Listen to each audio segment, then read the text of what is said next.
Hello, good afternoon and welcome to talkSPORT Goals. We are with William Hill with his 18 plus, gambleaware.org. It is Saturday, January the 17th. talkSPORT Goals is coming to you live on talkSPORT's YouTube channel and as well on your smart TVs for what feels like a big day in the Premier League. We've had to wait, about 10 days since we've had our last set of Premier League fixtures. Of course, last weekend was the FA Cup. So Premier League is underway today at 12:30 and we start with the big one. It is the Manchester derby. talkSPORT Goals is with you until 5:30 this afternoon, taking you through a busy day of football. I'm your host, Sam Ellard. To my right-hand side, as always, is Lee Phelps from William Hill. And to my left-hand side, we've got a Man United fan and a Man City fan in the house for the big Manchester derby, Scott Saunders and Kim Qatari. Gents, a very good afternoon to you all. The Manchester derby has just got underway. 30 seconds gone in that game, of course. Michael Carrick's first game back in charge of Manchester United. Welcome back into the team, Ahmad and Mbeumo. It's a 4-3-3, a first Premier League start of the season for Kobbie Mainoo. For Man City, Matheus Nunes is not available, not on the squad. Rico Lewis comes in at right back. And there's no Nico O'Reilly today. It's Nathan Ake at left back. 0-0, 3 games in the Championship just getting underway as well. Top of the table Coventry at home to Leicester, Ipswich Blackburn, Watford Millwall. So thank you very much for joining us. Sit back, relax and enjoy what should be a fun day of Premier League football. I'll bring the boys in a second, but Lee, come to you first. Manchester derby. Man City not odds on to win this game before a ball was kicked, which I think might surprise some people. Yeah, drifted out I guess the team news and the fact that the fence looks a little bit suspect, and the price drifted out to 5-4. That just meant more and more people backed them though. Great price for Manchester City at Manchester United. Man United, are always backed. Their prices come into 17-10. Bearing in mind that was the price that Sunderland were pre all the problems at home to Palace. It looks too short for me against this City team. 5-4 the price. It looks, like you say, it feels like a big game, doesn't it? And the nerves in this studio. The nerves. Palpable, Sam. Palpable. Good word. I like that. How are the nerves, boys? Mine are fine. There's not a lot of pressure on United today, really. I know they need to get off to a good start, but there's one team that could potentially be knocked out of the title race if they don't win this game. So, good day for United. Fresh start. Let's go. Let's see what they can do. Oh, yeah, good opportunity there. Patrick Dorgu, who plays on the left wing today. Interesting that both Šeško and Cunha are on the bench. Patrick Dorgu there getting the ball down the left-hand side, played in by Bruno Fernandes. And to be fair to him, he whips a pretty dangerous ball into the box. Bryan Mbeumo goes to make a good run, going from the back post, looking to make a run across the defenders. But to be fair to Kuzanov, he positions himself well. The clearance maybe not too convincing, kind of shanks it a little bit, and it goes behind for a Manchester United corner. Nearly approaching 3 minutes, still goalless. Bruno Fernandes in swing of this is going to be a host of Man United players. Make a run towards the goalkeeper, and Harry Maguire, back in the team today, hits the bar. Really good corner, whipped in with good pace. Maguire mixed the ball first. He's a couple of yards out, Scott, and he has to score. How does he miss? Oh my God, he's so close. In the goal.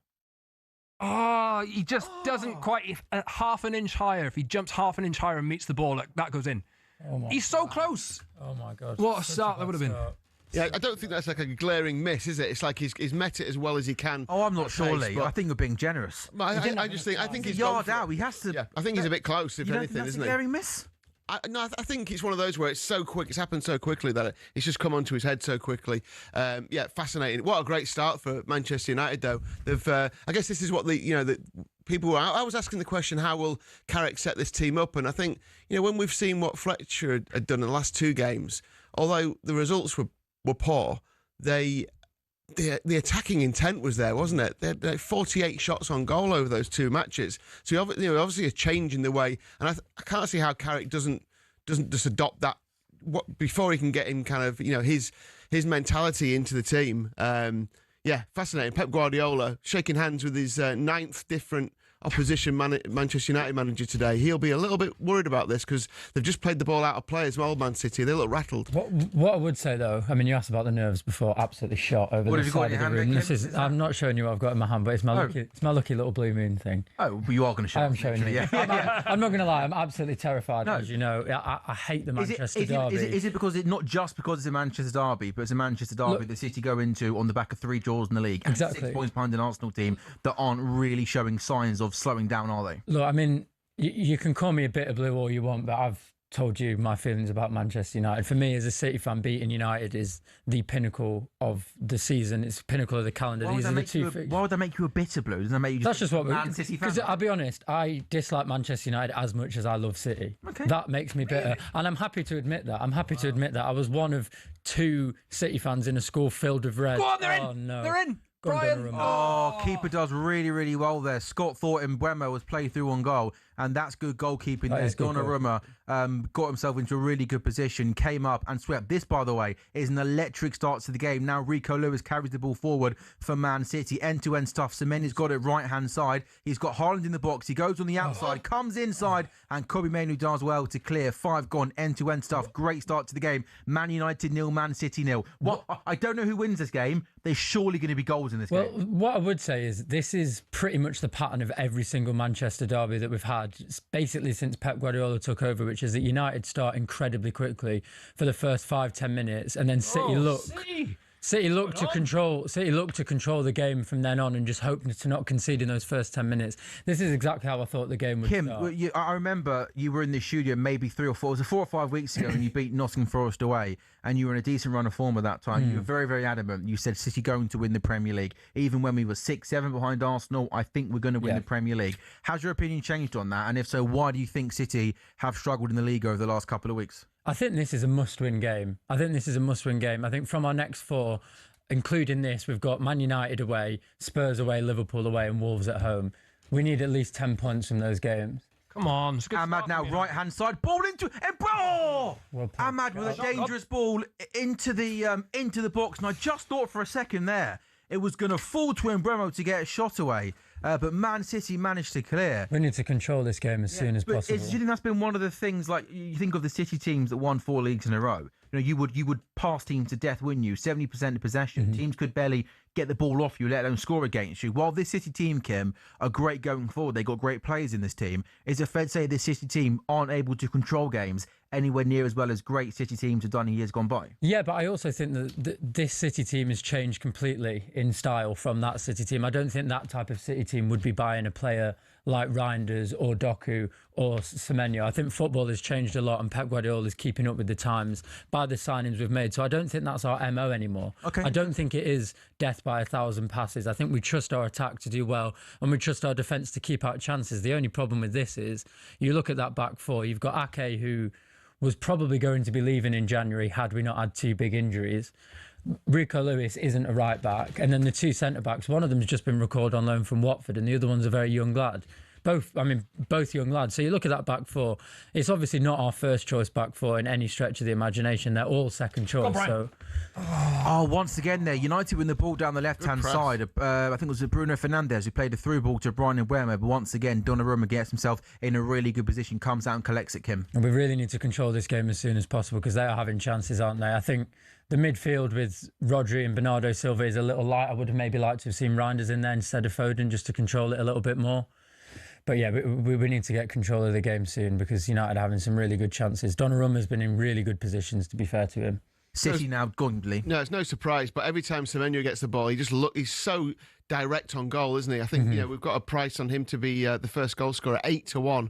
They don't look like scoring the first goal at the moment, City necessarily, but it will only take it'll only take a chance from the likes of Semenyo, who just every time he gets the ball, it's not like you see a lot of pedestrian wingers at the moment who just look to check in, and then he's direct. He just wants to go towards goal at all times. He's possibly got the 2 most direct wingers in the league playing in the City team. With Doku as well wants to just do one thing. And I think Doku's had certainly a much better season than previous years. Doku's got a corner now for Man City, 9 gone, still goalless, as pretty much most teams are now doing. City have got a host of players on top of the goalkeeper. Jeremy Doku, come on, break. Did he, bad start to the match. Did he try and pass there to someone making a run, or was that just one of the worst corners of all time? I think it's just a terrible corner. You've got to be doing better than that when you get up the pitch for the first time. He's had a bad start to the match, really, Doku. He kind of he miscontrolled it a couple of minutes ago. I don't know what was going on there, but it was terrible. And you think that's a quality Premier League player who can't deliver a corner into the box. How many though? We said it, didn't we? The last time I came on. That wasn't even not beating the first man, was it? No. Barely got to the first man. The first man. We have one of my golf shots. Oh, really? Like, yeah, just chunk it. You're not striking well at the moment, mate. No, I'm not really playing. No. Well, maybe you should start playing a bit more. Yeah, then. maybe. We have a first goal in the Championship. Ipswich are leading Blackburn by a goal to nil since the start of November. Ipswich have won the most points in the Championship, and only Sheffield United have netted more goals than the Tractor Boys. Ipswich, who start the afternoon third in the table, leading Blackburn by a goal to nil. Ipswich 1, Blackburn 0. Scott, it's been another busy couple of days in the life of Manchester United. But what we do know now is that Michael Carrick is going to take charge until the end of the season. Are you happy? Are you okay with that decision? Look, as much as I think the club might have, pivoted is the right word, away from a plan that I thought they had with Ruben Amorim in. When they sacked him, look, I wasn't too happy with that, really. That could be a red. Dallow's just getting on a... That could be a red. Dallow on Doku. Nasty. He was complaining about. Oh, that's nasty. Get him off. It's a yellow on field. Dallow's gone for a tackle on Doku, and as he goes studs up to make the challenge, he connects with Doku quite high up on the leg. Are they not even going to check that? I'm sure the VAR will be looking at it right now. It's high. He catches him kind of quite high up the leg. Is there enough force, I'm going to say, for it to be given as... What do you think, Kim? Do you want that? You wanted a red card. I want that as a red card. Okay, let me rephrase it. Do you think it is a red card? I think it's unbelievably high, and I think it's dangerous play. I'm surprised that it's not gone to VAR. Do you remember the Caicedo one on Mainoo when he kind of went high? That one felt like there was maybe more force like that. We're having another look at replay here, Lee. So Doku's first touch isn't good. It's really bad. Dallow comes in, and then the follow through. That's a red card, isn't it? Come on. I think it has. I couldn't have any complaints if it is. I wondered if, because it was slow motion, we were overreacting. But then when you see it again in normal speed, referee's playing on. It's good for the game, to be fair. But I think you're right, though, Sam. I think it's the lack of force that's going into it. I think he kind of withdraws from it, or it's more of a scrape across the knee. Which, look, any other day that could be a red card. If it was a red card, I could have no complaints at all. But I see why they haven't gone with that. It's not a good tackle. It's rash. It's reckless. If I could just think of a reason as to why maybe the referee hasn't given that, it's because maybe it's a red card. He's lucky. He's very lucky. But this happens at Old Trafford a lot. I mean, 2 years ago, Marcus Rashford scored a goal where he was standing on the other side of the pitch and they got away with it. So it's not that unexpected. Although I will say it's a derby. We want some spice in derby. So good they let that one run. That's not... Haaland's now got the ball here, approaching the edge of the box. Erling Haaland to Foden. Shaw does well to come around and clear. It comes back to Erling Haaland. What can he do?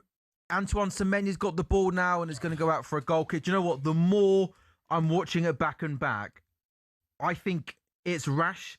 I think it is reckless, and I think he's possibly lucky that's not a red card there. I agree with you, Lee. I don't want to see a red card early in that game, but he does catch him quite high, studs up, and I think more often than not, I think you see those given as a red. I think Dallow's lucky there. I think he's lucky to escape the red card there.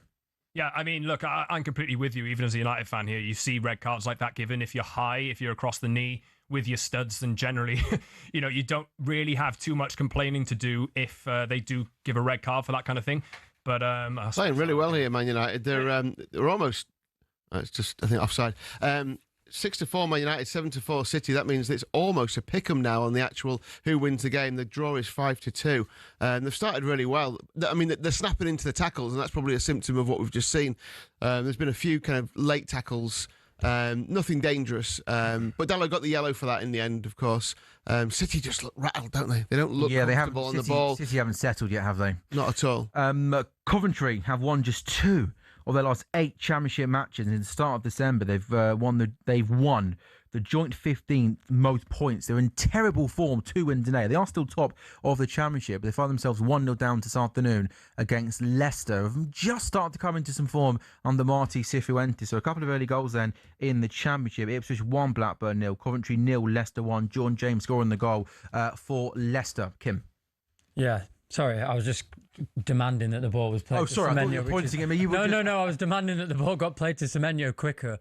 Oh, great ball. Semenyo there, right-hand side, whips the ball into the box, and Bernardo Silva gets his head on it, and it just goes over. He should have done better, definitely. I tell you what, he should do better, but Harry Maguire shouldn't have done better. I mean, that is, No, because Harry's not another one of your northern mates, is he? The reason for that is because I think he's best mates with Calvert-Lewin up there, you know. I think the reason I said that about Maguire is because it was a split second. It was like it came. You're right there on top of it. That he had more time. He saw the ball coming in at a much slower pace than the Maguire one. Maguire should score. I'm not saying he shouldn't score, but I don't think he's like missed an absolute sitter. It's not like an open goal that he's missed. There was a lot going into it. The Maguire one was an open goal. I don't think not in he this basically case. had the goal in front. Yeah, that's not an open goal. Yeah, but he's so close to the goal. You know, maybe I'm being harsh on Harry Maguire. Scott, how good did it see Kobbie Mainoo start? Yeah, look, I think people have been asking for this all season. I want to see him in the team. I was really worried when, you know, he wasn't getting starts and he was named by Amorim as like second in command in that midfield position behind Bruno Fernandes.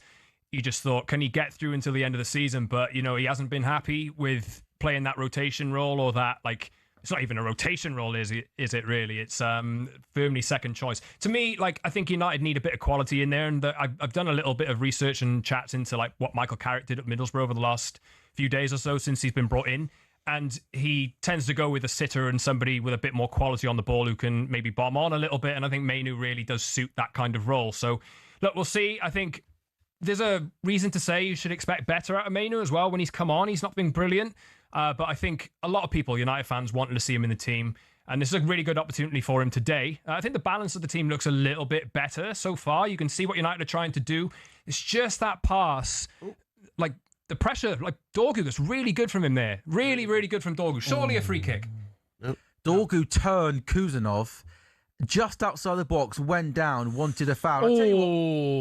Shit! What's happened here? Derby. This is a derby, isn't it? This is a derby. You know what? This has been a really good start to the game. Luke Shaw's just gone in, and immediately all the City players surrounded the referee. They weren't happy with the challenge. There's Needle. There's about a dozen players surrounding the referee. This is a proper derby. This is the Manchester derby. I absolutely love this. I'll tell you that again. I don't really know how high he was there, but it looked like a yellow card in real time to me. What I will say is, obviously, I do think Dalot should already been sent off, but I do think that having both your fullbacks on yellow cards after 16 minutes against Doku and Semenyo. Yeah. But I think Kuzanov there was fortunate not to give away a free kick there. Let's have a look at this challenge then. Luke Shaw goes in on. I tell you what. By the way, as well, that tackle is.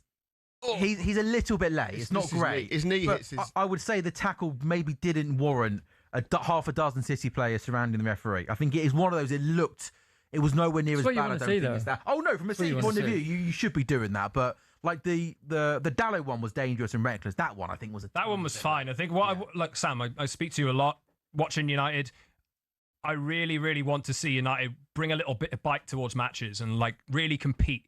And first 17 minutes so far, I think City have been on top for elements of it, but United have pressed well. They're winning the ball high up in certain moments, picking their moments, and I think it's been a good start. So I can't really complain about it so far. Both fullbacks on the yellow card, though, against Doku and Semenyo. I mean, that's going to be tough work, isn't it?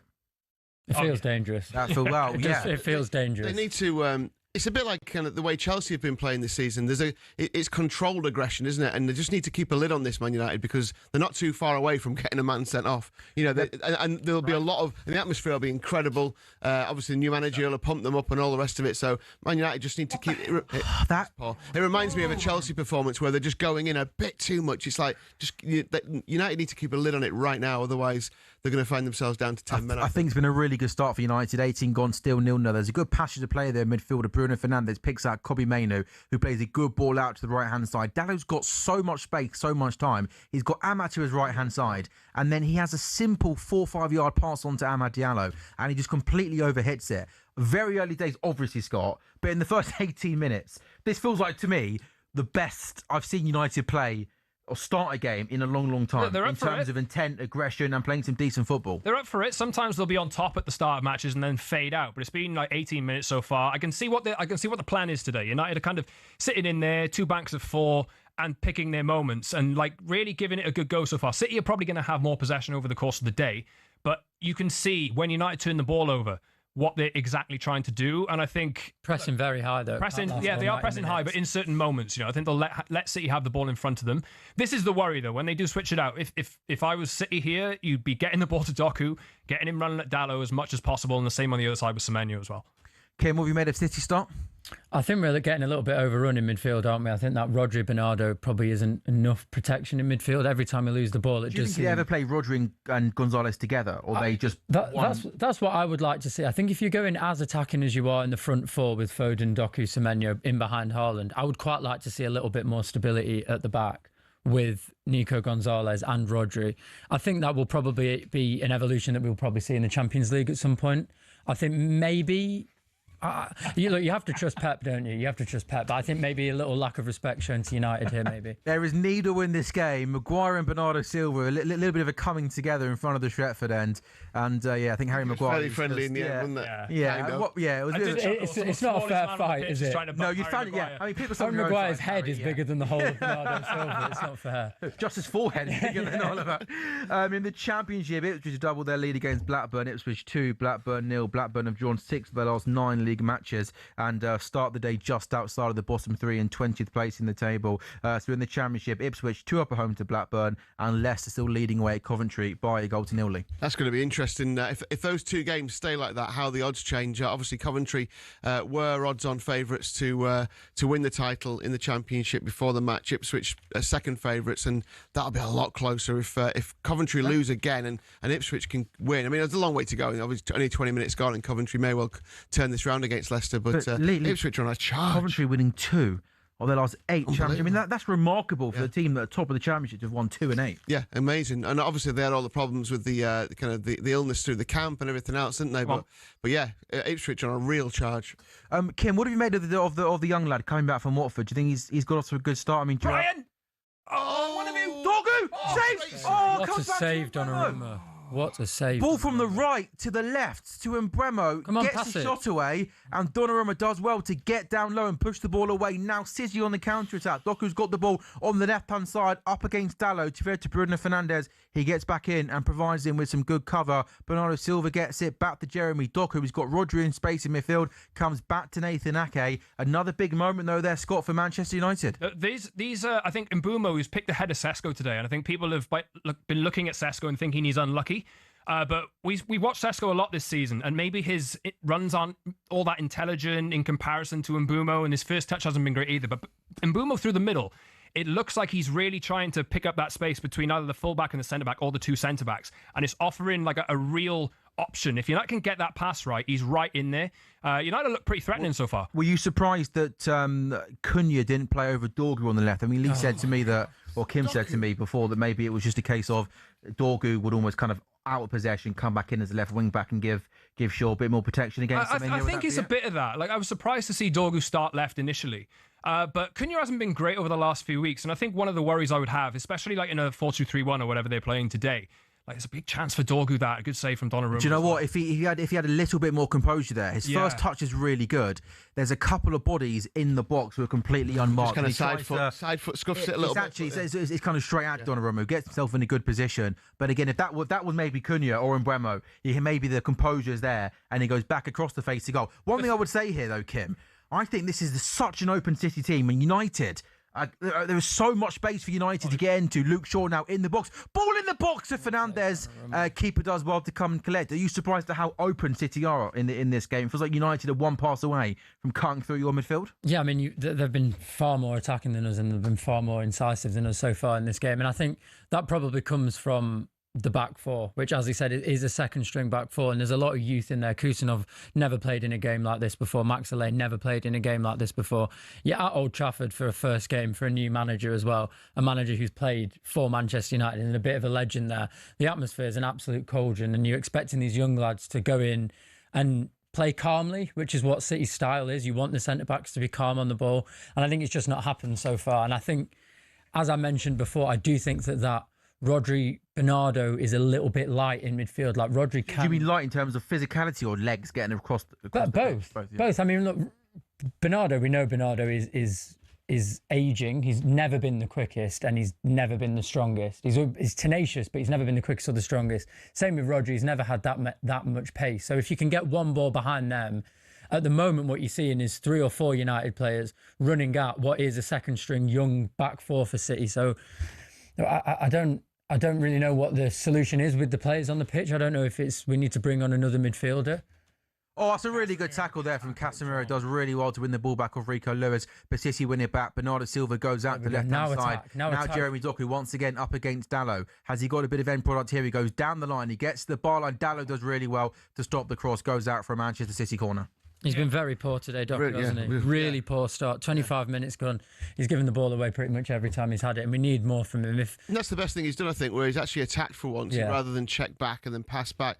Yeah, he has been... Do you think he'll ever be a winger, boys, where he can consistently go 3-4 good games back to back, or just the way he is? Is he always going to be hot and cold? I mean, is that just his style?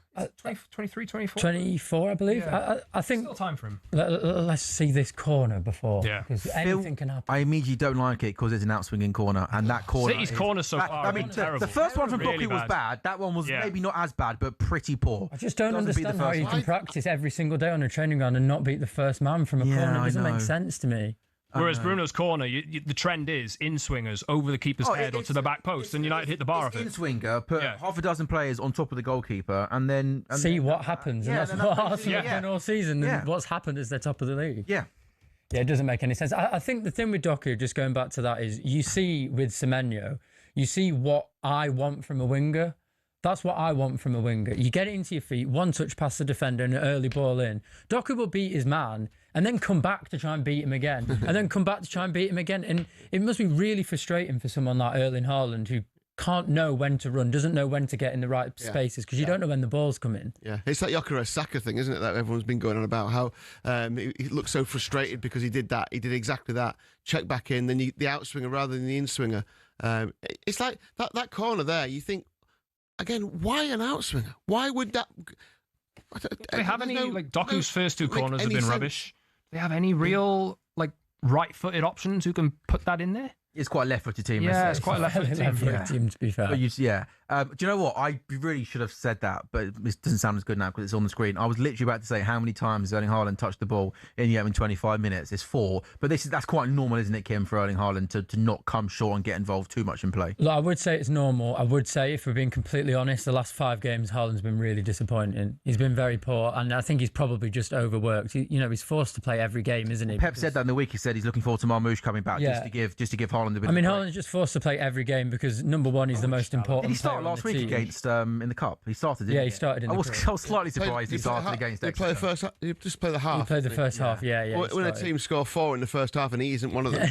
Just as Kim says there, Semenyo gets the ball, one touch on the outside. Too fair to Luke Shaw, though, he stands up, does well. United win the ball back, and Patrick Dorgu comes forward, and Rico Lewis. Have you been surprised at Rico Lewis? Because he kind of, for such a long period of time, young kid in the team, in the England squad. Are you surprised that he's barely featured in the last kind of couple of months? I think the problem is that he's just not a right back. I think he's a really, really talented footballer, but he is a midfielder. He's not a right back, and he doesn't have any of the physical qualities that you need to be a right back. He'll always get overrun by quicker and stronger wingers, and that's the problem. I think the one thing that Rico Lewis has done, which no one really talks about, is he basically told Pep Guardiola, and Pep Guardiola's admitted it, he taught Pep Guardiola how to play that inverted fullback position. Rico Lewis was the number one man for that position. And I think he's perfect in that, in games where you're not coming up against a really vociferous team like Manchester United who want to attack the wings every single opportunity. I think in this game, it's probably not the right game for him. But what can you do when Núñez is out? Ahmad up against Ake. He's got Bruno on the outside. Ball into Mbeumo! And that's a bizarre header. Ahmad does well to whip it in. Expect it to get to him. Yeah, and Mbeumo was just the ball back out towards goal as opposed to towards goal. That was kind of one of the first times we've seen Ahmad get one-on-one against Nathan Ake. I don't know if he toe poked it, Sam, and kind of almost chipped it to him, so there was he didn't. And Mbeumo just looked like he didn't expect it to get anywhere near him. Mbeumo was the only one forward there for United, though. I think they're playing that game quite transitional so far, and I think it's probably the right way to go because City look.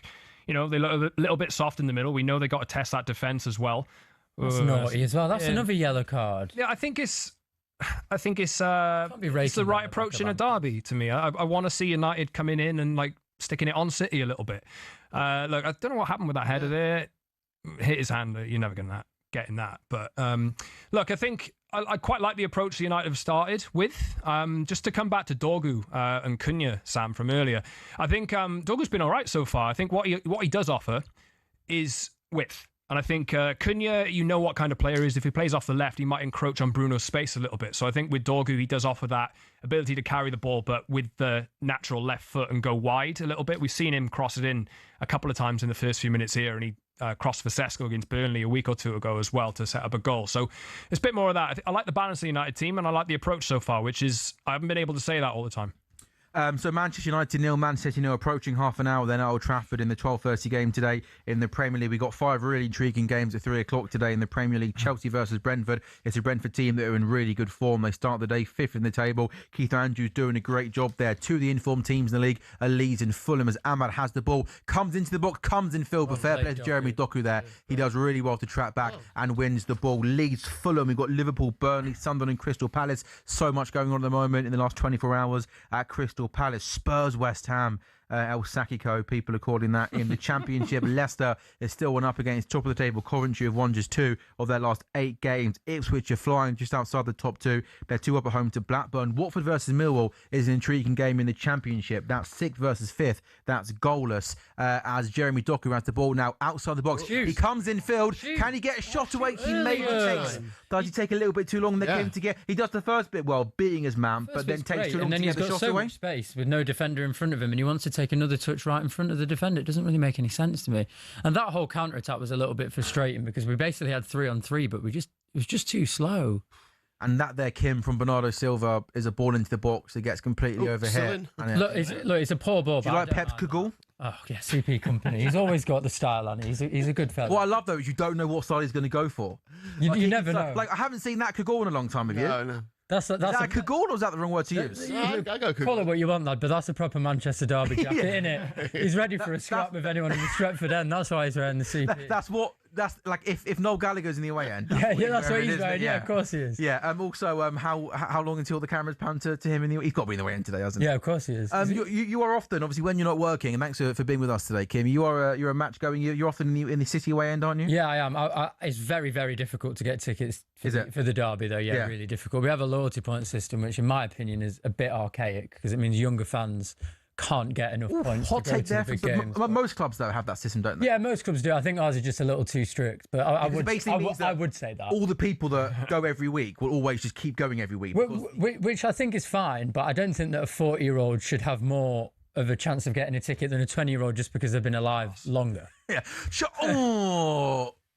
Bruno for... Wemo wants to... Oh, guys, what are we doing there? Oh, what's going on? What, Kim? What is going on? I tell you what, Scott. By the way. No, come on. No. Bruno, Embremo. Oh, Cousinov does really well to come back. He had to get back there, Bruno. Had to get back there. Bruno shoot there. Yeah. So Man City have the ball. Ake into Rodri, who plays an awful ball as well. into Bruno Fernandes. Bernardo Silva slips. I think Bruno Fernandes could have got a shot away. He played it into Embremo. It might have been onside. I then think, to be fair to Cousinov, he reads the pass, does well, comes back in. But it's not often there, Kim, you see Rodri play a pass like that. No, it's not at all. And let's be honest, we look completely rattled. I don't think that we can go into the second half with this same lineup. I just don't think it's working at all. United are all over us, and here they are again. He's offside. Yeah, Amaz 1-on-1. I think he's going to be offside. He's going to round the goalkeeper and score. And I do think the flag goes off. He was miles offside there. I think Bruno Fernandes just took a little bit too long there to play that ball. And I think the City players knew he was offside. They all pretty much stopped. But at the moment here, I'm not being funny, Lee. From a United point of view, you've got to make this dominance pay, right? You got to get this opening goal. Yeah, no, you're right. I mean, and it's just, I think, just watching this again, it's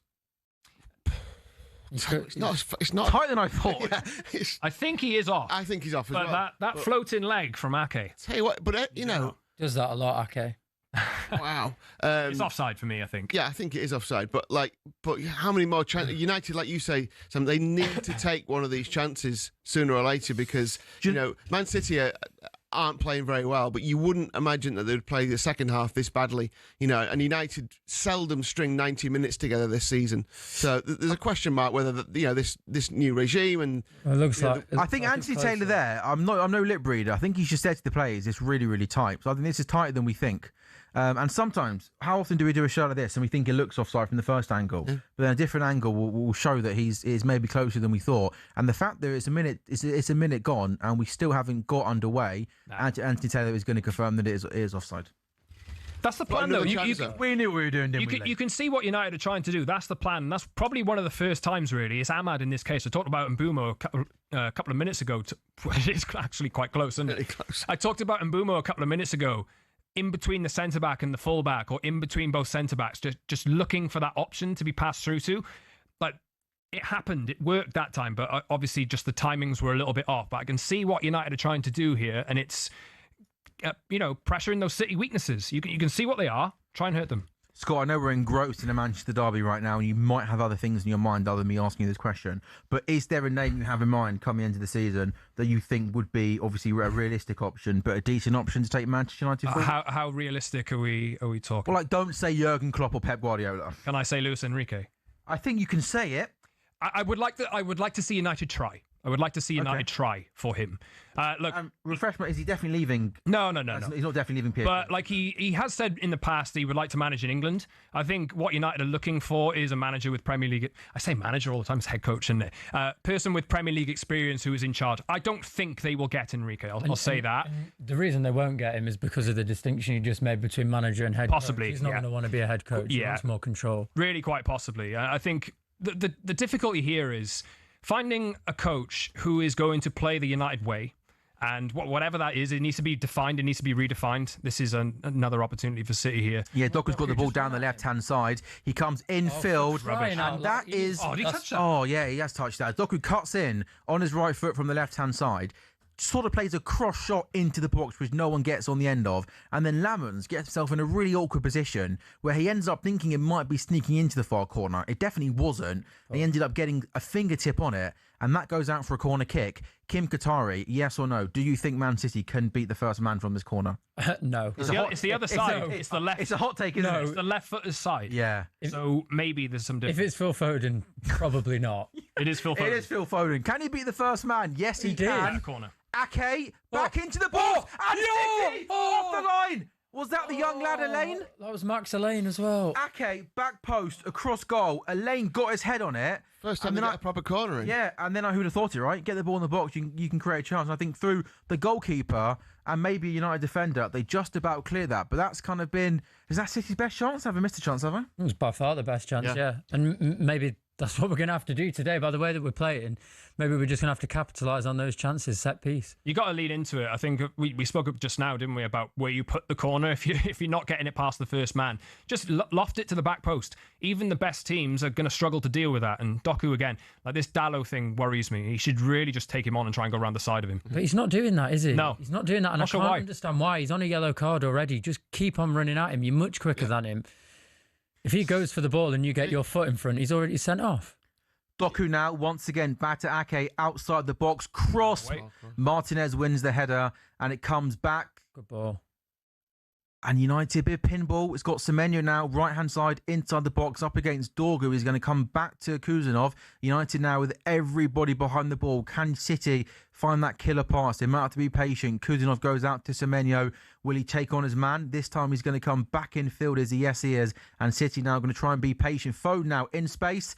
But Luke Shaw does well to read it. Back to Foden, who plays it to Semenyo. Good pressure this from Man City. Yeah, they're starting to the last 5 minutes. City. I know there's still going to be chances for Manchester United, but City do seem to be getting a bit more of a control over the game as Mbumo breaks forward. But possession stats came up, Lee. 72%. Yeah. And actually, it doesn't feel like that. No. Yeah, I think it does. I think 70% possession. I think City have had a lot of the ball when you look at it, and Man United have just had the more impactful kind of moments. Transition moments have been big. It's like 4 shots to 3, 2 on target to 1, 4 touches in the opposition box each. There's not a lot in it. I just think the better chances have fallen to Manchester United. They should be 1 up. 7 minutes to go until half-time and no goals, but it's been a pretty entertaining Manchester derby. Played at a really good intensity. And Kim, now, is this now just where you're looking for sort of maybe Phil Foden to come a little bit deep and try and break down this Man United low block? I think we just need a little moment of magic, don't we? I think that's all we need. We need some bit of pace from Doku or Semenyo on a wing, putting a ball in, or like you say, Foden with one of those left-footed shots. That's kind of what we're crying out for. I think, with no disrespect to United, who have played well, I think the majority of their best chances have come from really poor City play. Here we go. Lewis, Rodri, Semenyo's shoot. got space. Semenyo. Left foot shoots, it just goes wide. Had the ball right-hand side, just outside the box, on his left foot. He had too much time. He tried to just pass it into the far corner, Kim, and it just goes wide. That was a good effort. And look, the last sort of 5 minutes is what you wanted as a City fan from the majority of the game. You want the control. You want every single one of the United players behind the ball and just waiting for one of those moments. He's 92 to score any time, Semenyo. He's probably the one I'd want. We said he was 8-1 to score the first goal earlier on, didn't we? He's now 92 just to score in the match. I think when you get into that position, like I said, he's just much more direct and much more positive than Doku, isn't he? And because he's just full of confidence, you know, he's obviously one of the leading scorers in the Premier League as it stands. By the way, there's a market where you can bet on the top goal scorer without Erling Haaland, who's obviously a long way ahead. Although Thiago's on 16 goals, Haaland's on 20, Semenyo's on 10. He's 12-1 in that market. So Really? without Haaland, 6 goals behind Thiago. And it's a long way behind. But in this team, you'd think if Semenyo plays a lot of Premier League games, I just thought that 12-1 for him to be top scorer without Erling Haaland in the market was worth a look. Chance here, United, have they broken the offside trap here? They have. Fernandes rounds the goalkeeper. Can he score? He can score. And Bruno Fernandes gives Manchester United the lead. I He think says he's not sure. Flag's gone up. Goodness me. That was a late flag. Goodness me. Bruno Fernandes went away. He says he wasn't sure. I didn't see the referee blow. The flag has gone up. It won't count. Long ball played through. And I think we're going to have to take a look at a replay here. Who is it? Martinez has the ball. Fernandes makes a good run. And yeah, he goes a touch too early. Look at Ake again. What's he doing with his arm? Look at Ake again. Look at the City line. Look Yes, where Ake is. Yeah. He's consistently playing them on the side every single time. Honestly, at half-time, I think Nico O'Reilly needs to come on. I was surprised he's not starting anyway. Look at the lino here. What's he doing? The lino literally walks back with his flag down and then puts it up. I think it is offside. I think he goes a touch early. Bruno looked at the linesman, didn't he, as he slotted it in and to see if it was offside. Yeah, I couldn't even celebrate that. It looked offside to me in real time. Yeah, I think maybe. And it is. So is Ake's right? offside. Could Ake's right arm there? Bruno's shoulders ahead. offside, I think. You think? I think Bruno's shoulder ahead there. It's another. tight, Look though. how high that. Look where from where Martinez plays that crossfield ball. It's not much of a surprise, but it's such a high. There's so much space to run into, such and a you think high with the line. pace of Ahmad and Mbeumo, and again, by the way, here that offside is tight. It's close, isn't it? Look, That's the second one that's really tight. Can we bring in Arsene Wenger's new offside rules around? Well, yeah, that got approved, didn't it, the other day? Did it? I don't know. I thought that got approved. Did I? You know? Oh, what? look, there's only so many apologies. times we can play with fire in this game before we concede a goal. Just sorry, Lee. Although going back to that point I made earlier on, you know, they've had, 48 shots on goal in the last 2 games, Man United? They aren't scoring the goals. Yeah. They aren't converting chances, which could be their undoing in this game in the end. Lee, back to that, because that's an interesting market, that top goal scorer without Erling Haaland in it. An even better one would be if you take Igor Thiago out of it, Yeah. because then you've got about half of the 8-9 players in 3 goals of each other. Yeah. Because you'd have to say, what's the price of Igor Thiago, you know, to win that market? Yeah, he's like very short, like 1 Is he to 6 odds on? something. Yeah. Oh, okay, yeah. Because then you got Maybe a bit shorter than I you got just said. Semenyo on 10, Cavalier on 9. Oh, Cobby. Lovely stuff. I tell you, again, Hugo Ekitike is probably a little bit too far behind on 8 goals. Luke Shaw now, space for Man United. Ball into the box. Mbeumo controls it. Kuzanov has done well. Has Kuzanov surprised you, Kim, the last couple of weeks? Because I thought when he first came in, looked a little bit rash, a little bit reckless. I think last couple of weeks, I think he's looked a lot more solid than maybe I thought he was going to. Honestly, not at all. Go on. I think, let's just watch this. Get out. I think what happened was, and I think the English media had a bit of a field day with him because he had one bad game against that Chelsea? It's on his game, wasn't debut. it? which was his debut, and he had a poor game, and obviously he's got a face like a worrying, anxious young man, doesn't he? Like when you look at him, he always looks terrified. Takes one to know one, right? Well, look, say what you want to say, but yeah, I agree. But you can tell with Kusanov, can't you? He looks like a nervous fellow, and I think that's probably what the media picked up on. But every single time he's played, he's been really good. I mean, he's a little bit rash. He flies into challenges a little bit, but also he's got like an unbelievable pace. So he can get us out of trouble a lot, and he's done that today. I mean, that one where Mbeumo looked miles offside, but he was onside, he got us out of trouble quite a lot. I think he's a really good player. I think he's just a little bit raw, and I think him playing alongside a Diaz or a Gvardiol would allow him to mature a little bit rather than this configuration where he's alongside a lane. Diaz, Gvardiol, and also Stones. Have we given up on John Stones in terms of getting fit again? Unfortunately, I think is that the sad reality? So I mean. That's a good chance. Let's have a look at this chance now, or possible opening. Jeremy Doku now, once again, left-hand side for Man City. He does check back. He's had a poor game, hasn't he? But to be fair, United have done really well in terms of either Bruno or Casemiro go out and double up. Lewis, right-hand side, into Foden. It's weird not having a shot there, though, when there's so much... From Foden or Lewis? No, Lewis. Just shoot across the goalkeeper. We've got so much space. We're trying to create the perfect goal, and I think in a game like this, where we're not actually going to get that many chances, we need to just have shots on target. United have been defending pretty compact so far, which is like worlds away from what we've seen over the last few months, to be honest. Look, I think that's what they need to do. This is like, if there's a blueprint how I remember United have beaten City, I think United are kind of following it so far. They've got that. And what's that blueprint? Pace on the break, like sit in, try and contain the pressure, condense the spaces, starve Haaland of the ball, and try and use the transition really well. United have done it a few times so far, and like, you think Michael Carrick's been in Ollie's teams, and Ollie had a really good record. Like, you can say what you want about him, he had a great record against Pep Guardiola in general, so he kind of found the blueprint for it. I think Pep's, the way he sees football, the way his teams play has changed, but I think so far United's blueprint for the game has been probably their best way to go in to win it.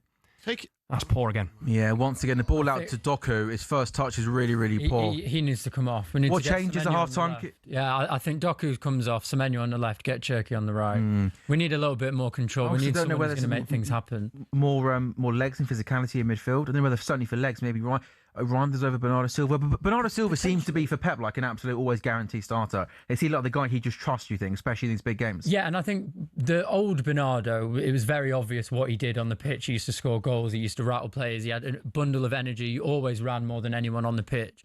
I think this new version of Bernardo is one of those players who does the thing that the fans can't really see. You know he's working well. You know what he's doing, but you can't really put your finger on exactly why he's important to the team. But Guardiola wants him in every single big game, and there's obviously a reason for that. For me, I think getting more physicality for me would be taking off Ake and bringing on Nico O'Reilly.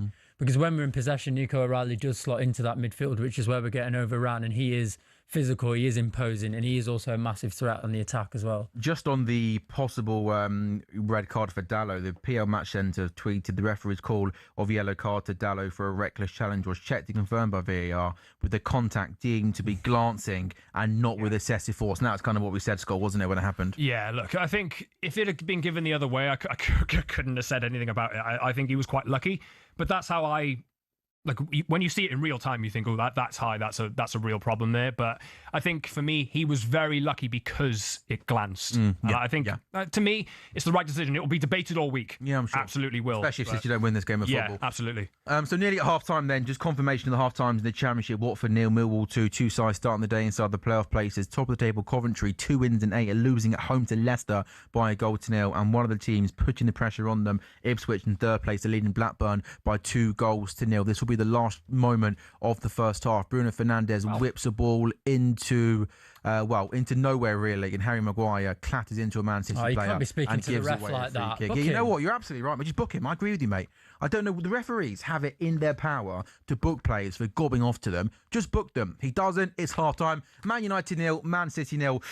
Best chance of the half, no doubt, fell to Harry Maguire. Missed a header from close range. Patrick Dorgu also had a shot from a tight angle, saved by Donnarumma. Max Delaney had City's best chance, a header from a corner that was saved by the goalkeeper. Good first half of football, entertaining game, played at a real good pace. Half time, Manchester derby, Man United 0, Man City 0.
This is talkSPORT Goals, brought to you by Final One Standing, new from William Hill, 18+, gambleware.org. Terms and conditions apply. talkSPORT Goals is live on talkSPORT's YouTube channel and your smart TVs. I'm your host, Sam Ellard, Lee Phelps, Kim Katari and Scott Saunders alongside me. Manchester Derby at half-time is goalless in the Championship. Leicester 1 up at Coventry, Ipswich 2, Blackburn 0 and Watford 0, Millwall 0. While we're at half-time in the 12:30 game, let's just turn our attention to the Premier League 3 o'clock games and 5 really good games. And we'll start, Lee, at Stamford Bridge, Chelsea-Brentford. Yeah, a lot of people may be thinking Chelsea at 17-20, which isn't as short as you might imagine if you come down from Mars and saw Chelsea-Brentford. But I can't be putting Chelsea in my ACCA today. There's just something strange about Chelsea at the moment, isn't there? There's a lot of negativity around the new manager. I think it's unfair. Obviously, social media is alight with memes around him. I don't know if that permeates through to players or not, but Brentford have got a really good record at Stamford Bridge, 1-3 and lost 1 since they came up to the top flight. Obviously, Igor Thiago's in great form, 16 goals in the Premier League this season. That's sensational, by the way, at this stage, isn't it? I think both teams to score. Both teams to score is around the same sort of price as Chelsea are to win. And I prefer that to a Chelsea home win. I wouldn't say Brentford are going to win it, although, at the price of 3-1, maybe worth a look. But yeah, both teams to score. Simple one for that game. Yeah, I'm sitting on the fence for this one, going for a draw. Leeds Fulham are two teams in really good form. How do you see this going? I think I said to you in the previous show, I thought Fulham on Thursday morning anyway were quite a nice price. Yeah, they're 12-5 now. So yeah, Leeds 11-10. 23-10 the draw. Leeds favourites, I guess justifiably. Both teams in really good form though, aren't they? Both teams to score again for this one. Leeds' last 8 home games have seen both teams scoring. Fulham have scored exactly once in 7 of the last 10 away, and 9 of the last 11 have seen both teams scoring. That's worth a look. Bet builder on this one. I like Dominic Calvert-Lewin, obviously. I might have mentioned it this season. 9 goals in the Premier League, Player of the Month. Harry Wilson's got 7 goals in the Premier League. Sasa Lukic and Ampadu have shared 11 cards between them. So all 4 of those. So goal for Calvert-Lewin, goal for Wilson, card for Ampadu, card for Lukic, 60-1. And you get impact sub as well. So if they go off, the play. I mean, it's unlikely that all those 4 things happen because that's why it's 60-1. Nice. Okay. I like it. No, I like that. You can make it a bit. You could temper it a bit by going shots on target and fouls rather than goals and cards, and it'll be a lot shorter. But yeah, I like it. I think a draw, score draw. We got Liverpool Burnley, also a 3 o'clock kickoff. Of course, Liverpool will be short here. Burnley pretty big here. Is this one where you wanted to try and maybe get a decent price? You want to do kind of a bit of a bet build on this game, or does this sort of game hard to kind of touch given the prices? Yeah, 2-9 Liverpool. They'll go in. Most ACCA boost available, so 4 or more picks gets you a boost on your ACCAs. There's a bet on an ACCA on your football, and you get a free one as well. This will go in. As will Arsenal at Forest later on. But yeah, I mean, it's hard to see how Burnley get anything out of this. They have, there's only been 1 clean sheet for Liverpool against Burnley in the last 7 at Anfield. So maybe Liverpool to win and both teams to score at around 2-1 is worth a look. That's a lot better than 2-9, obviously. Or like you say, they'll see what the team news looks like and see who's going to have the shots on target and the goals. But I think Liverpool get the job done there. They need to win. Obviously, that's a must-win game for Liverpool at Anfield. Sunderland Palace. It's been a tumultuous 8-minute Oliver Glasner press conference yesterday, wasn't it, where he revealed that Mark Gakey was leaving and then he was going to leave at the end of the season. And over the last 6 Premier League match days, only West Ham have earned fewer points than Crystal Palace. And Sunderland, they remain unbeaten in their 10 Premier League home games this season. I mean, for a newly promoted team, for any team to have that record, certainly a newly promoted team, that's pretty impressive. Is Sunderland the team to look for here, Lee?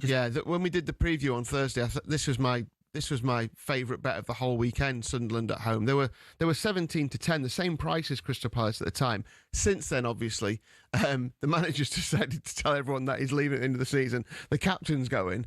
It's the worst 7 days you can imagine as a football club, isn't it, really? You get beat by Macclesfield as the FA Cup holders. Oh, yeah. Embarrassed, really. And then that happens.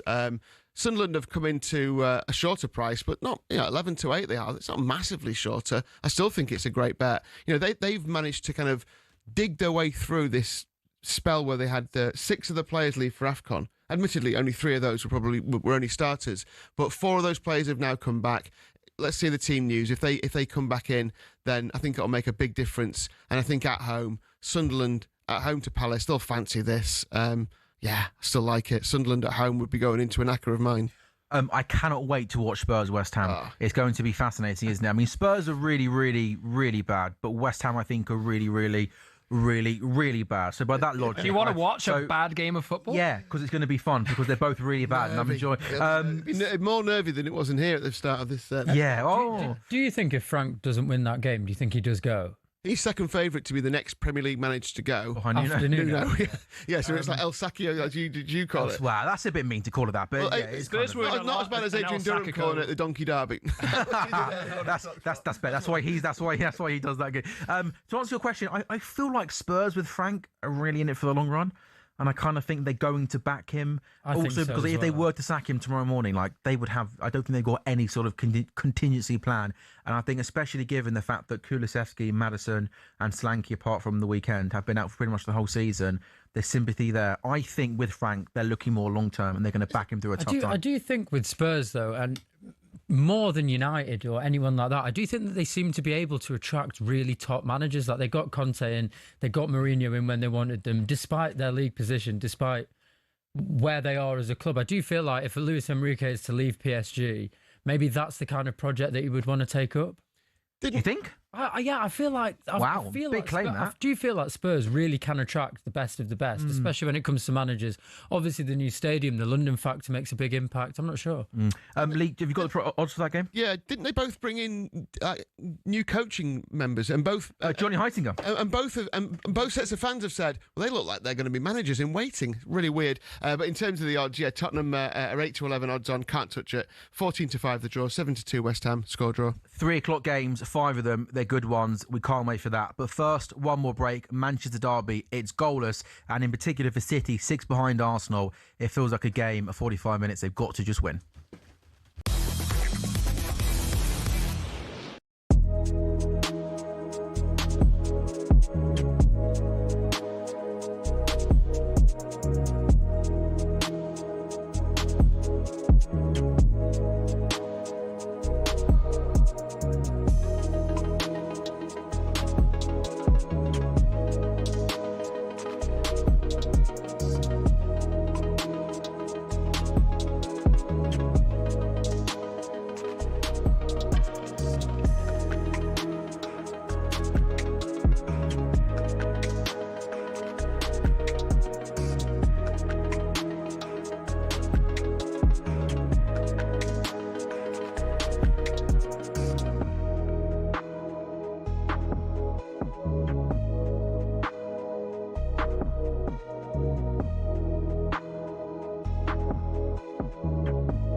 Feels like a massive 45 minutes in the title race. Man City starting the day 6 behind Arsenal. They've drawn their last 3 league games. In the Manchester derby at half-time, it is Manchester United 0, Man City 0. And fair play to Manchester United. I thought they were the better of the two sides in that first 45 minutes. Not in terms of possession, but certainly in terms of intensity. Dangerous on the break. Had the best chance of the half. Harry Maguire really should have scored from a corner kick. Goalless at half-time. It is talkSPORT Goals. It is brought to you by Final One Standing New from William Hill. It's 18+. Gambleaware.org. Terms and conditions apply. Sam Ellard, Lee Phelps, the most relaxed Scott Saunders I've ever seen in the 18 months. I mean, this poor guy, not poor guy, he's Man United. We can't feel sorry for you. You've sat there and watched your team get a pasting game in, game out. You relax. This man over here, Kim Qatari, it's a derby, so it's always a big game. But also in terms of the title race, you just cannot afford to not win this game of football. No. And Kim Qatari, Pep Guardiola knows that. What's he doing here at half-time? Cherky for, I believe Foden is the one who I didn't see. Foden? I believe so. He's the only one who hasn't come off. I saw Doku coming on. I saw Semenyo coming on. And I think that makes sense. I mean, Phil Foden did absolutely nothing in the first half. And the last month or so, last 6 weeks, he's been really poor. Nico O'Reilly coming on as well. These are the two substitutes that I said we needed to bring on. And I'm so happy we are. And that says to me how much Pep Guardiola disliked what he saw in that first half. Sometimes Pep likes to stick it out to the 60th, 70th minute to make changes. These changes are absolutely needed. We'll see who's actually coming off now. But yeah, in terms of nerves, I mean, this 45 minutes decides our season. Yeah, that thing's not working, is it, mate, by the way? It might work. It might work, It's only 0-0, Sam. Yeah? That's interesting. So Ake's gone to centre-back, Max Alain come off, and Nico O'Reilly to left-back. I'm surprised a little bit. I thought Elaine was playing quite well. And I think Ake really, if anyone, has kind of been letting us down in terms of those very, very tense offside decisions. But and it's for Foden, isn't it? Confirmation. It's interesting you say about Foden. I hadn't noticed particularly that he'd been playing, he's got very, very high levels, hasn't he? Yeah.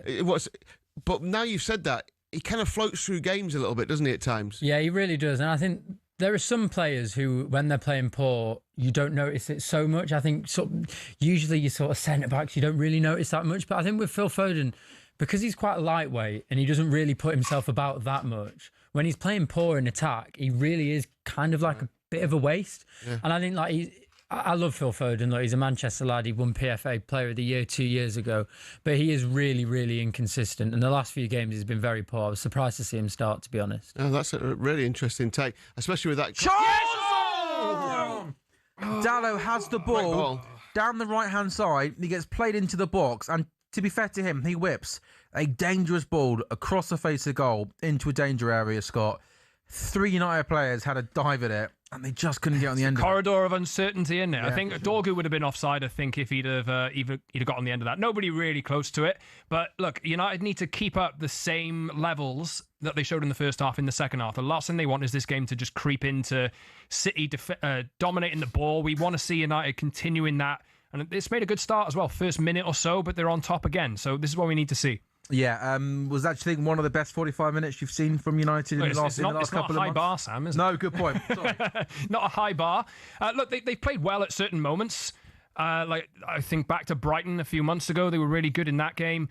But generally, you haven't really been able to count on United performing well for a 90-minute period at all over the last year, 18 months, even with Erik ten Hag at the start of last season as well.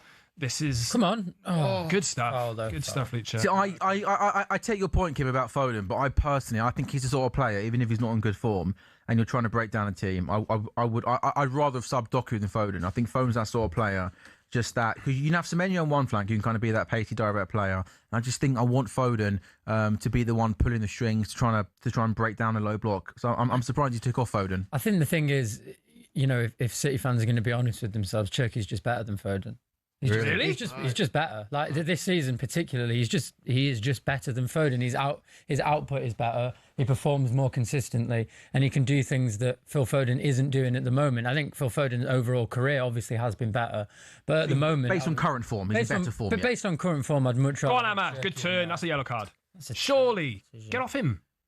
I also He pulled him back. I also assume that Doku has been left on for that Dallo on a yellow card. Well, he's on a yellow factor. card, yeah. Coventry have equalised in the Championship at home to Leicester. Ellis Sims scoring the goal. Coventry 1, Leicester 1. Leicester haven't kept a clean sheet in any of their last 20 Championship matches, the longest ongoing run of any side, and they won't be keeping a clean sheet this afternoon. Top of the table, Coventry are leading, have equalised against Leicester 1-1 last night. Second place, Middlesbrough 1 at West Brom. And in the early kick-off today in the Championship, third place, Ipswich are 2 up at home to Blackburn. The other 12:30 game is Watford 0, Millwall 0. So Coventry 1, Leicester 1. 48 gone in the Manchester derby, still goalless. There's going to be a free kick for Bruno Fernandes, which is going to just try and stand up to the back post to Harry Maguire. But Kuzunov does well, wins the header, and Rodri clears.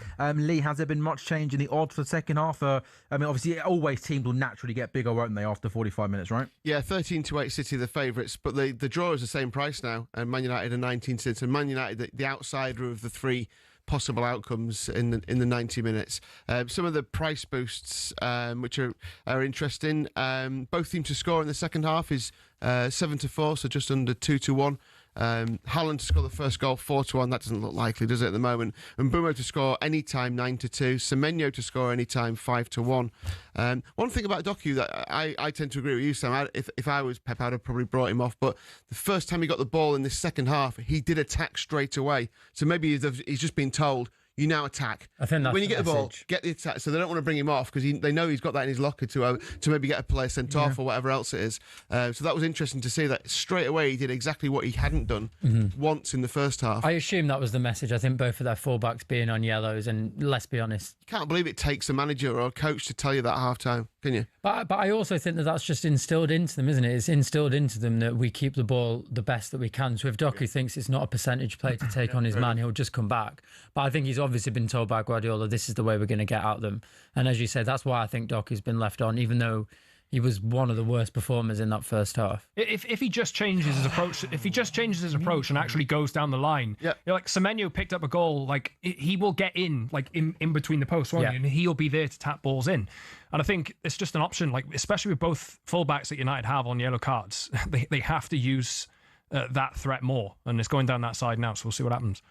I think it's been a decent start second half for City. You've had the majority of possession. Ryan Cherky's had a couple of decent well, there at least. Still check. Well, he went back there, didn't he? But I think United are doing a decent job always having somebody with Dallo to double up on him, which is doubling up. you should do that, obviously. But is this half now just about patience really for Man City? Patience, and hope that, a Cherky or Bernardo can just find that bit of quality against this, United team who good on the counter-attack, but also willing in moments like this to put 11 behind the ball and try and really frustrate Man City. I think now it's just about controlling the game. I think the frantic nature of the game was not working for us in any way, shape or form in the first half. And we're very, very lucky, to be honest, to be going into half-time at 0-0 with those chances that United had on those two pretty tight offsides as well. So I think we just need to control the game. We need to take the sting out of it and just hope for one of those moments that we can try and get.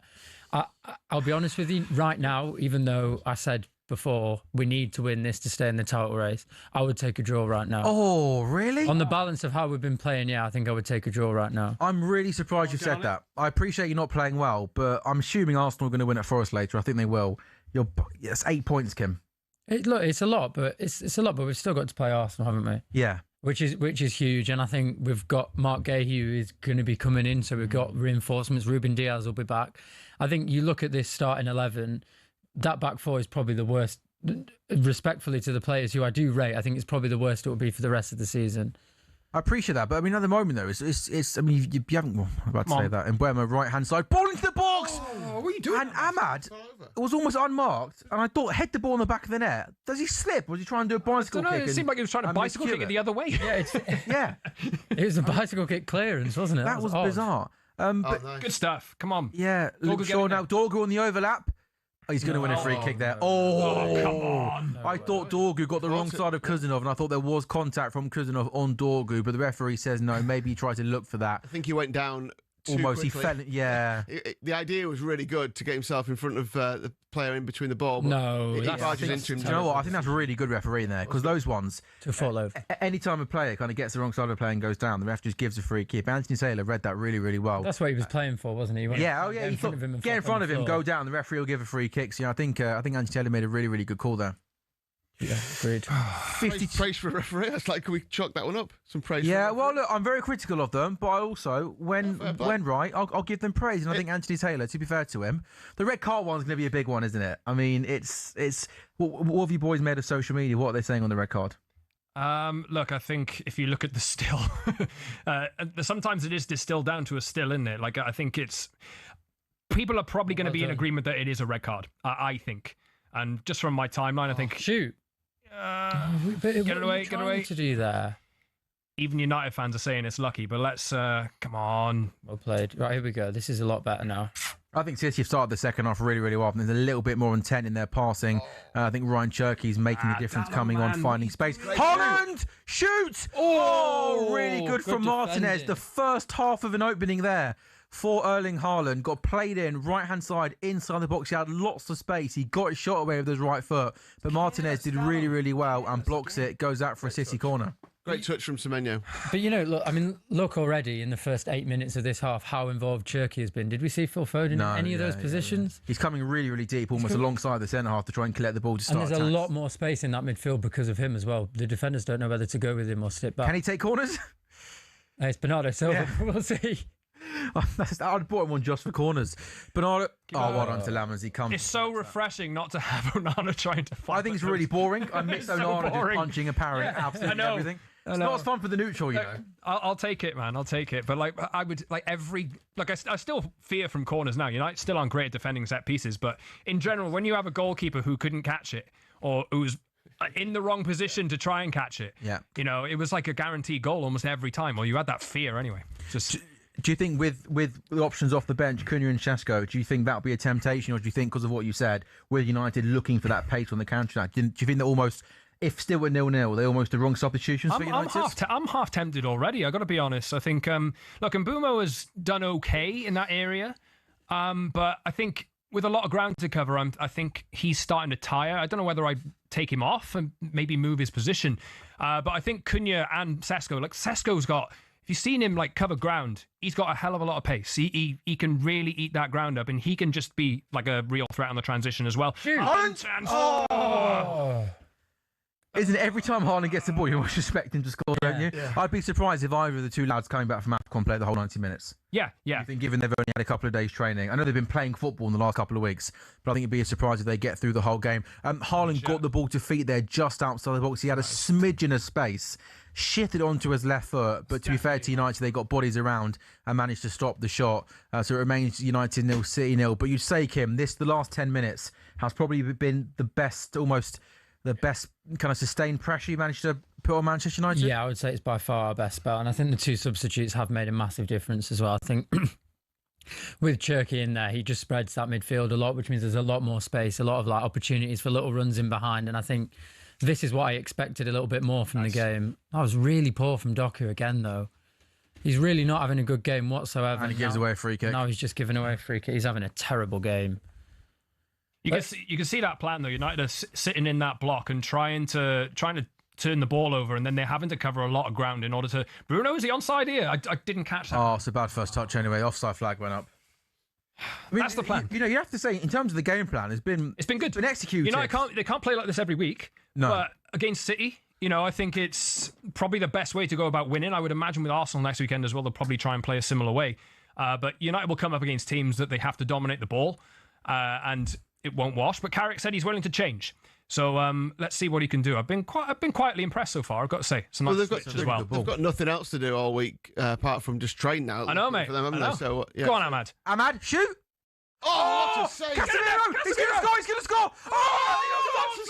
Man. Donnarumma. Oh my God, that is why you spend money on a proper goalkeeper. Wow. It is. Time in a A ball that gets switched to the left, tap to the right-hand side. Ahmad is one-on-one with Nico O'Reilly. He's completely exposed to O'Reilly. Ahmad takes the ball down. He cuts in on his left foot. He gets the shot away. Donnarumma pushes the ball, though, back into a dangerous area. And Casemiro gets here before Ake. But then Donnarumma gets down and makes an outstanding save. He celebrated like he scored a goal. Great save. But how's Casemiro not just scored? And He's giving him no chance? I know. He's trying to dink it over him. And, he's 4 yards out. He's a little bit off balance, but just put your foot through it. How is Donnarumma does really good well. from I'm taking it is world class goalkeeping, but I think that Casemiro has to just put that anywhere other than somewhere that Donnarumma can save that. That's a massive chance. Yeah, huge chance. Great. First save was good. I don't know if he was trying to put it to one of his players, but big hand for the first one. The second one was just instinctive. Lee, am I being harsh to say that he shouldn't be parrying that back into the danger area, or do you think it's a hard shot to save from the Ahmad shot? Come on. Yeah, I thought it was a good save. Yeah, fair enough. But he almost seemed like could have was pushed it trying away, to. couldn't Yeah, he? I think so. Yeah. 58 gone. So again, that is literally following where this game is at. City having all the possession, trying to break down the United low block, and then United are always one pass away from being in. There's a great crossfield ball to Ahmad. Ahmad against O'Reilly. You only thought there was going to be one winner, and then to fair to Donnarumma, he made a great save. I'm not sure if I answered this question last time you were on. You look so nervous. I almost feel bad talking to you. I'm like, should I just not speak to you the next half an hour? But then you're kind of being paid, aren't you? I guess not. I've got to do my job at some point. Do you think that Donnarumma was always going to be a player Pep wanted this summer, or do you think they panicked when Trafford dropped that stinker second game of the season? I think Donnarumma, as I said to you before, I think he's the best goalkeeper in the world, and I think if he becomes available for a low price, you just have to go in for it. Sure. I think that Trafford probably would have evolved to be a very good first choice He must be goalkeeper gutted, for City. right? It's really and he must be gutted. But I mean, look at that. Ederson wouldn't be making those saves. And I can tell you for free that City are not 6 points behind Arsenal if Ederson's in net instead of Donnarumma. There is no chance. He's been absolutely unbelievable for us. I do think that there are some frailties, like coming out from a corner. Bit weak sometimes, I think. We saw that again. We saw that again with the Maguire one, like wet. He wasn't really there. But I do think as a shot stopper, he's the best in the world. That's interesting about that kind of Man City's transfer policy. Seems to be that more often than not now, doesn't it? That a world class or at least a very high class player becomes available, we'll get him. Yeah, and Semenyo's the same. So he's the same. So is Donnarumma. And I think Must be nice. To be honest, I think it should be that way. And I think also like you've had a sustained period of incredible success at City, and you've got all of these players who are coming to the end of their expiry date, or have in the last season players who have already moved on. So I think it is quite good forward planning. I think the fact that we've bought Donnarumma and Guehi and Semenyo for like 100 mil altogether is pretty good business. No matter what you think about City spending, that is objectively good business. You're getting three of the best in their position in the world. Yeah, obviously you spend Grealish, obviously your record signing still, isn't he? £100 million, right? So you obviously spend lots of money over such a long period of time. But like, is there one in there that I just can't remember off the top of my head that like you signed for around a 50, 60 that just came and absolutely flopped, didn't deliver? Like Calvin Phillips was maybe 35, then he obviously flopped. But like Calvin Phillips, I'm saying there's like your recruitment is normally pretty spot on, isn't it? Yeah, I would There's not say many so. misses, is there? Well, you look at Marmoush from a year ago. Like, But to be fair, when Marmoush got brought in January, and from January to the end of the season, he was our top scorer. He had a big injury at the beginning of this season and then went to AFCON. So I think Marmoush we can try and give a little bit more time due to circumstances. And I do think that he has been quite good for City. Rodri's got space. Come on, give it Haaland to now. Lukaku. Can Haaland get a shot away? That is God. what a tackle from Casemiro. That is exactly what your number 6 to do. See the danger, smother it. Great tackle on Haaland, and United win back possession. Should have moved that quicker, Haaland, though. Yeah. Really cumbersome now on the ball. And Go on, Harry. Maguire takes the ball forward now for Manchester United. I do love it, Harry Maguire. throw back to the Leicester days. Really. Yeah, I know. Harry Maguire glide up the pitch for Manchester United. Good to see Harry Maguire back, isn't it, Scott? Yeah, man. I don't know if he's going to stay. He's out of contract in you want him to 5 stay? months. Not on the terms he's on. Look, if I'm happy for him to stay around, if he's on reduced terms, United are trying to correct their wage structure because they're absolutely out of whack and like one of the big things that's been holding them back. But I like him. I think incredibly professional guy, incredibly professional, and the way he's come back from the stick he had a few years ago. Yeah, and you'd probably Penalty. I don't know what's happening there. No, but you've appealed for it. Is that Bruno Fernandes has gone down? You said you weren't going to swear him if Bruno Fernandes went down under suspicious circumstances, but he's gone down in the box with a collision with Nathan Ake, but I don't think anybody actually saw what happened. So United are going to carry on in possession, 61 gone. It is Man United 0, Man City 0. It's a great game of football, isn't it? For a 0-0, it's been a really absorbing game. Yeah, you can't really take your eyes off it, can you? Because you expect something to happen. The disappointment here for... Oh, Kuzunov does well. Sorry, carry on. the disappointment for Manchester United fans, I guess, is that they've played well, but... Go on, Leacher. Lovely. All the chances of it, they need to convert. It's simple as that. Although they played pretty well, but just the chances they've had to look back on this if they don't score and just wonder, like, how they didn't put one of these away. But this has been the pattern for the last 3 games. Oh, Bremen! I want to save on the keeper! Save! Oh my God, Donnarumma is a joke. Bruno Fernandes whips in a really good ball. Come on. United shoot, pushed away. Haaland counter-attack. Casemiro does well. Maguire does well. Oh, the referee gives a foul. I'm not sure about that. And Harry Maguire and Erling Haaland comes. What a great game of football. Yeah. And Kim, you mentioned it there. That's another outstanding save there from Donnarumma. Cross comes in.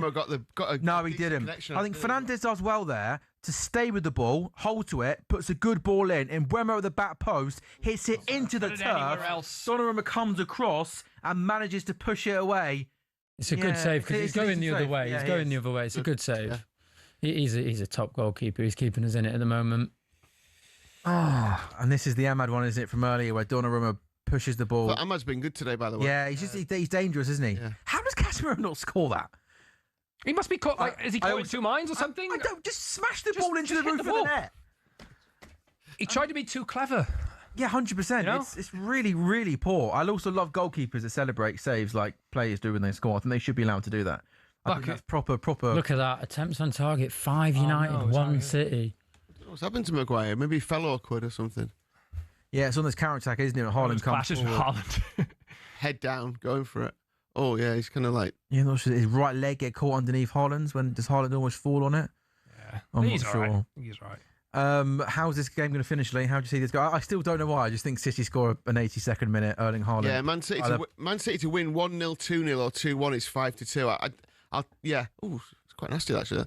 Studs on the knee, it looks like it maybe twisted his studs into his knee as he went down. But, yeah, I think City might edge it. Really? They're just under 2-1. It's kind of got that balance about it, doesn't it? You know, where United just made to feel like, come on, this is the kind of counter-attack. Counter-attack. It's 4-on-2. Bruno Fernandes. He's got Mbeumo to his left. Ahmad to his right. He goes to Mbeumo. Yes! Come on! Come on! Yes! Matter of time. Transition, Sam. Been talking about it all day. That is how you do it against City. What a finish. 4-on-2. Brian Mbeumo, he's had a few chances today, but United needed that. Come on! It is. We've said all along. You said a score at the top of the show. United are going to sit deep, and counter-attack. It comes from a City free kick. And United counter. Bruno carries it.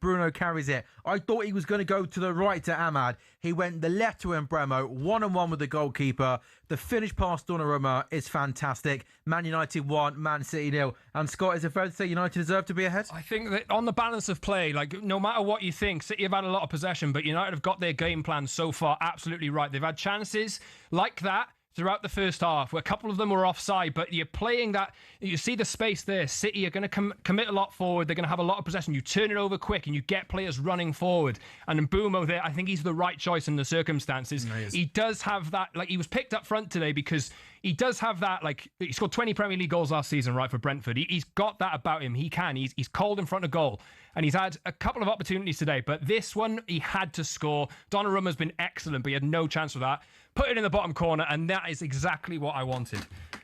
Great from Bruno. Great from Bruno as well, to be fair. Great selection of where to go with it. It was a great counter-attack, wasn't it? It was funny because when I said I think Man City might edge this, I don't know if Scott might have gone, oh no, like, as if I'm always right. I think Kim said that. He went, really? I have been. No, but it had that feel about it, didn't it? If United didn't score, and they've had a lot of chances to score so far, if they didn't score, you just kind of feel like it'd have a sting in the tail. But if it got to like 80 minutes, we got nervous. Deserved a goal, didn't they? They deserve this. They deserve this. The way that they Carrick as well.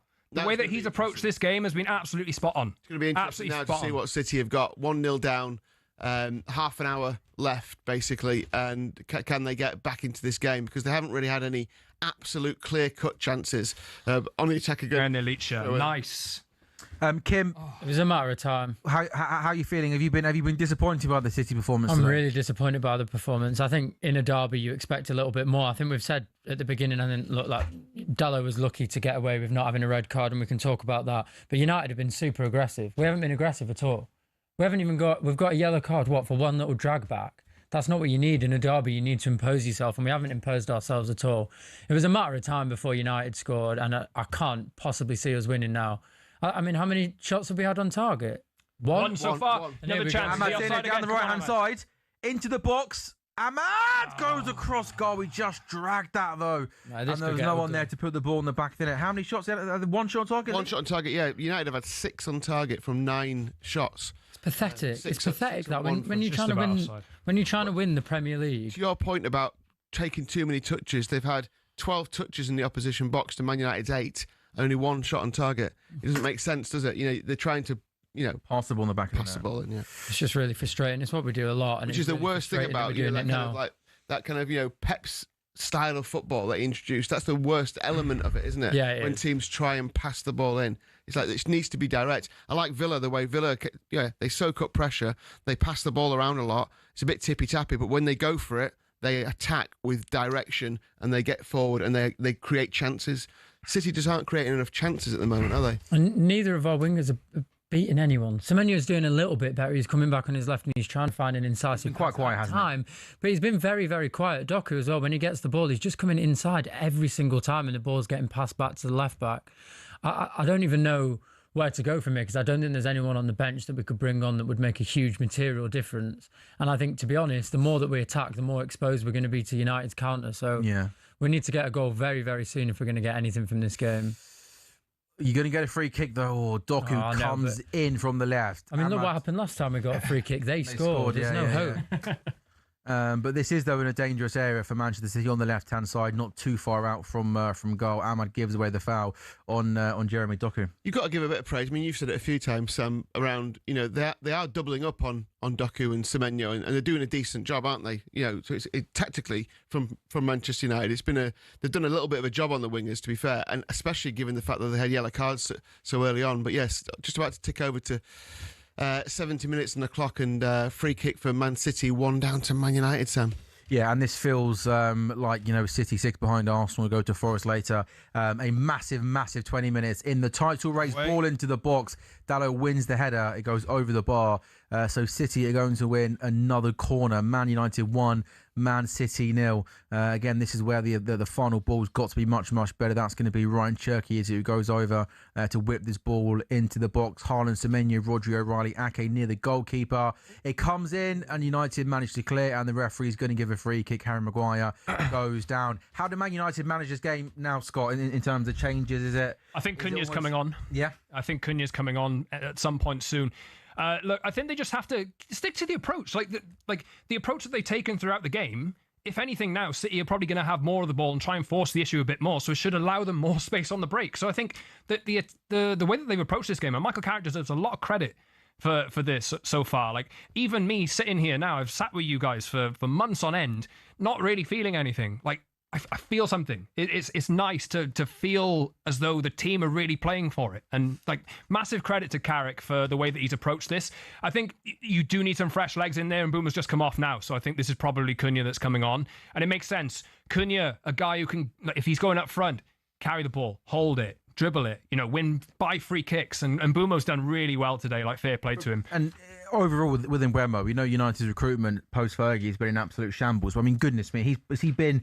Maybe I know it's only 6 months in, but apart from Bruno Fernandes, has he been the most astute signing you've made in the last decade? So far, he's been brilliant so far. He went a bit off colour a few weeks ago before AFCON. Really, he was still picking up goals here and there. There's a chance for City. Semenyo comes forward. Just again, maybe the pass to Haaland was on. He just took maybe too many touches. Come on, get it in United win it back. Now Rico Lewis takes it back. Ball into the box. Maguire, great header. Bernardo Silva, another great tackle from Cunha. First it was Maguire, then Dalot on Doku. And I tell you what, you know how Roy Keane always in the studio talks about basics and challenging and winning the ball back. United have done all of that really well this afternoon. That's all I've wanted to see for months and months on end. Months. And they have brought it to the table today. I've been really, really impressed by them. Flying in front of City are probably gonna have a lot of pressure now in the next 20 minutes or so. But they're flying in charge of in front of shots, and the approach is really good. From the very beginning, from the first whistle today, they were up for it. Flying into tackles. They got a bit lucky with that Dalot red card, but this is the kind of thing that you need. This is the kind of attitude you need to bring into not only derbies, but every game. This is what I want to see out United in every game, and they deserve to win on the balance of play so far. I don't know whether they'll be able to hold on or whatever, but United have deserved this. And I'm really happy to just see them playing a little bit like United again. to be honest. Yeah, I think so much here is on Ryan Cherky. I think he's sort of the one player that I think looks like he's maybe got control for Man City. He's been dangerous in possession. I think City have got to try and get Ryan Cherky on the ball. Kim, the camera just panned there to Pep and Pep sitting on the sidelines. Do they both look a little bit almost short of ideas at the moment? How to try and turn this around? It's quite hard to know where to go because I don't think there's anyone on the bench who can make that much of a material difference. It's like we can't really bring a striker on because there's no one there to bring on. Similarly with the wingers, I don't really know what to do apart from just continue to huff and puff. There's a lot of kids on the bench of senior players. The only other two are Reinders and Ainuri. And I think Reinders is probably a good shout to bring on just because he's a little bit more attacking. Maybe for Bernardo. Great ball. A good ball. Oh, no one there though. No one there, and that's actually been a feature the last few games, especially during those draws against like Chelsea. Who else did we draw against? Brighton, Sunderland. Chelsea, Brighton, Sunderland. All these balls are coming into the box, and because Haaland seems off form or he's tired, he's not getting there. But then there's no one else to get there. That's what Doku needs to be doing. That's what we saw so well with Sane, Sterling, and Aguero. Is if Sane put the ball in, if it missed Aguero, Sterling would be there to tap it. How many back post tappings did Sterling How many score? back post tappings? Semenyo's just put in a great ball there, and Jeremy Doku's still right on the left On wing, his heels almost. the Needs to touchline. anticipate. Yeah. Really frustrating to watch. Where does this victory? What does this do for you? Fourth place. How is that right? How are Man United fourth in the Premier League table? right? Like, They won't stay there today. Liverpool will beat Burnley, but you know. sure about that? Yes, I'm sure about that. Oh, yeah. I think they'll be fine today. When you look at how bad United and Liverpool have been, the fact that Man United and Liverpool are fourth and fifth in the table respectively, does that almost just show how bad the rest of the league are? It's either how even. Well, it's a lot more even, and there's a lot more results that are possible compared to what it used to be. There's only Arsenal who've got any level of consistency this season. Obviously, And Wolves. yeah, true. Yeah, Like that one. yeah, I do like that. Aston Villa obviously have shown brilliant form in places and have been really good, but their start to the season was abject, wasn't it? So, but yeah, it's amazing. It's a bit like the Championship in a way. If you take out Arsenal, that a good run can really shove you up the table. That is so pathetic. That's embarrassing by Rico Lewis. Give the ball away by stumbling. Oh, that's everything that's wrong with our performance today. That is so weak and embarrassing. Yeah, he had the ball to feet and he just, I don't know what he tried Good to stuff do from there. Dorgo. I've been impressed with him today. It's been good. And by the way, I have to say, I think I said to you boys, I was really surprised. I was like, I couldn't get my head around why he didn't go Cunha over Dorgu. But that pace on the counter attack is been. You have to say, I mean, Michael Carrick's executed his game plan so far to perfection, hasn't he? In terms of sitting deep, frustrating City, haven't had any clear cut chances, and every time on the counter attack, City look open, don't they? They look. Open defensively. Yeah, look, United have got Steve Holland in over the last few days as well. Shrewd appointment. I think so. The work that he's done, the success that he's had, I think the people in charge of England get a rough ride. You think of where England came from when they took charge. Go on, Cunha. Go wide. Oh, Ahmad has so much space there. He could have played that ball a little bit quicker. Yeah, so I think it's a good appointment. Carrick needed some experience, I think, alongside him, and maybe an outside voice as well. Somebody who can drill the players really well. And I think you... Yes! Oh, my God. Rico Lewis, that is pathetic. Oh, and yes! I did not expect that. That's absolutely outrageous defending, that is. That's disgraceful. Come on! That's a team who don't want to win the Premier League. You cannot be defending like that in a Manchester derby when you're 6 points behind Arsenal. What is that about? Have you ever seen that? What is Rico Lewis doing at the back post? Have some nous. Have some intuition about you. Have a bit of bottle. Try and go to your man. We've let a slow ball, go across the entirety of the box, the entirety of the penalty box for Dorgu to come in and score. Absolutely pathetic and embarrassing. Oh, lads, I'm so relieved. I'm so relieved. Manchester United 2, Man City 0. Patrick Dorgu has scored for United, and as Kim puts it, very, very well. It is a ball in from the right-hand side that is able to run across the face of goal, and Patrick Dorgu closes in on it. Ahmad has the ball on the right-hand side. He has the ball. He plays it out to Cunha, who's ahead of him, and Cunha's able to go one-on-one with O'Reilly. He goes on the outside. He puts the ball in across the face of goal. He's not woken up and Cunha wanted it more. Kim is absolutely spot on. This ball goes across the face of goal, and Patrick Dorgu runs in front of Rico Lewis. And Rico Lewis there has got to do better. He makes it nice finish from Dorgu. He makes it way too easy for him. It's an absolute disgrace. I think Rico Lewis is a disgrace there. I think Ake is an absolute joke as well. That ball comes across the middle. Ake leaves it for Kusanov. Kusanov leaves it for Rico Lewis, and Rico Lewis Harris is on a calculator doing some maths or something. I mean, what on earth is he doing? He's on a football pitch. He's on a football pitch. How as a right back do you not know that your winger or left back is behind you? You need to be on your toes, anticipating the left winger is going to make a run, Semenyo ball across goal. Embarrassing.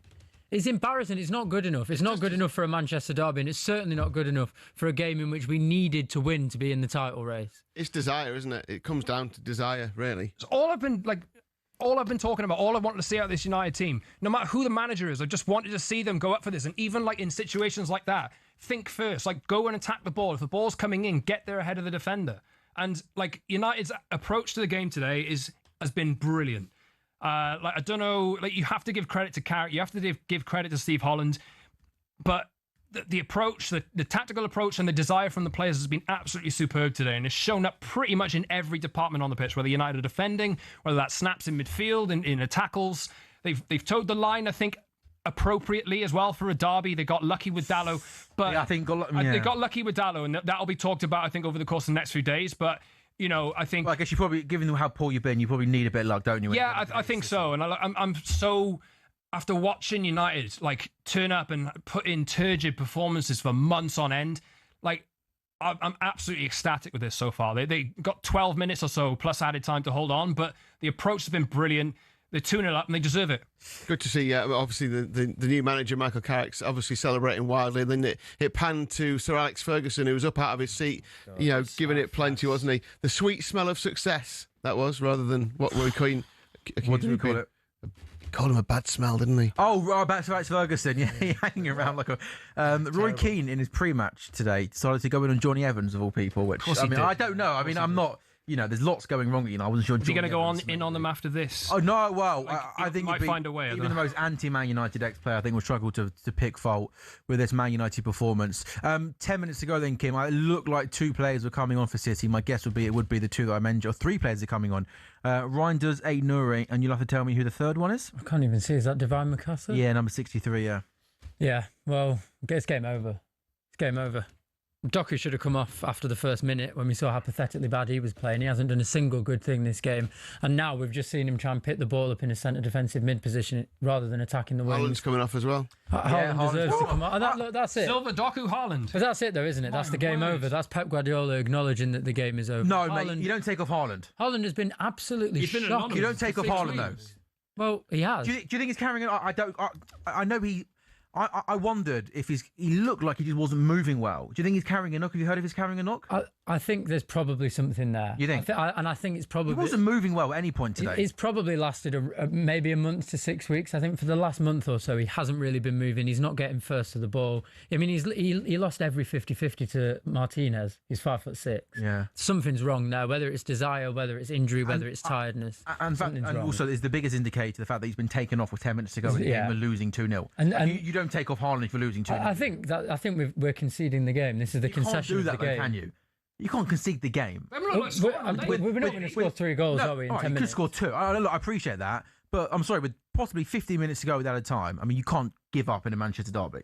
I don't know. I mean, can you? No. You can't accept the 2. Just out of interest, what are the odds for City to get a result? 80-1 to win it, 18-1 to draw. So just gone 20-1. 18 feels short given how bad you've been in this 20-1 to draw the game. They need to score soon. Yeah. We need to score now. I mean, as Haaland went off, he was he didn't do anything particularly bad, but sorry, he wasn't. That's that is a free kick has just come in, and someone's offside. How on earth can you be offside like that? That's lazy. That's just being lackadaisical. That's absolutely pathetically. Sorry. Yeah. No, I was just saying, as Haaland came off, he was a bit like, bottom lip was out, a bit like, why are you bringing me off kind of thing. So it wasn't like he was expecting to be brought off. Like he had a knock. If you had a knock and you got brought off, you think, yeah, maybe like... But he was a bit like, right? It's a message. Yeah, I think Pep's sending a message. I think he was really unhappy with Haaland's performance today. But to be fair, though, he hasn't really been given any service, has he? And Erling Haaland isn't the sort of player, as we know, that likes to come deep and get involved, right? But the thing is... You say that, but that Semenyo ball there, Haaland on another day can be there, and that counts as service. I think because he's not moving at all, it seems like the balls are much worse than they are, which I actually don't think they have been. But I mean, this is super disappointing. The desire just hasn't been there from minute one. I'm really, really shocked by how poor this performance has been. Yeah. I think United have been excellent, but I think you've been a bit pedestrian in possession, almost, passing sideways, not having that clinical edge, not having that cutting edge. And also as well, Kim, United's game plan here has been pretty obvious. Knowing that they want to play on the counter-attack, I just wonder, could Pepper maybe put a Nico Gonzalez in there with Rodri maybe to give you guys a bit of extra protection, another body in midfield to try and deal with the counter-attack, to try and handle the counter-attack. Sam. What's that, mate? I think it's their approach to the game. United have wanted it more than City today. Yeah, I think. I agree. And as you can make the tactical switches, you got to have that basis. You got to have that foundation. Like your attitude's got to be it. And it's shown up everywhere. Right. You're right. And I think that what exemplifies that more than any is from 16 minutes, Luke Shaw and Dalot on yellow cards. And how many times have they been driven? They haven't even had to make a tackle, have they, really? They haven't even had to make a tackle. That, to me, is just poor. That's poor desire. That's a lack of common sense. Kim, it'll come as no surprise to you, but Rico Lewis is taking absolute pelters on Twitter because his defending for that second goal was nowhere near good enough. When you're at this level and you're a right back and you've got that ball that comes across the face of the goal, you've got to be aware that there could be someone coming in, and the fact that he just didn't anticipate it, allowed Doku to get in front of him. You can't legislate for that defending, can you? No, and I mean, look, we said it, didn't we, in the first half when I was talking about Rico Lewis. He is not a right back. That's not where he's playing. But he has been, that's not where he should be playing, sorry, but that is where he has been selected to play. And no matter what position you are, whether you're a striker, whether you're a goalkeeper, whatever, if you've come up playing football, you know that if a ball comes in, ball comes across the box, you check your shoulder. It's the basics of football. You're on your toes, aren't you? You're on your toes, looking both ways. You check your shoulder. You know if someone's coming. You try and get to the ball first. And I don't know what he's dilly-dallying for. That was nice. Shots for Reinders across the face of goal, and that is where you need your centre forward to be in the right place at the right time. Why was no one Shouldn't there? have subbed Haaland. Haaland would be sat on the bench saying I'd have been there, but he wouldn't have been there, would he? He wouldn't have been. Not on today's performance. They're working nice. Is that brilliant from Shirky? Nice flick to Reinders. That is literally a cross the face of goal. And the young kid, Kim, that's come off the bench, he's just nowhere really, is he? He's not in a position where he's going to score, is he? He's not, but let's be honest, it's the 84th minute. We're 2-0 down. That ball's come across the box and we have the only striker in the box. The only striker. That can't happen. United's goals came from a left-back winger getting into the box. And we have one player in the box when we need a goal. It doesn't make any sense. You've used the word desire a lot today about City lacking desire. Do you think that's a big part of it? I think that's part of it. I think what happens a little bit with City, and look, it's hard to be too critical of a team who's won so much and who regularly performs so well. I think what happens is a little bit of complacency. In what ways? What do you mean complacency? I think because the players know that on our best day we will probably beat anyone, and I think that they think that we can just control every single game. I think that they believe that their physical attributes are enough to control every game and to go into every game, that even if there's not a huge amount of desire, that the class will shine on through. And that's just not the way it works in the Premier League. And I don't think they've approached this game right at all. I think this is a Manchester derby. I think no matter whether you're first coming up against 20th, no matter what it is, it's a derby. So you approach the game like a derby. Don't approach the game like it's any other game. I know managers always say that, it's any other game, we'll manage it like it's any other game. But they're not saying that. They're not saying that in the changing rooms, and they shouldn't have been saying that before this game. We should have approached this with a lot more intention, a lot more aggression. It's really disappointing. There is a big goal at the top of the Championship. Top of the table, Coventry have just scored a late goal at home to Leicester. Coventry 2, Leicester 1. And there's also a big goal as well at Vicarage Road between Watford and Millwall. Two sides that have got playoff ambitions at 6th versus 5th. So two sides in the playoffs. And Millwall are 1-0 up away at Watford. Watford have scored 16 goals and they've been losing in the Championship this season. 2 more than any other. And they're going to need another goal from behind today. Watford 0, Millwall 1. Since Alex Neil's first Championship game in charge of Millwall, only Coventry have picked up more points than Millwall. So that shows kind of the good job he's done over the last sort of year, 18 months, Alex Neil. And Watford 0, Millwall 1, Coventry 2, Leicester 1, Ipswich still 2-0 up at home to Blackburn, 87 gone at Old Trafford, Reinders 8, Norrie. Again, United with pretty much 11 players in their own box, and City are following a familiar pattern of just being short of ideas in these danger areas. Ball into Reinders, it comes to Rico Lewis, and Rico Lewis' shot goes way over the bar. Scott Saunders, how are you feeling? This is, do you think there's any way and I'll maybe ask you this question in more detail when the game's done, that if this does go really, really well, United could do what they did with Solskjaer and just give it to Carrick? Look, it could happen. First of all, Sam, like my face, I don't know how it's coming across. It's months of relief. Honestly, this is months of relief because I've wanted United to put a performance in like this. They can't play with this amount of possession in every single game, but it's just the approach has been perfect. And Carrick deserves a lot of credit. Look, I don't want them to make the same mistake as last time and get caught up in emotion. But what I do want to see is a unity. I want to see a plan and a structure that is all aligned, that is moving in the same direction. Carrick has leaned into United. There's been a lot of talk about United DNA, right, over the course of the last few weeks. Flying forward on counterattacks. That is what United is. Getting Old Trafford really up for it. Throwing themselves into tackles. This is what we want to see. This is what we want to see, right? And look, we've had... I don't know what's going to happen. I don't think the plan is going to be to keep Carrick on or whatever. But we'll see. Over the course of the next few months, we've had other managers. We've had some of the best managers in the world come into this position and ultimately fail, right? So True. There's no guarantee that Thomas Tuchel comes into this and makes it all work. Or there's no guarantee that anybody else out there comes into this and makes it all work. They've got to be singing from the same hymn sheet, aligned, and they've got to kind of embrace the history and the way that United are supposed to play in the performances. And look, even now, they could have won this game by more as well. They really could have. I've been absolutely thrilled with this today, honestly. I'm so happy. And look, Michael Carrick, he's got a lot to live up to now. United have got to keep this going. And that has been the problem down the years. United are capable of getting up for games like this and capable of putting in performances like this. But then the next week, they kind of drop off. The energy goes a little bit. So it's a real good test over the course of the next 16 games either United have to go and get top 4 or top 5. I think it's open. I think it really is. It's been open for a lot of the season.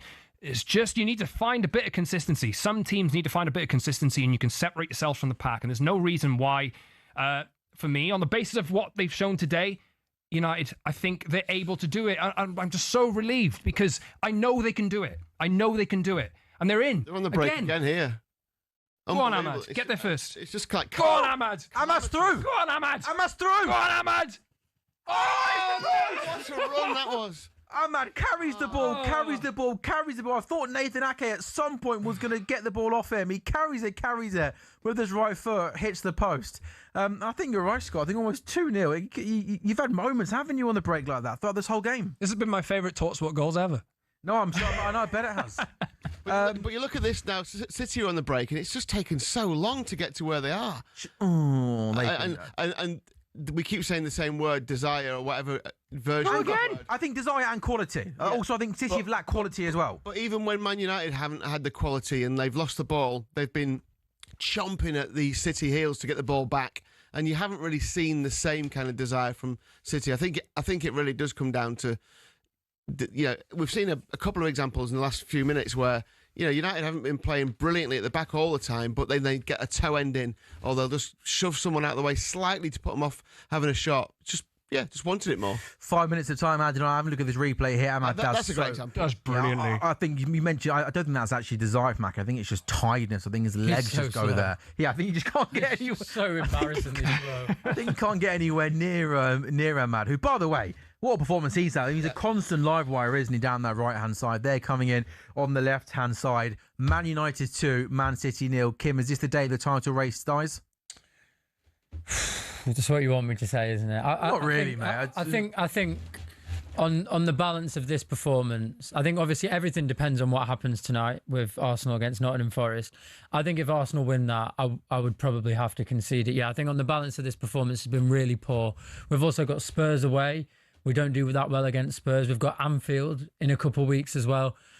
I just think we're probably a little bit too young for the title challenge this year. I was very, very confident. I was before the last what? It was 4 weeks ago, 4 or 5 4 weeks weeks ago. Yeah. But in them we've drawn 3. When you say too young, you think it's an inexperienced team? No, I think we're in a transitional period. I think we're in a transitional period, and I think we saw that last year. And I don't. Cunha's in 1-on-1. He's got Mount to the left. Cunha to Mount. Yes, is he on? Goals! Oh my God! Man United Domination. beating Man City by 3 goals to 0.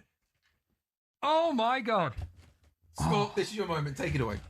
I'm absolutely delighted. Absolutely delighted. They have spotted the weaknesses in this City team, and over and over and over again they have exploited them.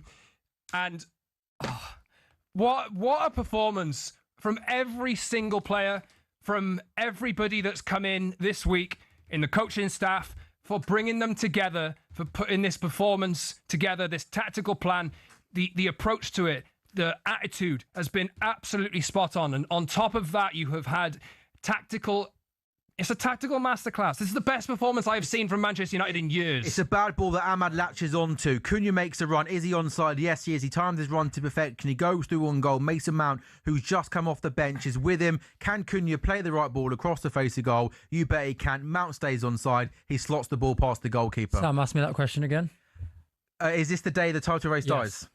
Yeah, title race completely. Kim, you can't put in a performance Kim, like this. This has been pathetic from Man City today. Pathetic, absolutely pathetic and embarrassing. I don't mind losing a game. I really, really would hate to lose any derby, but to lose a derby like this, when you're massive favourites and when you've got a title race on the cards, is almost unforgivable. Is unforgivable. The players need to be going into that changing room and having a proper look at themselves in the mirror, because this is an absolute disgrace of a performance. And the thing is, what happens at City is you'll get a lot of people now online looking at that back four and you'll go, well, they're inexperienced, that's why we didn't win the game. They'll look at the red card, oh, it should have been a red card, that's why we didn't win the game. Let's actually have a look at the players who are paid 300, 250 grand a week, 500 grand a week in Erling Haaland's case. He hasn't scored in 7 games apart from 1 penalty. No open play in 7 games. Phil Foden, again, the last 4 or 5 weeks, absolutely shocking. Jeremy Doku today, a complete embarrassment to watch. And these are the players who you're paying the big money. These are the players who need to be performing, particularly at a title race and particularly in a derby. How you can put up a fight like this in a Manchester derby is embarrassing. It's completely unforgivable. And this goal has just been... Oh, goodness me. Sorry, where was the offside there? Was he offside by a toe? Who was offside? Cunha? Yeah, Was he? They've been checking it all that time. Look, let's Tell you what, my You're going to reverse your toe. No, let's be completely honest. This game should be 5 or 6-0 to Yeah, it could United. be. Yeah. It's margin. It's like a yard here. Not even a yard, is it? Three offside. Offside to me, Three mate. offside goals. Away from it being that could have a been complete embarrassment. Oh, I see. Yeah. And this game has been a complete embarrassment. Apart from a very, very tight marginal offside and Donnarumma, who's been fantastic, the only player who can hold his head high, this could be 5 or 6-0 to United. Do you know what's interesting? I like looking at body language and how things affect different people. When that goal went in, I know it's been chalked off. Casemiro ran out from the box and jumped on Michael Carrick's back. Like that shows me Unity, something. togetherness. Yeah, but you wouldn't have done that with Emery. No. And certain managers, you wouldn't do that with some of that senior manager. You wouldn't do that, Mourinho. Where on earth was this United performance the last year under? Obviously, he's come in and done something, though, hasn't he, Carrick? Yeah. Oh, that team. Well, guess what? He's done this thing where he's played. There's this crazy thing, Lee, that sometimes managers do, where you play 3 men in midfield, and therefore your midfielders are not completely outnumbered. Scott, who would have thought that? Yeah. So you play an extra body in midfield. It makes it harder to play through you. It makes you more compact, and you don't get completely outnumbered. Yeah, look, 2 simple banks of 4 to defend in today. With they've had the opportunities on the break. Let's just keep a clean sheet as well. They don't even keep clean sheets. Come on. That's got to be it now, surely. We have played the 5 minutes of timeout. We might get a little bit longer because there was that delay wasn't there for VAR, but I think it's all going to be inconsequential because Man United beating Man City by 2-0. Man United absolutely outstanding. Their game plan was pretty simple. They wanted to sit deep. They wanted to frustrate City with the low block. They did that. City barely had, the best chance came from a header in the first half from a corner and then counter-attack. They had Dorgu, Ahmad out wide pace, and Mbeumo leading the line. And on about a dozen occasions, United have caused City real problems, breaking, counter-attacking, and as Kim, the Man City fan, rightly says, 2-0 almost flatters City. Okay, there's one moment early in the game that might be reviewed. The Dalot challenge on Doku. Did United get lucky there? Maybe, but from that moment on, my goodness me, where the hell has this Manchester United been in the last year? We watched a year of football under Ruben Amorim with the same system, game in, game out, being outnumbered in midfield, too open, a lack of structure, a lack of a game plan, that god-awful record, was it 15 wins in 45? They go with a 3-man midfield, a little bit of pace out wide, and Scott, it's been, from a United point of view, is that pretty much perfect, right? Look, this is the best performance I can remember United putting in years. Full-time, Man United 2, Man City 0. Oh, what a relief that is. I've been watching the most turgid, boring football. I haven't really felt anything about it for most of the time over the last 2-3 years. It's been that long, honestly. And the approach that United actually took to this game today was absolutely spot on.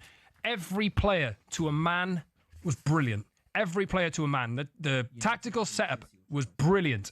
And I'm just so delighted to feel something again from this Manchester United team.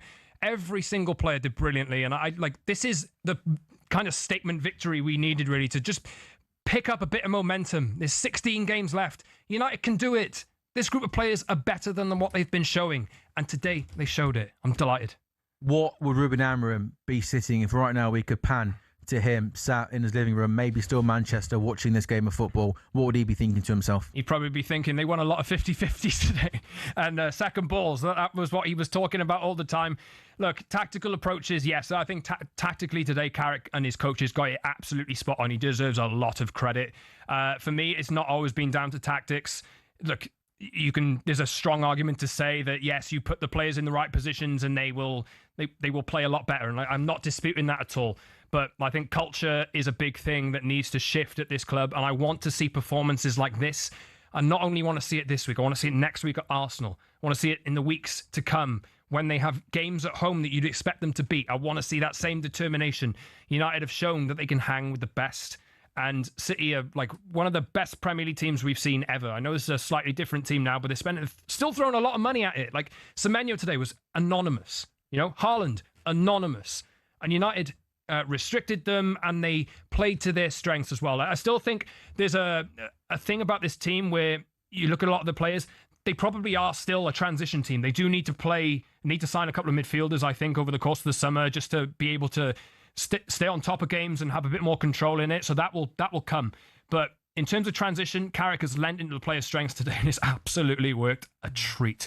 It's been fantastic. You hear a lot about the Man United way, don't you, and all that. But to be fair, like in the first 10 minutes, there was a couple of late challenges. Yeah. The adrenaline was up. They were aggressive. And you thought, okay, this is a bit different. And then when they did get the ball, Man United, the game plan was pretty clear, wasn't it? Get it out wide. You had pace there. And I know it's cliche to say it, but is today the Man United way? That's it, right? United aren't like a team that will pin you back like for 70 odd minutes of games or whatever, and they are more willing to. I love counter-attacking football, right? I think of like Jurgen Klopp's Liverpool, and I think of Pep's City down the years, like the two best teams generally over the course of the last decade or so in the Premier League, outside of Arsenal now, right? But Klopp's Liverpool, they kind of lent into that attacking style, that high energy style, and United's DNA, I think, is not always to be on top and pin teams in like City have done and keep 80% possession or whatever. It is letting them come onto you and breaking. Like the Mbeumo goal, they scored the first one, like 4 players like flying forward, like outnumbered them 4-on-2. That's what I love to see. That's what I love to see as a United fan, and they just keep doing it. Just keep doing it every week. I've had a lot of fun today. It's been brilliant. It's what about that midfield? I mean, there was so much talk about Mainoo coming back into this team and what he brings to the team. The balance of that midfield three, do you think that is the best option United have moving forward? Currently, yes, I think so. Casemiro today I thought was really good as well. Cobby alongside him, he brings that ability. That there was a moment where he dribbled around. It might have been Semenyo, I think, in the first half, if I remember rightly, but like just a quick little shift from left foot to right foot, and then carries away with it and switches the ball the other side. That is what we like to see from Cobby, and he just has that extra bit of quality. United need ability in midfield like that. They need to be able to get the ball, like transition it into wide areas or push it forward or whatever, and Cobby is that guy who can carry it and can pass it into those areas. So United have been lacking it. He's been overlooked, but he's back in the team now. I want to look forward, not dwell on the past. Like let's keep this going. Like that's exactly what I want to see. Michael Carrick has managed 4 matches at Man United. Brilliant record. He's beaten Unai Emery, Mikel Arteta, Pep Guardiola, and drawn with Thomas Tuchel. He remains unbeaten. Do you want to give us that soundbite? Give it, Carrick. Just give it to Carrick. It's Carrick, I'll give it that one. Give him the 5-year contract on the table. I mean, seriously, when do you want to sign? I mean, we've seen enough, haven't we, Lee? I joke, by the way. For the look, record, right. I joke on the Mainoo point, though, you come in as Carrick and you go, I've got an England international here who's not being played, who I can get a tune out of. I know I can get a tune out of him. And he's probably the perfect coach as well. Like, the perfect like a coach. new signing for you. Yeah. It's a cliche, but like there's so much potential in this team. There's so much potential in this team. I'm just so frustrated, like down the last few months, that I haven't been able to see it every time. But today, we got to see every player play out of their skin. I'm thrilled, honestly, delighted. On your question about the title being over, Arsenal have gone 1-6. Can I guess City? Go on. They were. What were they? Yeah, they were around 2. Oh, they got to be 2 or double 3. that now, 6 and 7. 6-1, yeah, 6-1 to win. Villa 25-1. So it's Arsenal's to lose. It always was, wasn't it? But 1-6 now. They go to Forest tonight. And another, listen, the result's great, the performance is great, but I know it's only one victory, obviously. But you can even just see by the scenes that this is the sort of thing the fans have been crying out for such a long period of time. Oh, mate, honestly, like the way I feel today, I feel like a weight's been lifted off my shoulders. It's mad to have to watch the performances down the last few months. To see that, it was like a breath of fresh air. And sorry, Kim, I know it's like a difficult moment for you at the moment, but like I just, for me, having not. There's been a United playing that I haven't really recognised, and I was hoping that there would be some point down the line that they'd come out the other end and we'd be able to see this again. Turns out, like, it is one game. It's one game in a derby. They have a lot more to prove than just this. I know that they can beat City. I know that they can. They did it last season as well. But we need to see this consistently, and that has to be the message. They have an advantage over everybody else who's in this top 4 race, pretty much. Everybody else. They covered more ground than City today. Like I don't, like 109 to 108 in terms of kilometres covered. Like that's the level of performance that we need to see out of United. The approach needs to change. It was aggression off the ball, but also pace and directness with it. Like the game plan was quite simple, but it was implemented absolutely perfectly by the players. Yes, and it can't be that way in terms of like sitting in and counter-attacking all the time and that being the approach in the next few weeks. But Michael Carrick has said, he's openly admitted that he's willing to change the way that he plays. I think when he managed Middlesbrough, they were really good in terms of possession, pinning teams back, and the goals scored. He has 5 months or so to try and stake his claim for this. I don't know if he wants the job in the long term or whatever, but look, people will want... I think he's going to... Well, I don't know. I think he'd be a brave man to turn it down if he got it. The only thing for me, right, I don't want to see the club make a decision on emotion. But also, what's good now is at this time of year, they have got time. Yes. They've got time to give themselves a couple of months, sit down, not panic, and look at the landscape for the next couple of months, and then make a decision. And I do agree with you that I think because of what happened with Solskjaer, and it might be harsh when Carrick says this, but I think even if Michael Carrick does so well and you end up coming fourth or whatever, I still think the club might think we've made this mistake before in the past with Solskjaer. We're Manchester United. There will be a better, more experienced coach out there. This isn't Solskjaer, though. Like I think Ollie's a club legend, but it's a different guy. You know, a lot of... I'll throw this out there, right? I noticed some of the top coaches out in Europe are midfielders, you know, like the brains in midfield. Xabi Alonso just lost his job at Madrid this week, but you've had, you know, Pep Guardiola himself, Arteta, like midfielders who can see the game. And they often, I'm not saying Carrick will go this way, but is there a trend there? Like these guys are the top coaches in the world at this moment in time.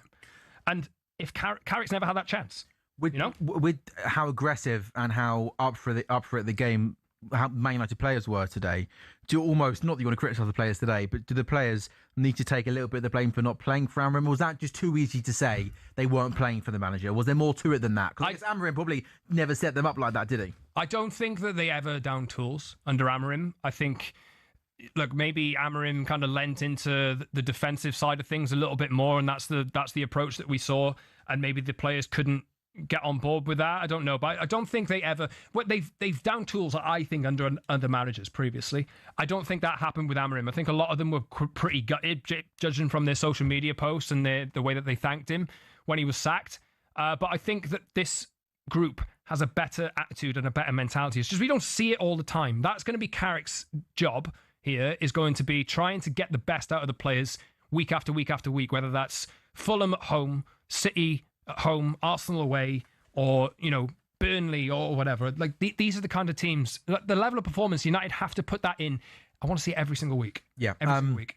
Man United have underachieved for such a long period of time.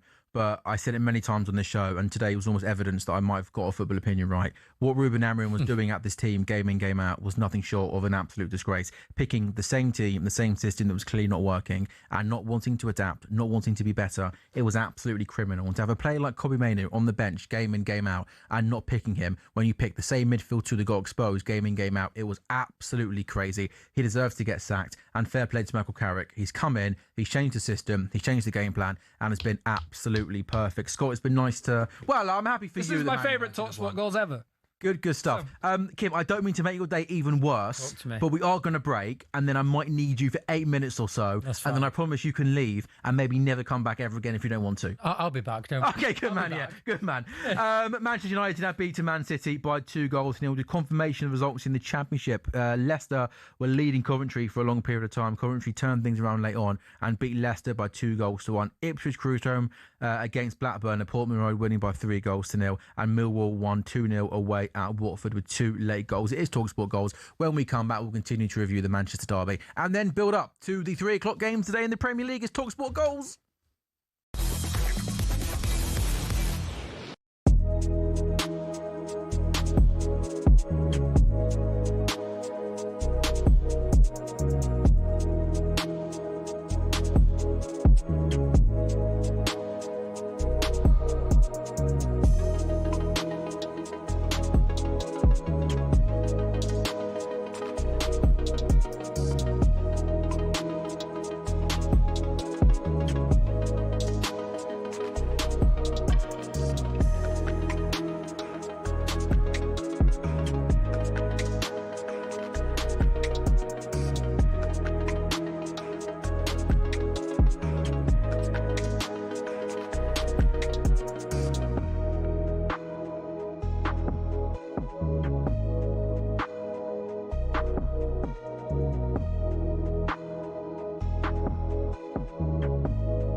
A very good afternoon. This is talkSPORT Goals. It's brought to you by Final One Standing, which is new from William Hill. It's 18 plus. Gambleaware.org. Terms and conditions apply. talkSPORT Goals is live on talkSPORT's YouTube channel and on your smart TVs as well. With you until around 5:30 this afternoon, taking you through a busy day of Premier League football. It's Sam Ellard, Lee Phelps, and still Kim Qatari. Abby Summers has come in for Scott Saunders on the back of Manchester United beating Man City by 2-0 in the Manchester derby. Man United excellent. Man City no winning, good enough. Arsenal, if they win later on today at Forest, go 9 clear at the top. We've got 5 3 o'clock games to come, and in the Championship, top of the table, Coventry beat Leicester 2-1, Ipswich 3, Blackburn 0, so Borough winning last night. All of the top of 3 in the Championship win. Watford, Millwall was 5th versus 6th. Millwall win 2-0 away at Watford.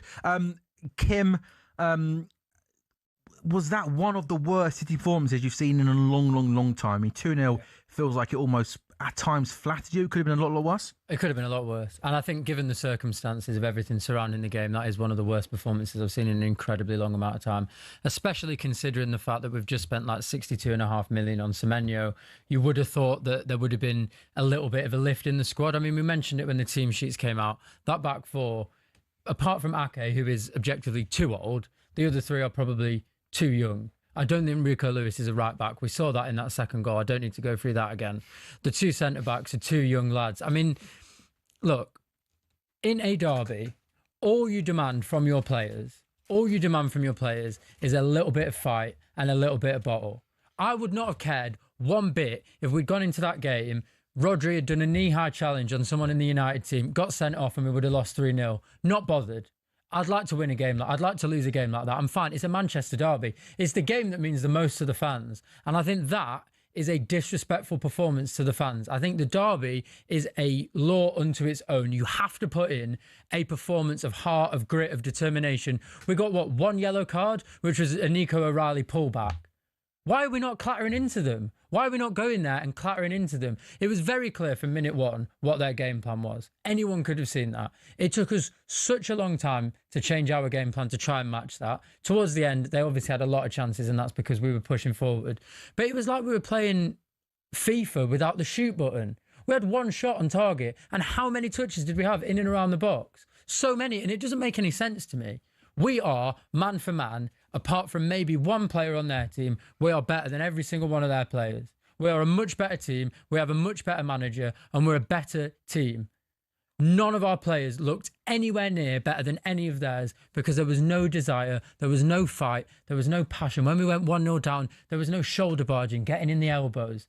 Erling Haaland lost every single 50-50 to Lisandro Martinez, who, may I remind you, is 5'6". Erling Haaland 6'5". The numbers are reversed. Do you realise how big of a step that is? And he couldn't win the ball once. Where's the fight? Where's the desire? Phil Foden, you're from Manchester. Why is the fight not there, though? I mean, can it be as simple as that? I think it can. I think it can be as simple as that. I think United wanted to win more, and they won. It's as simple as that. You can't tell me, you can't look at those teams, you can't look at the form of the teams. You cannot tell me that United are a better team than Manchester City. No. You cannot tell me that if City played that game with a bit of impetus, with a bit of passion, with a bit of fight, that we can't get more than one shot on target in 90 minutes. I would be very interested to look at the stats and see when that last happened, that City only had one shot on target. Yeah, good shout. Seriously. Kim, you're obviously not in a happy place today. I'm guessing, Abby, you're not particularly happy with that result either, are you? Obviously, as the hate-watching Arsenal Spurs fan in this room. No, it's done. It's done. Like it's done. I'm gonna have to leave the country and find like pastures new because I can't be here in May with that. I've always said that someone has to be within 6 points of Arsenal at all times. Obviously, City have always been my go-to in that. You've not really ever let me down. Sorry. It's too late for that, Kim. You don't know what you've done. Don't know what you've done. Do you know what annoys me probably more about this? That United obviously play Arsenal. And they won't play like that. They'll probably just roll over. I don't think they're going to roll over, have their little are they? belly tickled and they'll probably lose it. And it's just... They might lose, but they're not going to roll over for them. I totally agree with what you're saying, Kim, about a derby where you have to have passion. At the very... even if you lose the game, you've got to turn up and you've got to have bottle about you and you've got to be up for it. Like, I have called out my own team minimum of twice this season for 2 derbies I watched against Chelsea and Arsenal, where it was unacceptable, the level of performances, spineless and just bottle jobs to the core in them. And you can't, like, this is Manchester City we're talking about. I don't ever refer to City as bottle jobs. Like, that was a bottle performance. That is not something I expect to see of Manchester City. I appreciate your back line is not ideal. And yeah, like that does add to some of it. But when you're talking about having one shot on target, when you're talking about not being competitive, not being at it, obviously Manchester United are always going to have a boost today as well, with the fact that, you know, Carrick's in, they love Michael Carrick, he's a legend, hero, being at Old Trafford as well. I always thought this might be a little bit of a tricky one, but I would never expect Manchester City to put in a performance like that. And they've just gone and handed the title to Arsenal. So I'm processing.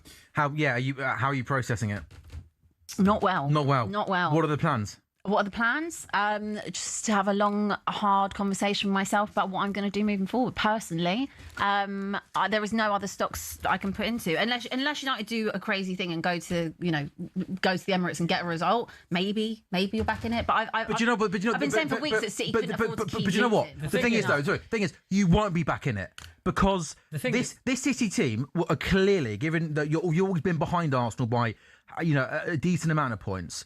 You were always at some point going to have to go on 6, 8, 10 game winning runs because Arsenal aren't dropping many points, right? They had a tiny wobble, didn't they, kind of before Christmas. They lost to Aston Villa. Since then, they've been perfect. It's going to take not just Arsenal dropping off a little bit. It's going to take City going on to win 8, 10 games in a row. Forget about Arsenal. This City team City this season, I think, were a little bit better than what I thought you were going to be. Like, I thought it was going to be Liverpool and Arsenal in the title race. So you've been better, but you still don't look anywhere near as ruthful as you have been in previous seasons. You don't seem to be able to control games like you used to, and you don't look anywhere near good enough to go on a long enough winning run to put pressure on Arsenal. I've never felt that. So inconsistent. The thing is, like, I'm not even looking at the table. I'm not even looking at the points when I say that the title race is could be 9 by 7:30. But I'm not even. I don't care about the points because I think that weird things can happen in football. City play Arsenal, we can beat them, then it's 6 points. Arsenal can slip up against United. These little things can happen. That performance is why we will not win the Premier League. Since I've come on here, which actually has made me think I will probably never come on again. Since I've come on here, we haven't won in 4 games. We've drawn 3 and we've lost 1. This was by far the worst performance. But we played a managerless Chelsea at home and we let them score in the 94th minute when we are the team who are trying to win the Premier League. Can I ask you a question? We are the chasers. Do you think that this is more on Pep? Do you think it's a thing that you're going through a cycle? Obviously, you're not the City of old. We all know that, and you're trying to rebuild that squad and get it back to a side that can win the league. But do you put any of the blame on Pep for what you've seen? I don't blame Pep because I think that we actually have. Maybe not so much now after buying Semenyo and buying Gahey, but I think at the beginning of the season, we had quite a thin squad. I mean, you look at the bench today, it's mainly kids with a few others. And I think Pep has probably been let down by some quite poor transfer decisions. And I don't necessarily mean the players that we've bought haven't been as good as I thought they have, because as we said, there haven't been that many misses. But the fact that we've gone through so many transfer windows without buying a right back doesn't make any sense. Ryan Aït-Nouri was the first left-back we bought since Kolarov left in 2016. Wow. Crazy. We obviously need centre-backs, and last January we spent 60 million on centre-backs, but both of them had a combined age of 33. So what's the thought process there with that? Is it like Pep is obviously very, very involved in Manchester City and everything that happens at Manchester City. So why and who is player profiling these young talents or using your academy? You've got a good academy. Let's not. Yeah, no, we've just brought Max Ellard back from Watford, who actually has played pretty well. I was surprised to see him go off at half time. I don't think he did much wrong. I think that City have been in a situation where we've won so much for so long, and now that team is completely at the end of its cycle. Rodri obviously did his ACL. De Bruyne, not the same player he was. Bernardo Silva, not the same player he was. John Stones, always injured. That whole team is now non-existent. That team doesn't exist anymore, and we're trying to transition into a new team. And yeah, we are spending probably a bit too much money on quick fixes because we don't want to be a Manchester United or a Chelsea where you have a team who's absolutely brilliant, then it takes you 5 or 6 years to rebuild, and then by that time you're all the way back down. Lots of players don't want to join you. We're trying to transition and build our next generation in this current generation. And I think what's happened, apart from the Gahey signing, is that in defence we haven't bought enough ready-made Premier League players to slot into that defence, which has meant, like, obviously Ruben Diaz is going to get injured because he plays every single game. John Stones is never fit. Obviously Guardiola's going to get injured because he plays every game. John Stones isn't fit. We don't have a striker. We don't have another striker. Marmoush isn't even a striker. He's a centre forward or a left winger, which means that Erling Haaland has to play every single game. Nobody can do that. It looks like it's maybe catching up to him a little bit. And it looks like he's catching up to him for the last 5 or 6 weeks. So I think, look, there's been some poor planning. Could Pep have used his squad a little bit better? Probably, but I don't think that the players were necessarily there. And just my last point, what I will make in terms of the poor planning is our 2 centre-backs get injured. Our 2 best centre-backs get injured. And our policy, apart from the Mark Gahey signing, which is a great signing, our thing that we have to do is recall a young child on loan from Watford. Arsenal's 2 He's not a child, is he? Arsenal's He's a boy. How old is he? Boy. He's 18. He's not 12, is he? Right. We have to recall a young lad. Arsenal's 2 centre-backs get injured. They've got Ngape, Mosquera, I think Calafiori, you have Timber to can look play at that. it. Yeah. Really good planning in defence, and we haven't done that. I don't think. Yeah, but look, I'm not one to ever defend Arsenal, but what I would say is you're in different stages of the cycle. Like Arsenal didn't have that depth, didn't have that luxury of having it. And obviously over the last 6.5 years, they've spent a lot of money to build a squad that is capable to fight on two fronts, which is what Manchester City always had: two squads that could do what they wanted in the Champions League and do stuff in the Premier League and not massively be affected. You're now you've reached the end of that cycle. Yeah. You're starting a new cycle, like we said, and that does take time to then rebuild a squad. Unless you're going to go and spend £1 billion in one window, which is not going to happen. This does take seasons. You started the groundwork this time last year in the January transfer window. You're adding to it now. You added a little bit in the summer as well. It's probably going to take another season, like maybe even two. And I think you're right. And I think, look, my expectation of us winning the league this year, if I'm being completely honest, was based A, on hope, and B, on the fact that previous Man City teams. No, not previous Man City teams, previous Arsenal teams, sure, who have had the title in their hands 3 years in a row and have, whatever you want to say, bottled it. And my expectation was that they would do the same this year. But I think when you look at the City team, I don't really think, I mean, you will know the odds of us winning the league at the beginning of the season, I think were 3-1 or 4-1. They were pretty low. They were pretty low odds. So I don't think anyone expected us to. I think the way that we performed just before Christmas and we got to within 3 points, got to within 2 points, I think, at one point, was playing way above our level. And I think this is our level. This is the natural progression and this is our level. And unfortunately, it's just not going to be enough against a team who, even when they play poorly, just win every game. The last time you asked when the last time you had one shot on target was? He's good, by the way, this guy. He knows his stuff. 14th of January, 2023. Old Trafford, lost 2-1, won the title by 5 points from Arsenal. No worries. Lee, can you just drop that mic, please, and then go? That would have been a great way to finish it off. Kim, thank you. And I don't mean to patronise you, but your insight has been really impressive over the last 90 minutes, mate. So, cheers. I'm going to go and break my dry January. I told you, didn't I?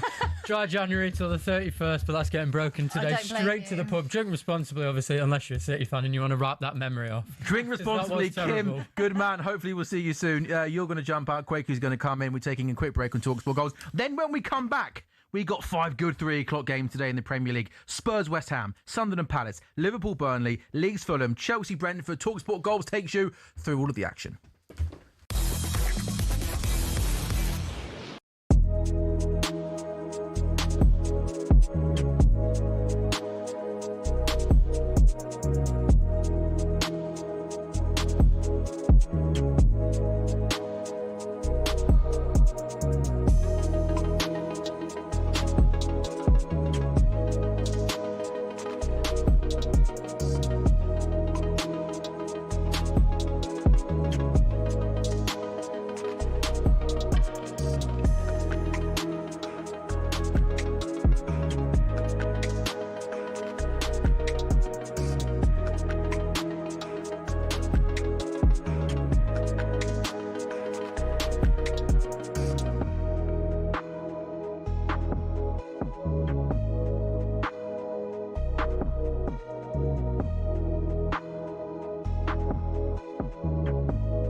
Oh, no, but seriously, do you know what? You can do it. It's fine because you're the big boss in the studio. So if you do it, we don't get in trouble, all right? Me, Abby, or Quakey will did it. We're in big trouble. We'll go again, Marco. Yeah. A very good afternoon and welcome back to talkSPORT Goals. It is brought to you by Final One Standing. It's kind of new-ish, but great from William Hill. It is 18+. Gambleware.org. Terms and conditions apply. Manchester United have beaten Man City by 2-0 in the Premier League. We move quickly though, live on talkSPORT's YouTube channel and on your smart TVs. I'm Sam Ellard.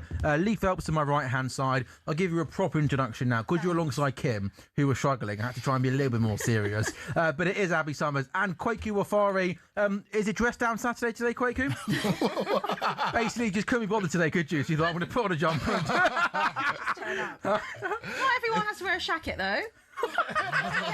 I do. I know you do. No, Sam, the dress sense is how I feel about my football club. We'll get into it, but yeah. You do mix up. You actually do mix up your style every show. Yeah. But right now, if they can't be bothered, then I can't be bothered. Marco, can you bring in his flat cap? He left it outside. He went to Did you come in with that today? No. Should have done. Wow. You're on one. Wow. He's on one. Hey, I'm bubbling along nicely, aren't we? Yeah, he is. Springing in Yeah, bring in the steps. Oh, anyway. Man United have beaten Man City by 2-0. We've now got 5 really good games at 3 o'clock, including Chelsea versus Brentford. Chelsea have just won. Well, they lost 8 Premier League games against Brentford. Meanwhile, Brentford unbeaten in each of their last 6 Premier League games. They are in really good form. They're 5th in the Premier League table. Leeds versus Fulham. That's 2 sides in really good form. Fulham are unbeaten in their last 12 Premier League games against promoted sides. Liverpool versus Burnley. Burnley have lost their last 6 Premier League games against Liverpool by an aggregate score of 12-1. Sunderland versus Crystal Palace. Sunderland remain unbeaten in their 10 Premier League home games this season. They are absolutely flying. Over the last 6 Premier League match days, only West Ham have earned fewer points than Crystal Palace. They are struggling. And what are we calling Spurs West Ham? I'm calling it El Sacico. What did Adrian John call it? The Donkey Derby. I like the Donkey Derby. Spurs versus West Ham. Derby. Confirmation in the champion. Sorry. That's Carry making on. so much noise. I'm sorry, I just wanted to turn the page. In the Me, you see. No, it wasn't you. Sorry, sorry. Lee. In the Championship, Coventry 2, Leicester 1, Ipswich 3, Blackburn 0, Watford 0, Millwall 2. Where should we go first? Do you know what, Lee? I'll come to you first before I bring in the team. 3 o'clock games. There's some good ones. I know you're obsessed with Leeds United, so you want to do a Leeds Fulham bet builder, do you, bro? I'm happy. I think Chelsea Brentford's a good option. There should be goals and all sorts in that one. I'm easy. My favourite bet is Sunderland to beat Crystal Palace, the 7-5. I think there should be a bit shorter than that, and there's probably a decent acca around Liverpool, Sunderland, Arsenal, a draw in Tottenham, West Ham, maybe. I like both teams to score. Chelsea Brentford as well. Yeah, you pick bet builder. I don't mind. You pick Kwaku. I think let's do the Fulham game. All right, go on. Yeah. So boring. No, because the thing is, we're going to be invested ourselves in the Chelsea game and the Spurs game. Let's just do the Fulham. Kwaku looks ready to work today, don't Oh yeah, yeah, no hoodie. All right, yeah. Working from home, yeah. Yeah. Should have dialed it in on Zoom, bro. All right, come on then. Well, Abby tries to get the picture. Thanks. Do you want to kick us off because you've got some shouts to Leeds Fulham that you like, Lee? Well, I've got to go with the guy, haven't I? I've got to go with Dominic Calvert-Lewin. I'll go at least one shot on target then. The obvious, I said earlier on, if you went Calvert-Lewin to score, Harry Wilson to score, card for Sasa Lukic and a card for Ampadu, that was 60-1. We can't do that. We have to go a bit more sensible than that. So I'll go Dominic Calvert-Lewin, at least one shot on target. Okay, fine. I think Fulham are going to win this game of football. Okay. And I'm not going to go for Harry. Do you know what? Can I just go Raul Jimenez to score anytime? Yeah, of course. Because I think Harry Wilson's going to cut in from the right-hand side, put in a great ball. Jimenez is going to pull away from Rodon and head into the back of the net. Yep. Abby? That was very, what's the word? Graphic. How do you describe that? If we're going to do this, we do it Descriptive? properly, right? That was the word. I was like, graphic. Wait, give me the ones again. Just Not so graphic. Oh God, we're off to an I've got Dominic Calvert-Lewin shot on target and Raul Jimenez to score. I was going to go with Harry Wilson to have a shot on target. Oh. Oh, it's a banker, guys. So boring. Okay, I'm going for over 3 Fulham corners. Interesting. Didn't have that one, did you? No, he's got to try and find that one. You Isn't he? seemed unprepared. He's got to try and find that one in the You old. had the Harry Wilson one. 10-1. So that's Dominic Calvert-Lewin, at least one shot on target. Raul Jimenez to score. Harry Wilson, at least one shot on target. And over 3.5 corners for Fulham. 10-1. Okay, here we go then. Good stuff, Lee. I'm liking that. Our 3 o'clock games then are underway in the Premier League. Confirmation, we got Leeds Fulham, we got a bet builder there. Spurs, West Ham, Sunderland, Palace, Liverpool, Burnley, Leeds Fulham, Chelsea versus Brentford. Quaku, how are you feeling about your Chelsea? Oh man, it's quite hard to kind of digest what's happened over the last month for Chelsea. I think the best way to encompass it is the feeling that Chelsea fans had after the Arsenal game in midweek, where we lost 3-2 against Arsenal at home in the League Cup semi-final first leg. We played against Arsenal 2 months ago. We drew them at home, playing the majority of that game with 10 men. The majority of Chelsea fans after that game were disappointed with that result against what was the best team in Europe at the time, and probably are still the best team in Europe right now. Chelsea fans left that game drawing 1-1 against Arsenal at home, disappointed. The feeling after we lost against Arsenal at home in the League Cup midweek was that of, okay, we've got away with one there. It's a decent result, decent performance, which tells you how far we've fallen in 2 months. It's unacceptable. It's totally unacceptable. And everybody's culpable. The board are culpable. When it comes to results, we can't argue or we can't pretend that Maresca was getting the best results. The results did take a bit of a nosedive after that Arsenal game. And the players aren't playing up to standard. And so when you add all those things into a melting pot, it gives you what we've got right now, a Chelsea team that are below Brentford in the league. We're going into this game below Brentford. This is a Brentford team that everyone had going down. Keith Andrews is the manager that we thought was going to get sacked first. And right now, we're going into this game as we're favourites with the bookies, but I would not say that we're favourites in terms of reality. They're a better team than us right now. Quaku, back to you in a second. I obviously hope it's nothing serious, but humour me, Abby. I saw a stat that Conor Gallagher, in his professional career, has never been injured before. He's making his Spurs debut today, and literally 30 seconds into the game, there was a collision, and he's been down for the last 90 seconds. I mean, that would be the most Spurs thing of all time. Yeah. If he never gets injured in his career, he comes to Spurs, and within 20 seconds gets injured. Yeah, that would be the Spursiest thing ever. I would expect it to happen. Anything that you think wouldn't happen, I would expect it to happen when it comes to Tottenham. But I did see that stat as well. By the way, are you okay about that signing? Because obviously former Chelsea captain. Do you know what? With Conor Gallagher, the way that we treated him a couple of summers ago, where we were going to send him to Atletico, things kind of fell apart. We recalled him. He was training by himself. He's a proper Chelsea boy. His dad's got a season ticket. But do I begrudge him for going to Spurs? No, because if we wanted to keep him, we would have kept him. He wanted to stay at the football club. A third of the appearances that he made for Chelsea was as captain. So he was clearly an important enough player for us, but because of PSR, because of wanting to recoup fees and because of this crazy model, we sold him. And so, no, I don't begrudge him. Of course, I'm not going to cheer him wearing a Spurs shirt, but I'm not going to hate on him because if we wanted to keep it, he wanted to stay at the football club and we decided to sell him. So, no. Okay, just wanted to check. Oh, goodness me, there's a big opening for Liverpool. That was really Perkes that got played in, and he goes across the face of goal. Curtis Jones is literally there for a tap in, Lee, well spotted, and the Burnley defender manages to read it well. They literally ripped Burnley to bits, like so fast. 3 minutes in and Liverpool have started really quick. Oh, there's a half a chance there for Leeds United. Long ball comes into the box. Fulham don't clear the corner. Shot comes, and I think it was big Patrick Strauch, but it goes out, and they managed to deal with it. That corner for Liverpool, Cody Gakpo whips in a really dangerous ball, and Burnley just managed to clear at the back post. But Quaku today, though, the Chelsea team looks a lot stronger in the week, doesn't it? Because the likes of Cole Palmer and co are back fit, and also Moises Caicedo too. Yeah, it is. It's close to our strongest team. Estval's not in the squad. I'm not too sure why. It might be through illness or injury, but yeah, this is close to our strongest team. So we should, in theory, get a result. But you ask the Chelsea fan to a man that they're not confident going into this one. We have to contend against Igor Thiago, who's the second top scorer in the league. We've got our centre-backs, like you rightly pointed out at the beginning of the season, are not good enough. And surprise, surprise, we're going for a centre-back in January. Do you know what I mean? Why didn't you afford that luxury to Enzo Maresca, who calls for a centre-back in the summer? He's left football club. Because people like you said, no, it's absolutely fine. We've got enough good centre-backs, Quaku. He's tuned in the goal show. They tuned into the goal show. Said, no. Quaku said we don't need a centre-back, so we're not going to get a centre-back. Wait, Chelsea's Club World Cup correspondent. Absolutely fine, you know. Honestly. And so, linked with the likes of Bastoni, he came out in the summer. We were intrigued by Van Dijk. Excuse me? Sorry, you were intrigued. Who?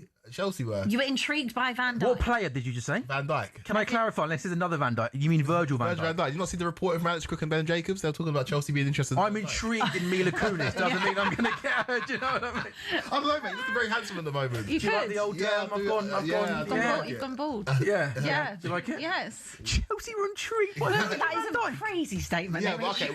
Well, I'm not the director of football. I'm sure they were. This like racking up. Yeah. This is your racking up moment. I'm not sure what's worse, actually. That- I think that's that definitely is, worse. I didn't report it. But yeah, we're a team in this game that we've got good players on the pitch and we should in theory beat Brentford. But I am just worried. Igor Thiago's has made mugs of better defenders than what we've got on the pitch right now. No, Tosin starts today for Chelsea as well. Tosin starts next to Trevor Chalobah, and it's just the frailties are there for everyone to see. Goalkeeper, centre back, and the striker, the spine of your side. And if you haven't got that, you haven't got anything. And that's what Chelsea are lacking right now. So we'll see what happens. But the discourse has not been around the team really. It's been around one man, and that's Liam Rosenior. And What's going on? honestly, Weird, isn't it? I'm trying. Almost like a joke. It's almost like me. It's like a meme machine. Honestly, I'm trying to be polite. I'm trying to be supportive. I'm trying to get on board. But you summed it up perfectly. It's like a joke. Why? But why? Are we why not being? though? Are we not being? I don't Are we not being? understand No, I There's the mean, person who wanted someone sacked for drinking a cup that had the wrong badge on. And rightly so. no, what I'm saying Rightly is so. why He's still is there. It's a question rather than a statement. Why is he being treated like this? Oh, Mateta should score for Palace. Oh, Roofs makes a great save. He's had an unbelievable season. Brennan Johnson goes through. He does really well to keep his composure. He plays the ball to Mateta, and Roofs, the Sunderland goalkeeper, smothers Jean-Philippe Mateta, who tries to dink it over him and can't do it. Still Sunderland 0, Palace 0. Back to you, Lee. It's more of a question. Why is he being treated like this? Because British people we've got so many faults, right? But one thing that I think we've got a sense of is Name it. It's list is that's for Talk TV. It's we've got a sense for a fraud, right? I'm not calling him my a God. fraud, Great. but like, you know when Mate, you can't call him a fraud. you know when you smell something, but mate, he gives you like PE teacher. no, not in P teacher. He gives you P substitute teacher. no, like Diary of a CEO kind of vibes, like high performance podcast vibes, like I get LinkedIn it. vibes. I get it. Do you know what I mean? I get I what don't you're know what you saying. mean. No, I like, get it. like it's the catchphrase. Aging men. It's so What are we good. talking about? It's so Aging good. men. You've seen that Manage. Have you seen that? What? You haven't seen the quote? Sam, he's doing an interview whilst he's Strasbourg manager, and he's talking about whatever, and he goes, he points out how funny the word manage is. It's like man age, because it's like you're aging men. Men. It's like David Brent. Yeah. Honestly, it's you can't write it. In a press conference, he's talking about how he has to remind the players to what. Oh, Mateta. Brennan Johnson! Oh, what an effort that is! Palace is Mateta goes through on goal. Once again, Ruth, by the way, who I think is one of the best goalkeepers in the league, has been outstanding this season, makes a good save from a tight angle. It then comes back to Brennan, front post Brennan this time, not Yeah. the back post. And that's obviously why he didn't score, Abby. Obviously. Because he tries to wrap his foot around the ball, Lee. And it's not the worst effort in the world from Johnson from a tight angle. Oh, Mashy, maybe we should do a bit better there. Am I being a bit generous? The goal is open because Roofs is down from making the save from Mateta. Yeah, it's a great break. Palace has started really well. Yeah, like you said, a good save. Yeah, I think Johnson should have probably just dinked it rather than smash it, which is what he did. As great as that chance was, Kwaku, I've got to go back to you. This is just. It's a great but conversation. honestly, I really want to be supportive, and I want him to do well. And the Sound way like that it. I want to be supportive. I want to be But I called him a supportive. fraud 20 seconds ago. no, I'm saying You can't literally say called that. him. Okay, You called him a fraud. I'm You called him a LinkedIn I'm manager. You called him a joke. But I want to be so supportive. sorry. I fully back him. No, I do back him. I'm not going to be one of these fans that boo him, and I'm not going to be at the stadium cheering Maresca's name. But we've gone through the gauntlet of managers at Chelsea. Like, we've tried. They inherited the kind of ruthless dictator in Thomas Tuchel. They've tried the young British manager in Graham Potter. We've even tried a former Spurs manager in Pochettino. Then we tried a Championship manager with Maresca. Why am I to sit here right now with you guys and believe that Liam Rosenior, who most people know for being Leroy's son, Why are we going? Why am I going to sit here and believe that he's going to work out as Chelsea manager? That's it's a fair not point, being mate. disrespectful. No, that's a fair point. It's the fact, mate. They finished 7th in League 1 last year. They have got the younger squad. This is part of the issue. It's part of the same model. It's insane. But it's part of the Blue Co family. He's got a promotion. He didn't probably want it, but he's got it. He's just moved roles. That's all. We're trying to compete with Pep Guardiola. Are you though? You're not though. You're not. They would say. Quickly, to be fair to you, mate, you've been, broken clocks right twice today. But with Blueco, you were spot on, weren't you, from a long period of time, talking about how they haven't got the ambition to win the league. Yeah. It's all about making profit and stuff like that. And what we're literally seeing unfold in the last 6 months is evidence of that, right? Yeah, but then. So why are you shocked? Yeah, you can be disappointed, but yeah, you can't be shocked. It's exactly what you said. Yes, I can sit here and be shocked because fair enough, the model's the model, but the fallout with Maresca is what you got it right with the manager, right? You've got this model, you got it right with Maresca. We criticised it initially, the fact that he's only managed less than the Championship, but he finished in the top 4 last season. He won 2 trophies. We're on the right track. To now have to restart, of course Chelsea fans are going to feel disillusioned. Like, how many times are we going to have to restart? This is an ownership group, which is insane to say, that are more ruthless than Abramovich, just without the trophies. And so why am I going to sit here and be positive about anything? What have they got right? They just, and people want to talk about, Chelsea got so many great young players. These players are going to want to leave. Enzo Fernandez allegedly wants to leave the football club. The cracks are starting to show. And again, I don't buy into this Lottery FC narrative about Chelsea in terms of us only becoming successful after Abramovich. We were a team that won trophies before that. But the thing that made Chelsea attractive was being based in London, being able to pay the most in salaries and given the guarantee of players to win trophies. Right now, we've only got one of those 3 things, that's being in London. Why is the player going to pick going to Chelsea over going to Arsenal? There is not a single reason.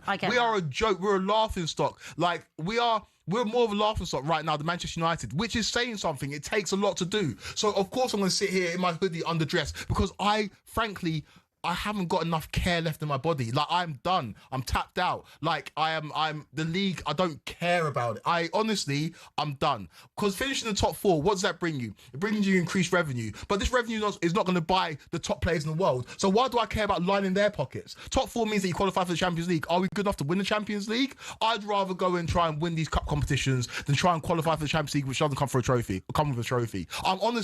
I am done with it. I'm done. Right. Well, I'm glad we got off to a nice, easy start then on talkSPORT. Do you feel better now you got that off your chest? So just to confirm, you're not a fan of the Rosini appointment. Is that right? No, but please, I know this is going to get clipped up. I want him to do well. Yes, no, obviously. The main takeaway I've taken from the last 10 minutes is you're massively behind him. And he's a fraud. No, but do you think players, like, in this world of social media, he started off and there's memes everywhere about him. Do you think players see that? Obviously, they're on social media. What do you think players think when their manager's being ridiculed by? I think if you're being, I don't know, if you're being made to build Lego at training sessions and as well, then nothing. The thing is, there's nothing wrong with that. There's nothing wrong with it, but it's a very David Brent-esque way to start. But we saw Arteta drawing. Arteta does similar things, yeah, and look at how much he's ridiculed for that, and how much money and how. Yeah, but he's a good coach, though, isn't he? Yeah, but so you can be like that, but be good at your job. It's taken a long time to get there. I mean, we'll still and also the Arteta. We'll still pull out the memes. We'll still pull out the memes of him with the light bulb, or when he played "You'll Never Walk Alone" before getting battered. What was it, 4-0? Yeah, that wasn't like. You know, it's great. It's all about results. If Chelsea win today, it doesn't matter and they go on a bit of a good run, then everyone will forget. Of course. But if they don't, then it snowballs, doesn't it? And should have had a penalty already. But I don't actually think Chelsea. I think so. Yeah. I think my view on it. I think actually Liam Rosenior is so irrelevant actually to the whole thing. The problem is, West Ham have scored, but the referee's given a foul on Mickey van der Ven. Spurs are playing a risky game, trying to play out from the back. Mickey van der Ven was either fouled or gave it away, and West Ham did put the ball in the back of the net. As soon as the ball did go into the back of the net, I tell you what. Let's have a look at this. He tries to play out from the back, and I think does a West Ham player maybe just clip him? I think he's a lucky boy, Van der Ven, because his first touch is not good, and he puts the ball into a dangerous area. Yeah, plays on. I think that was a bit of contact, lucky because actually it's it's actually been mostly Spurs. Spurs have been the ones that have been dominant, and West Ham were just trying to be compact. But if you're going to make stupid mistakes, then just crack on. back to Chelsea. Started well, by the way, Chelsea. Yeah. The issue I've got is that people want to compare it to the Arteta situation because that's the modern example of giving the manager time and it eventually coming good. I think the difference is Arteta was given carte blanche to. Oh my good God. Spurs 0, West Ham 1. 15 minutes gone. Oh God! I say we're the biggest laughingstock in the Premier League. Sorry, I'll stand corrected. I am sitting next to a fan of the biggest laughingstock in the Premier League, which by conjunction makes you the biggest laughingstock in the Premier League. Spurs 0, West Ham 1.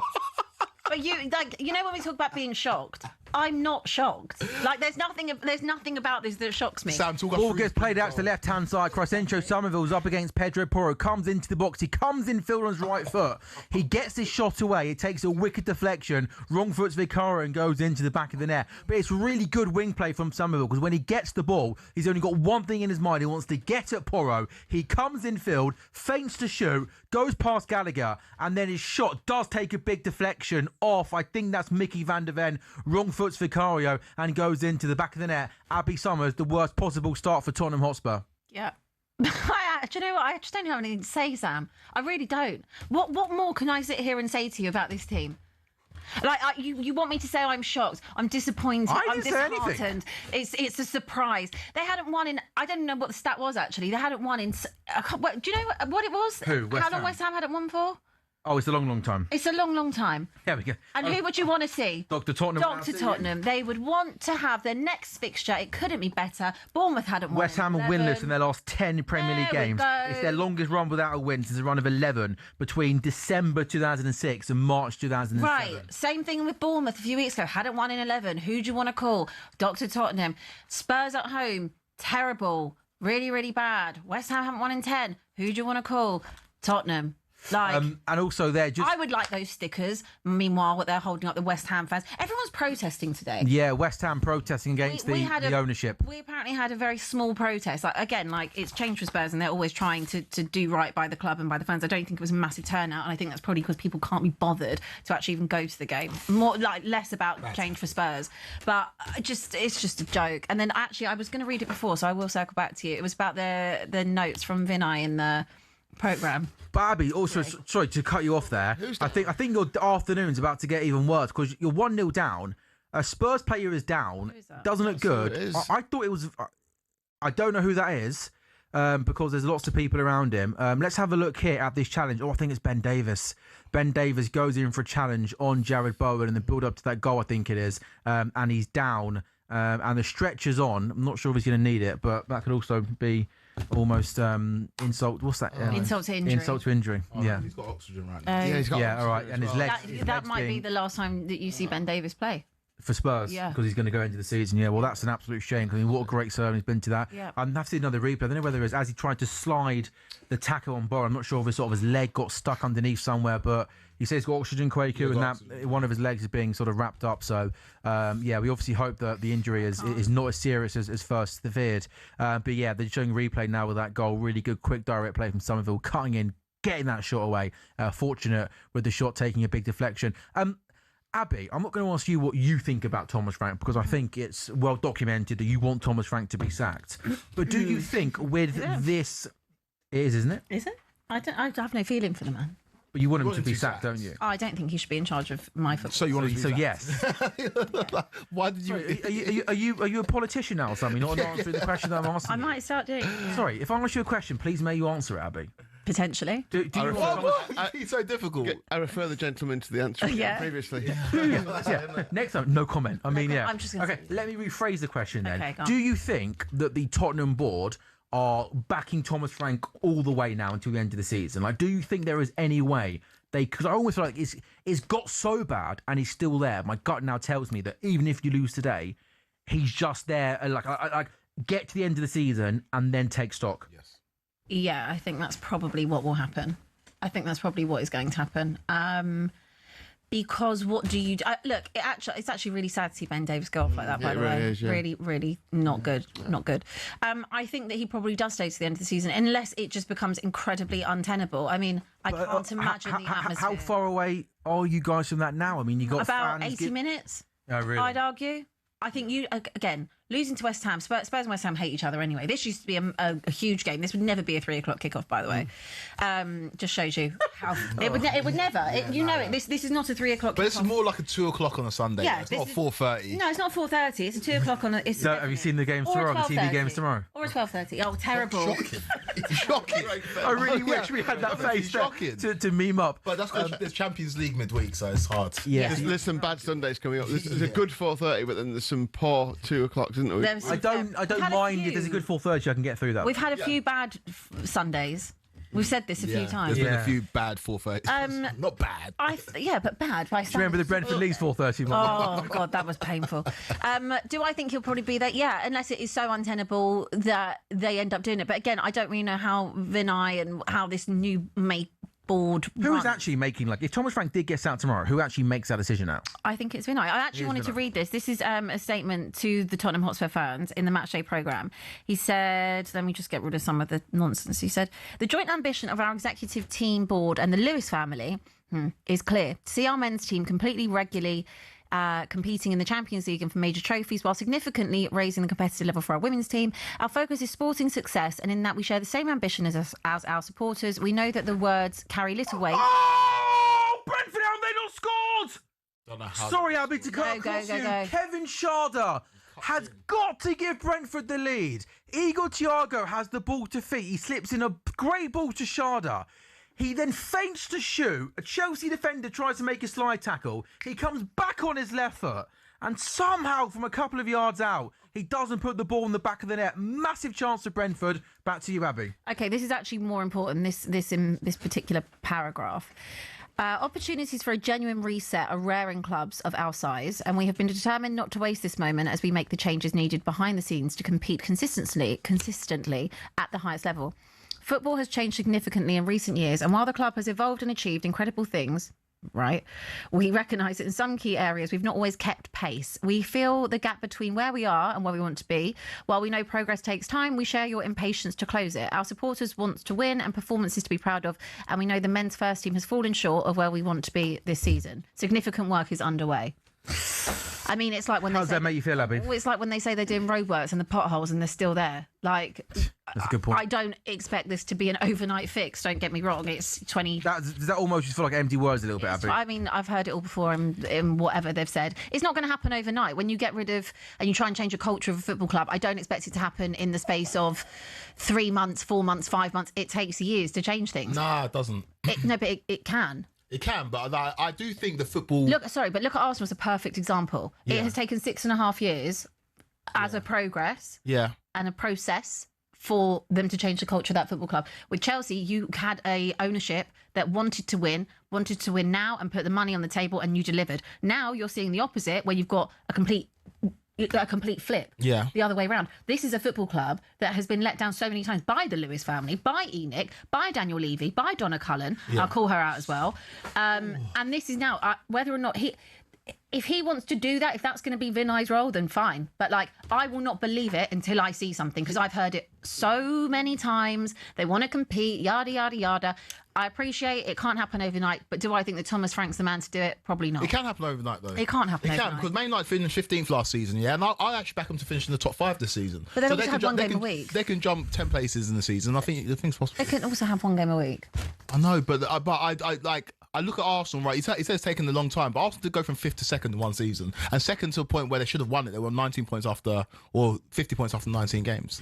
Abby, I'm sure there'll be more Spurs chat with you throughout the course of the afternoon, especially if Spurs carry on losing against West Ham. So we've been playing for around 20 minutes then in our Saturday 3 o'clock games. Just the one goal so far, that is West Ham leading away at Spurs by a goal to nil. All the other games are 0-0. Not too many goals either in the Championship, but perhaps the surprise result is Wrexham 0, Norwich 1. Norwich starting the day in the relegation zone. Wrexham going okay in the Championship, only a couple of points off the top 6. Wrexham 0, Norwich 1, and Hull City winning 1-0 away at Southampton. Lee, what's catching your eye in the 3 o'clock games? Spurs! How have you not scored? What happened there, guys? Ball comes in from the left-hand side. A couple of Spurs players have a few nibbles at it. Areola makes a really good save, but from about a couple of yards out, you're surprised how Spurs haven't put that in the back of the net. But when you look at the people who Spurs have got to pick from to lead their line, it's understandable why they don't score many goals. Lee, what's been catching your eye so far? Yeah, Palace have come out like a different team. They are. Bowen's in it. Oh, such a bad. That ball should have been better. Yeah, but then the ball's rubbish. But then the touch from whoever he played it to was also awful. That was just terrible. Yeah, play. Bowen got in down the right-hand side. He had so much space. He played the ball across the face of goal to Pablo, one of West Ham's 2 new signings who's playing today.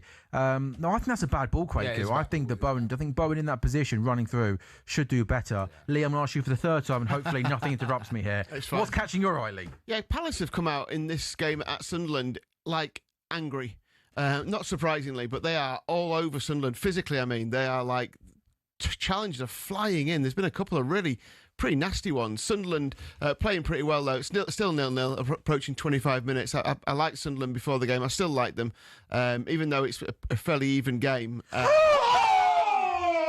West Ham should be 2 up. How's he missed that one? I have absolutely no idea.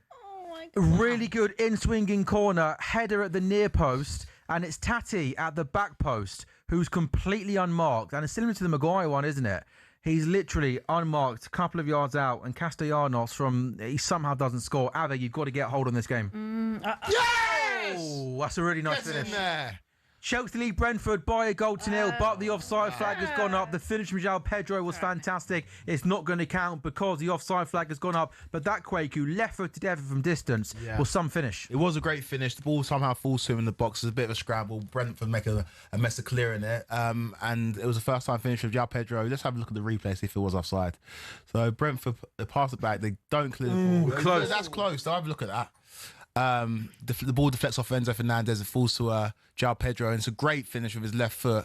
Gives the keeper no chance, but it looks like he might just be a toe offside. So. Yeah, it's going to be tight. The finish though was clinical. That left-footed first-time strike into the roof of the net, and yeah, you reckon it might just be offside? We're going to have to take a look here. So still just the 1 goal then in the Premier League. The game at Anfield, no real surprise. Liverpool are all over Burnley, dominating possession. The best chance came when Kirk was played in down the left-hand side. Ball came across the face of goal, and Burnley managed to clearly. Yeah, and Ellen Road, it's an open game, 0-0 still after 25 minutes. Both have had decent opportunities, but no clear-cut chances so far. This is the game that we've got a bet builder in. Nothing doing so far. I was going to check the corners. While you do that, I think Kwaku, he might be onside. I wonder if Coyote's left arm is behind João Pedro there. Yeah, it's very, very tight. We're guessing at this point. A little bit, yeah. Until we see the lines drawn. It's one of those where, certainly if Arsene Wenger gets his new rule implemented, this would be given as a goal, wouldn't it? Yes! Can't bear Told you I that. cared about Chelsea. It's so annoying that you just can't celebrate a goal. Like, I know. it just kills a game. I know, but the thing is, I thought semi-automated offsides meant that it'll be quicker. Quicker, yeah. Well, it just seemed like it's the same thing. Well, that wasn't quick, was it? At all? No.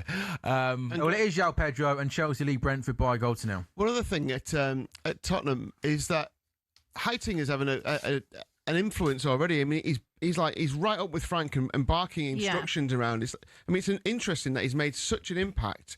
Within 20 minutes, he's on the touchline with the manager, making an impact into what's going on the pitch. That says something to me. Well, I hope so. Where was that before? I mean, I know Nuno's brought in his own new assistant this week as well. It seems like they're lining up. They could be lining up interims. Everyone loves an interim these days, don't they? But it's really where was that before? Why didn't they need it before at Tottenham or at West Ham, for instance? Strange, isn't it? To bring an influential coach in midway through the season. Well, he was with Liverpool, wasn't he, last season? Yeah, he was. When Slot won. Ajax manager and all. Yeah. I don't know. I don't know why they thought that wasn't necessary. But I'm happy for anyone to be involved in. Somerville coming forward again here. If we go, oh my God! He carries the ball a long way and takes a shot. Does it take a deflection? Go out for a corner or a goal kick? I think he might go out for a goal kick. This is so incredibly Spursy. Like, we actually looked fairly bright for the first 10 minutes or so, 12 minutes. Looked a lot more positive. West Ham were really compact. And again, you give them the opportunity. And it completely flips around. And the longer that this goes on, the longer that Spurs are 1-0 down, the less chance they are going to have of getting back into this game because they just don't have the now to do it. They don't have the word head Spurs for it. lets you get away with it. It's embarrassing. That's what it is. Spurs is like, ha, we're laughing, we're joking around. It's embarrassing. The West Ham are the worst team in the league. I actually disagree with you. I actually think we might be. Well, these are the two worst teams in the league, aren't they? The Yeah. moment? I mean, Wolves are finding form, aren't they, over the last Come couple of on. weeks? Better for Gallagher. Possible chance here. Kona Moani on the left-hand side, up against Wan-Bissaka, comes back in field to Come on. Xavi Simons. Really good challenge there in midfield. Archie Gray wins it back. Kona Moani now, left-hand side in the box. There we go. Can he get a ball into the box? It's a good tackle there from a West Ham defender, and he goes out for a corner. Do you think Conor Gallagher, Quaker, was going to be a good signing for Spurs? Yeah, I do think he seems very Tottenham. He's industrious. I think what Spurs need in that midfield, though, is not what Conor Gallagher gives you. They need that metronomic But a bit more of a ball-playing central tempo. midfield player. Yeah, exactly and that, he's not. But it's a start. It's a start, It's a yeah. start. And Conor Gallagher, he's definitely a player that can play for some of the top teams. Whether he's like your main man in midfield, I don't think he's that, but gives you legs, follows instructions, energy, Box to box. Yeah, he's a good signing. He's a very good signing. I think it's a good signing. I wanted him 2 years ago before he went to Atletico, but I realised why that transfer probably wouldn't have happened. Directly, we never do business with each other. Oh, Palace take the lead away at Sunderland. Sunderland 0, Crystal Palace 1. It's Yeremy Pino, the goal scorer. It comes from a corner that Sunderland don't clear, and Pino reacts quickest to the loose ball and slots the ball into the back of the net. It's a lovely, lovely finish. And, of course, there's been a tumultuous couple of days, hasn't it, for Crystal Palace, or a crazy 8 minutes, really, in that press conference yesterday. But they're out of form, and Sunderland unbeaten at home in the Premier League this season. And 30 minutes gone, Sunderland 0, Palace 1, in-swinging corner that the goalkeeper Roofs doesn't deal with. And then Pino runs onto this ball from the left-hand side inside the box. And I have to say, I think it's a really, really nice finish. I think almost toe pokes that. Lovely. Or goes to kind of the laces of his boots. And he has a really nice finish, not an easy finish at all, into the back of the net. And, Lee, this is something, isn't it, to just calm everyone around Crystal Palace, because they're in bad form and lots happening off the pitch as well. Yeah, I fancied Sunderland, like I said, and Palace have come out like we're not going to allow this last 7 days to dictate this game. Fair play to them. Good goal. And they're odds on to win this game now, obviously, with a goal lead. Liverpool are now, by the way, Liverpool are 1-12 to win that game against Burnley, which obviously they were nowhere near that sort of price. They were 2-9 at the start. I mean, they've had. And it's a penalty for Liverpool as well, by the way. I was watching that Palace goal go in. Liverpool have got a penalty in the game at home to Burnley. Confirmation there. Liverpool penalty. Liverpool have been all over Burnley. Do you think that's maybe why the odds went a little bit, quite a lot shorter? Yeah, it wasn't suspended at first. So I wondered why. Then, so this should be the first of a few goals you'd expect. Well, yeah, you would. It's, Dominic.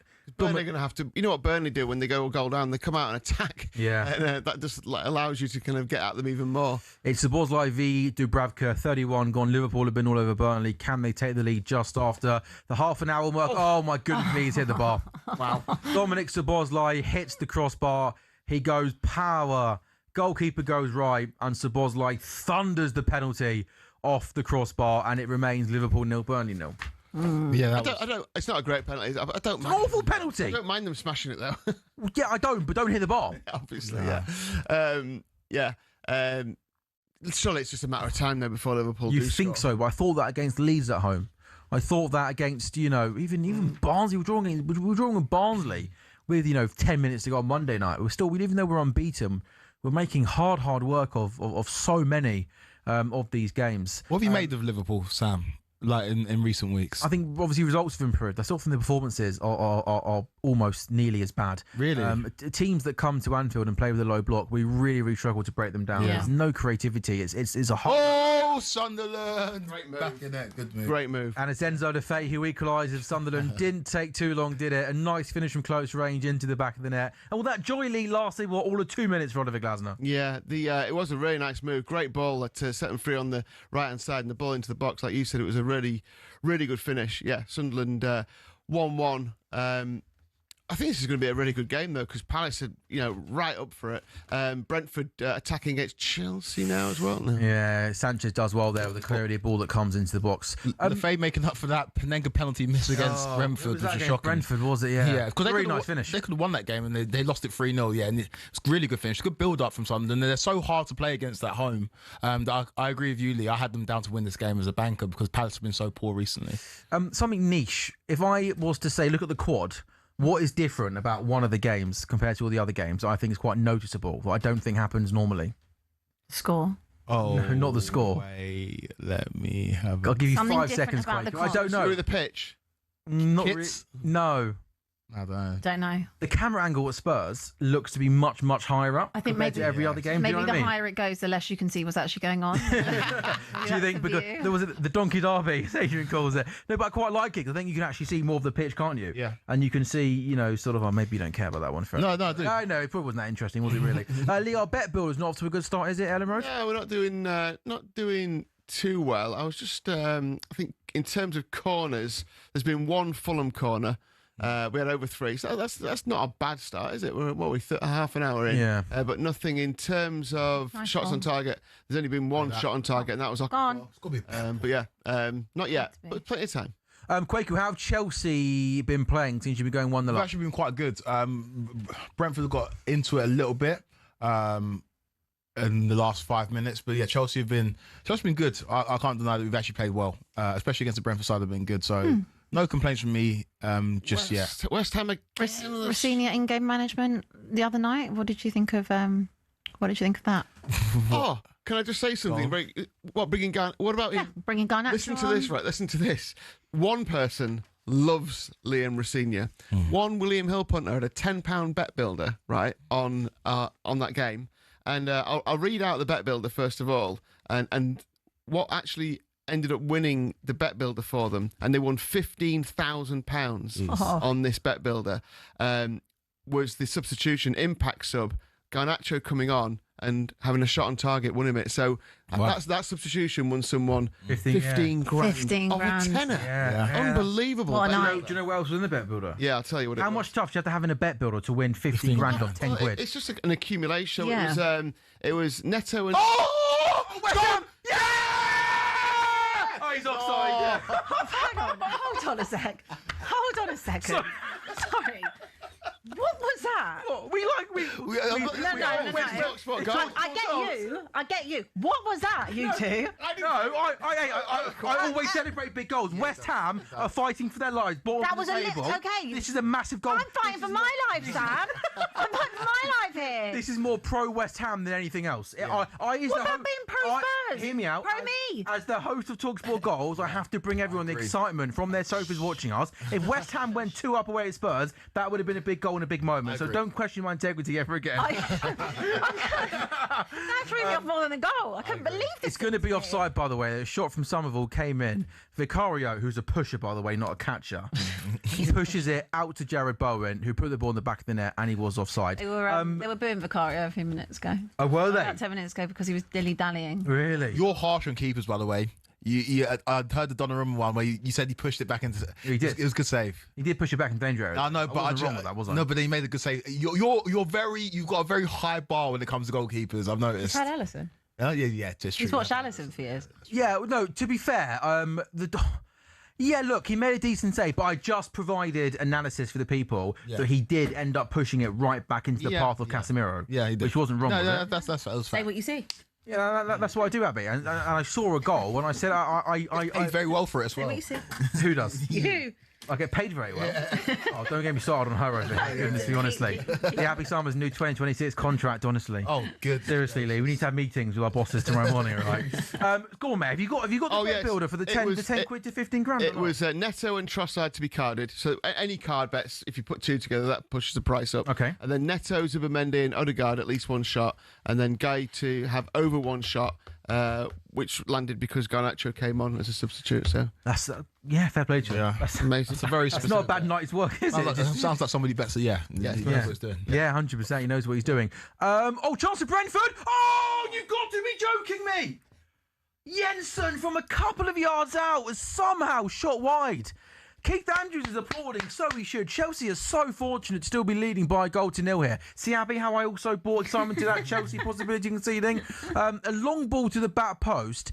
Damsgaard flicks it on, and Jensen is literally 3 or 4 yards out, and his left-footed volley goes wide. And Quaker, you're very, very fortunate to still be... In fact, it hits the post and goes wide. You're very fortunate to still be ahead. Yeah, we are. You should score that.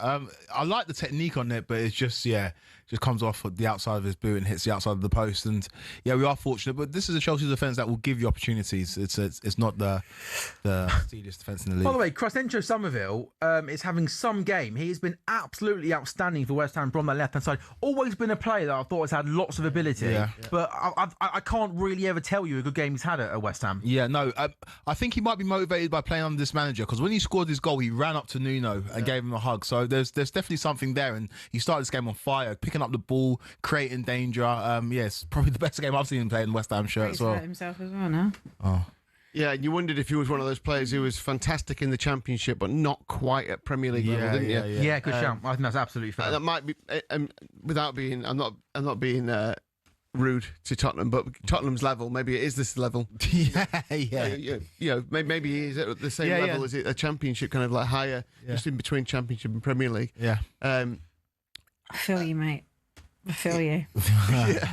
Spurs are. Yeah. He has to go if you lose this, right? This is going to boil over soon. Yeah. Like like half time is going to be exceptional. Because he deserved to get the job. I think that's fair. On credentials from Brentford. But I think we can also sit here and say it's just not gone right. No. And I think it's fair to say. But the thing is, the manager market explodes in the summer after the World Cup. So you Give us some examples, please. Well, in terms of managers available, did not come to Spurs. No, Nagelsmann, Tuchel is available. Pochettino is available. There are managers that. Well, you know, Glaston's leaving. Obviously, Palace. Glaston's available as well. There are managers available like. Vicario's made a really, really good save there. Maverick, I tell you what, West Ham could be 2s and 3s up here. That's a Mavropanos header. Making West Ham look good. Yeah. Do you know what? How bad must you be? We're winning away is what the West Ham fans, I'm guessing, should be singing. But Vicario, he has to make a good save. Yeah, it is a good save. They booed him again a few minutes ago as well. Who, Vicario? Yeah, they're not on. How are you finding this out? I'm just reading what I'm seeing, basically, because I obviously can't. That's good research. Yeah, I can't. Some of us come in prepared, not with a jumper on, like we're having a sleepover. You're really not on the hoodie today. I can't hear what's going on there, but I can imagine. Quite a nice jumper, actually. It is a nice jumper. Where's it from? It's no branding, right? JK as well. No. Oh, well, here we go. Yeah. I'm not allowed to say that. It depends if you get a couple of quid knocked in your bank at the end of it. Obviously, I can't hear what the atmosphere is. I'm trying to keep up and read to see what the energy is, but I might as well I just can not guess. watch it and just read Yeah. it. I thought we were just boring you. And you just like, I'd rather, to be honest with you. Yeah. And not watch it. But Abs, like with Frank, it's going to become untenable. But do you not think you just stay with him until the end of the season? I can't. We can't. Because the dream is Pochettino. Yeah. The dream, I don't think that you can rule this out. If England win the World Cup, I think Harry Kane returns to Spurs as well as Pochettino. I don't think you can rule it out. I think it could happen. No, that's not real. I can't dream that dream. You can't dream that dream? I can't dream that. Because if England win the World Cup, Harry Kane's done it. He's completed it. It's not even that. I don't think he'd come back. You don't think he'd come back? No. Really? I don't think he would come back. Really? No. Look, one thing at a time, okay? Wow. And Liverpool take the lead against Burnley. Yeah, it's been coming. Liverpool 1, Burnley 0. And you know what? We're just starting, aren't we, to see the best of the young German, who, of course, I appreciate took a lot of money. But Liverpool 1, Burnley 0. Caveat. And Phil, I admit it. I appreciate it. But yeah, it has been one-way traffic at Anfield. Liverpool have finally broken the Burnley resilience. Hugo Ekitike does really well, shows his strengths, wins the ball back, goes down the line. Great play. He gets to the bar line, shoots towards the goalkeeper, who parries it. Jones does well to win the ball back. And then it comes back to Florian Wirtz, who from inside the box, he's got a lot of bodies around him.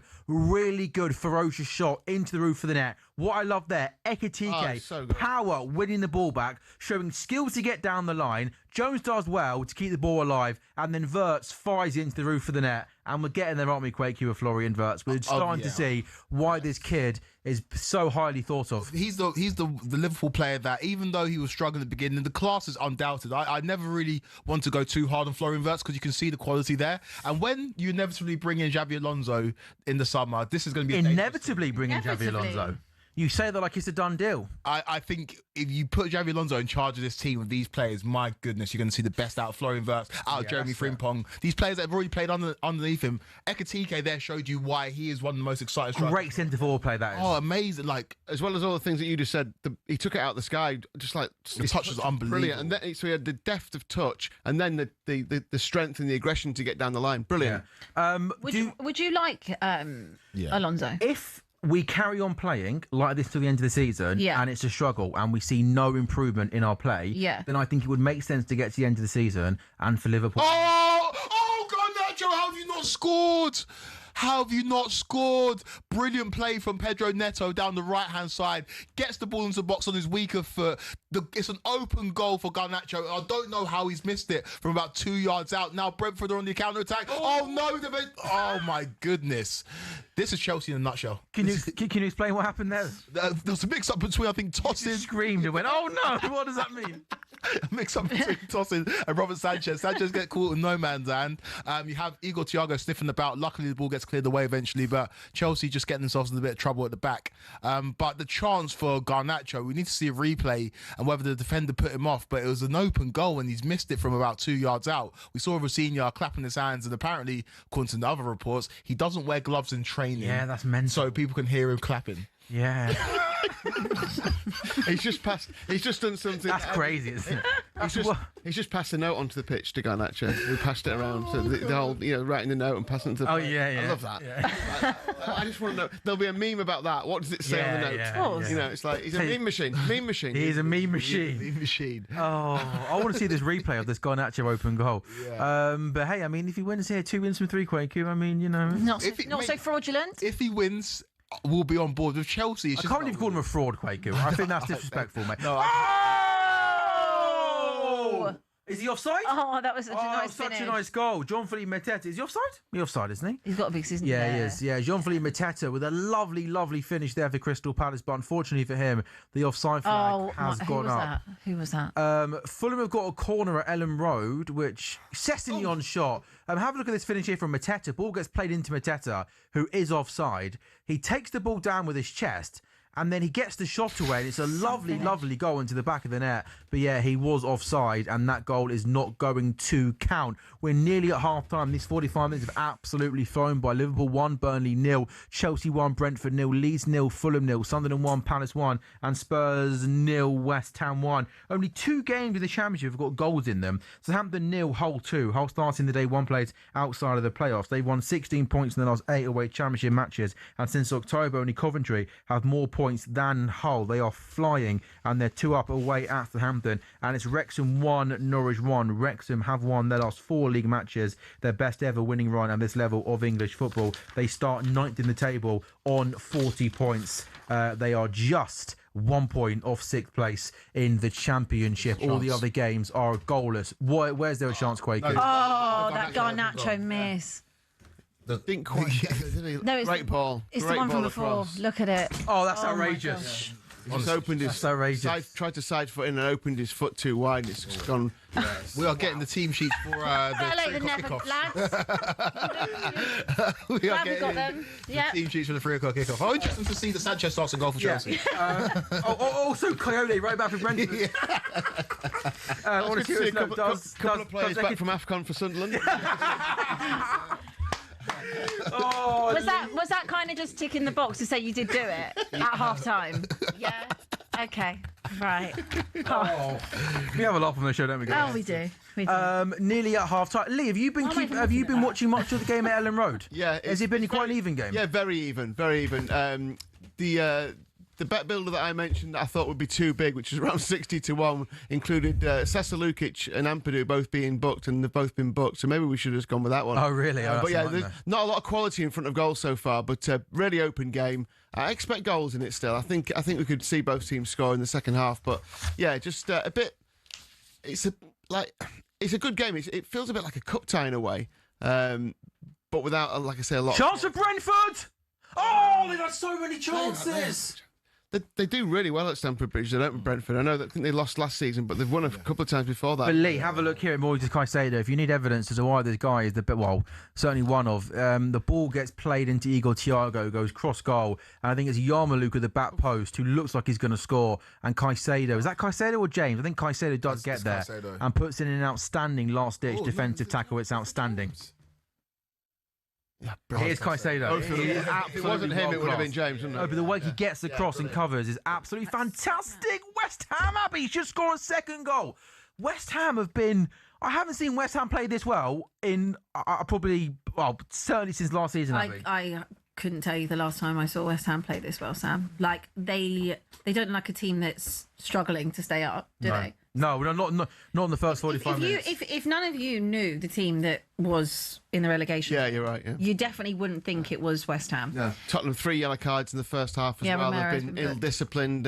It's not been very good. At all. I don't know if this is like a thing where do you think like they're like not playing for Frank at this point? Do you know what? I would love to know the difference. When a team does badly, that's the thing that everyone says. They're not playing. But we're so bad. I know, but to be fair, you did finish 17th. I know. Does that mean so they that's weren't what I'm playing saying. under It's Ange? really hard. No, I don't know. It's really hard for me to differentiate. Actually. Abby, I don't think that it's sometimes that simple that when teams are not winning, it's a case of the players are not running for the manager. I can't get into my head that that's something the players do. I don't think it's a case of players not playing for manager, but I think you'll see clear examples of players playing for a manager. Yeah. So that's Like United today, maybe. Like United today. Yeah. So I don't think they're necessarily down in tools, but the extra 1 or 2% that you can give more, you might give that to a different manager. Like Jurgen Klopp would get the absolute most out of his teams. Yeah. Whereas other managers don't. But I can't believe that even though Spurs are struggling, I can't believe Not that trying these to players lose. are going out there today not wanting to run because they don't like the manager. I'm not sure you can have But I that. think you can find an extra bit of give Yeah. when somebody motivating you. I It looks like the Chelsea players of Abby are playing for Liam Rosenior. they don't think he's a fraud. I don't think he's a fraud. Said it. No, I just think So you're backtracking. no. He didn't, no. I'm going to stick up for Quaker here. No. He said... You said he was a joke. No, I didn't say that. I asked a question. What Quaker said is that British people can sense a fraud, and they maybe suspect that he's not all he's cracked up to be. Yes. So that would, in layman's terms, if we break that down, it would be you're suggesting that the British people think that. No, because for example, Correct. after the Brentford game, remember when Ten Hag took over at Manchester United after the Brentford game? Simon Jordan basically said the same thing. He goes, the suit doesn't fit him, blah blah blah. He basically smelled of fraud. Doesn't mean that Ten Hag wasn't successful, Man United. He finished third. He won a couple of trophies. But like when you smell it, you smell it. When you see somebody, you know What are you smelling? what the Rock is cooking is what I'm smelling. No, I don't know. I'm looking at a manager that is trying to find his identity as a manager, and maybe he says things that he thinks a manager should say. He's almost cosplaying a manager right now, where I'm like, just be yourself. Just be yourself. I remember early on, like this season, I remember saying a similar thing about Thomas Frank, and this is not being an aftertime or anything. I remember looking at him in a press conference and thinking he didn't look big enough to occupy the Tottenham manager's position, and this was really early on. I think I got a bit like everyone was like, "What are you on about?" I'll probably one of those. Like, and I'm not saying like that's come true at all, but sometimes the manager doesn't seem like he occupies the space. Yeah. And maybe that was just because of a bit of like the like expectations higher at a club like Tottenham than it was in his previous club. I don't know. But when Klopp came in and he was like, I'm going to turn doubters into believers, or Mourinho comes in and said, I'm not one of the bottle, I'm special. You know it when you see it and you smell it, and you're willing to give it the charisma. But here's one for you. Do you think Amarim? I think the way he's spoken. Yes, that's a great point. He did carry himself as a Man United manager. Yes. Useless. Yeah. Get rid of him. That's a very good point, because Amram did carry himself like that. Actually, do you know who did have that? Ange. Ange did that. Oh, Ange did Ange that. had it. Yeah, he had it. Ange is maybe the coldest ever manager. Yeah. To say But that. the thing is, by the end of the I season, miss Ange, by the way. Oh, same. Crystal Palace, maybe. I don't know. I don't think he'll get another job I in do a England. bit as well. But like, when miss the energy. that quote is the greatest quote of all time. Yeah, I know. That's got to be in Oh, top my 5 goodness. sporting moments. That's all time. amazing. Like, I am the special one. It's probably number one. Number one. Yeah. Yeah. Kevin Keegan's rant. Yeah. Ange makes top 5. Yeah, Yeah, for sure. absolutely. To do it is amazing. And what was the quote he said? The third season? He Was said, it the he said third? I always win things in my second season. No. Then what did he say after when you won the it? third season, that season 3 is always better than season 2. give it Ange for the rest of the season? He's available. He's available. He's part of the managerial Is that merry-go-round. crazy to think? Don't give it to Ange till the end of the season. No way. No, I don't think they go like that. There's been this like romanticising of Ange since he's gone. I've tried not to actually let myself do it. Yeah, like you still can't forget you finished 17th. No, I last haven't, season and without I'm not romanticising it. But there is a big thing in that, like that I see online, that people are romanticising it, and they're like, you know, what would have happened? And yeah, what would have happened in that third season? We'll never know. It's like, the show got cancelled. We don't know, but I know that the last 2 years were very painful. Well, Abby, to be fair, maybe he was going to do what you said. They were going to start racking up the trophies. They might have. They might have. Right, anyway, I think this Spurs-West Ham game is a half-time. We've got 5 half-times down in the Premier League. Chelsea 1, Brentford 0, Leeds 0, Fulham 0, Liverpool 1, Burnley 1, Sunderland 1, Palace 1, West Ham 1 up at Spurs. I don't know about you. I am gasping for a cup of tea. Let's put the kettle on, and then when we come back, second halves in the Premier League.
A very good afternoon. Welcome back to talkSPORT Goals. It's brought to you by Final One Standing New from William Hill, 18 plus. GambleAware.org. Terms and conditions apply. We are live on talkSPORT's YouTube channel and also on your smart TVs as well. The result today in the Premier League was Manchester United 2, Manchester City 0. The latest scores in the Premier League: Chelsea are leading Brentford by a goal to nil. João Pedro goal after 26 minutes. A lovely finish into the roof of the net. Chelsea only won one of their previous 9 games in the Premier League, which is a awful record. But they lead Brentford by a goal to nil. The only game that's goalless: Leeds 0, Fulham 0 at Ellen Road. Fulham have won each of their last 3 league games against Leeds, their longest ever winning run against the Whites. Leeds did lose their last league game against Newcastle, but they are unbeaten in the last 4 matches at Ellen Road. Liverpool are leading Burnley by a goal to nil. Florian Wirtz scoring a really nice goal, shooting into the roof of the net right before half-time. Liverpool have lost just 1 of their last 9 Premier League home games against Burnley. Sunderland Palace, a good game.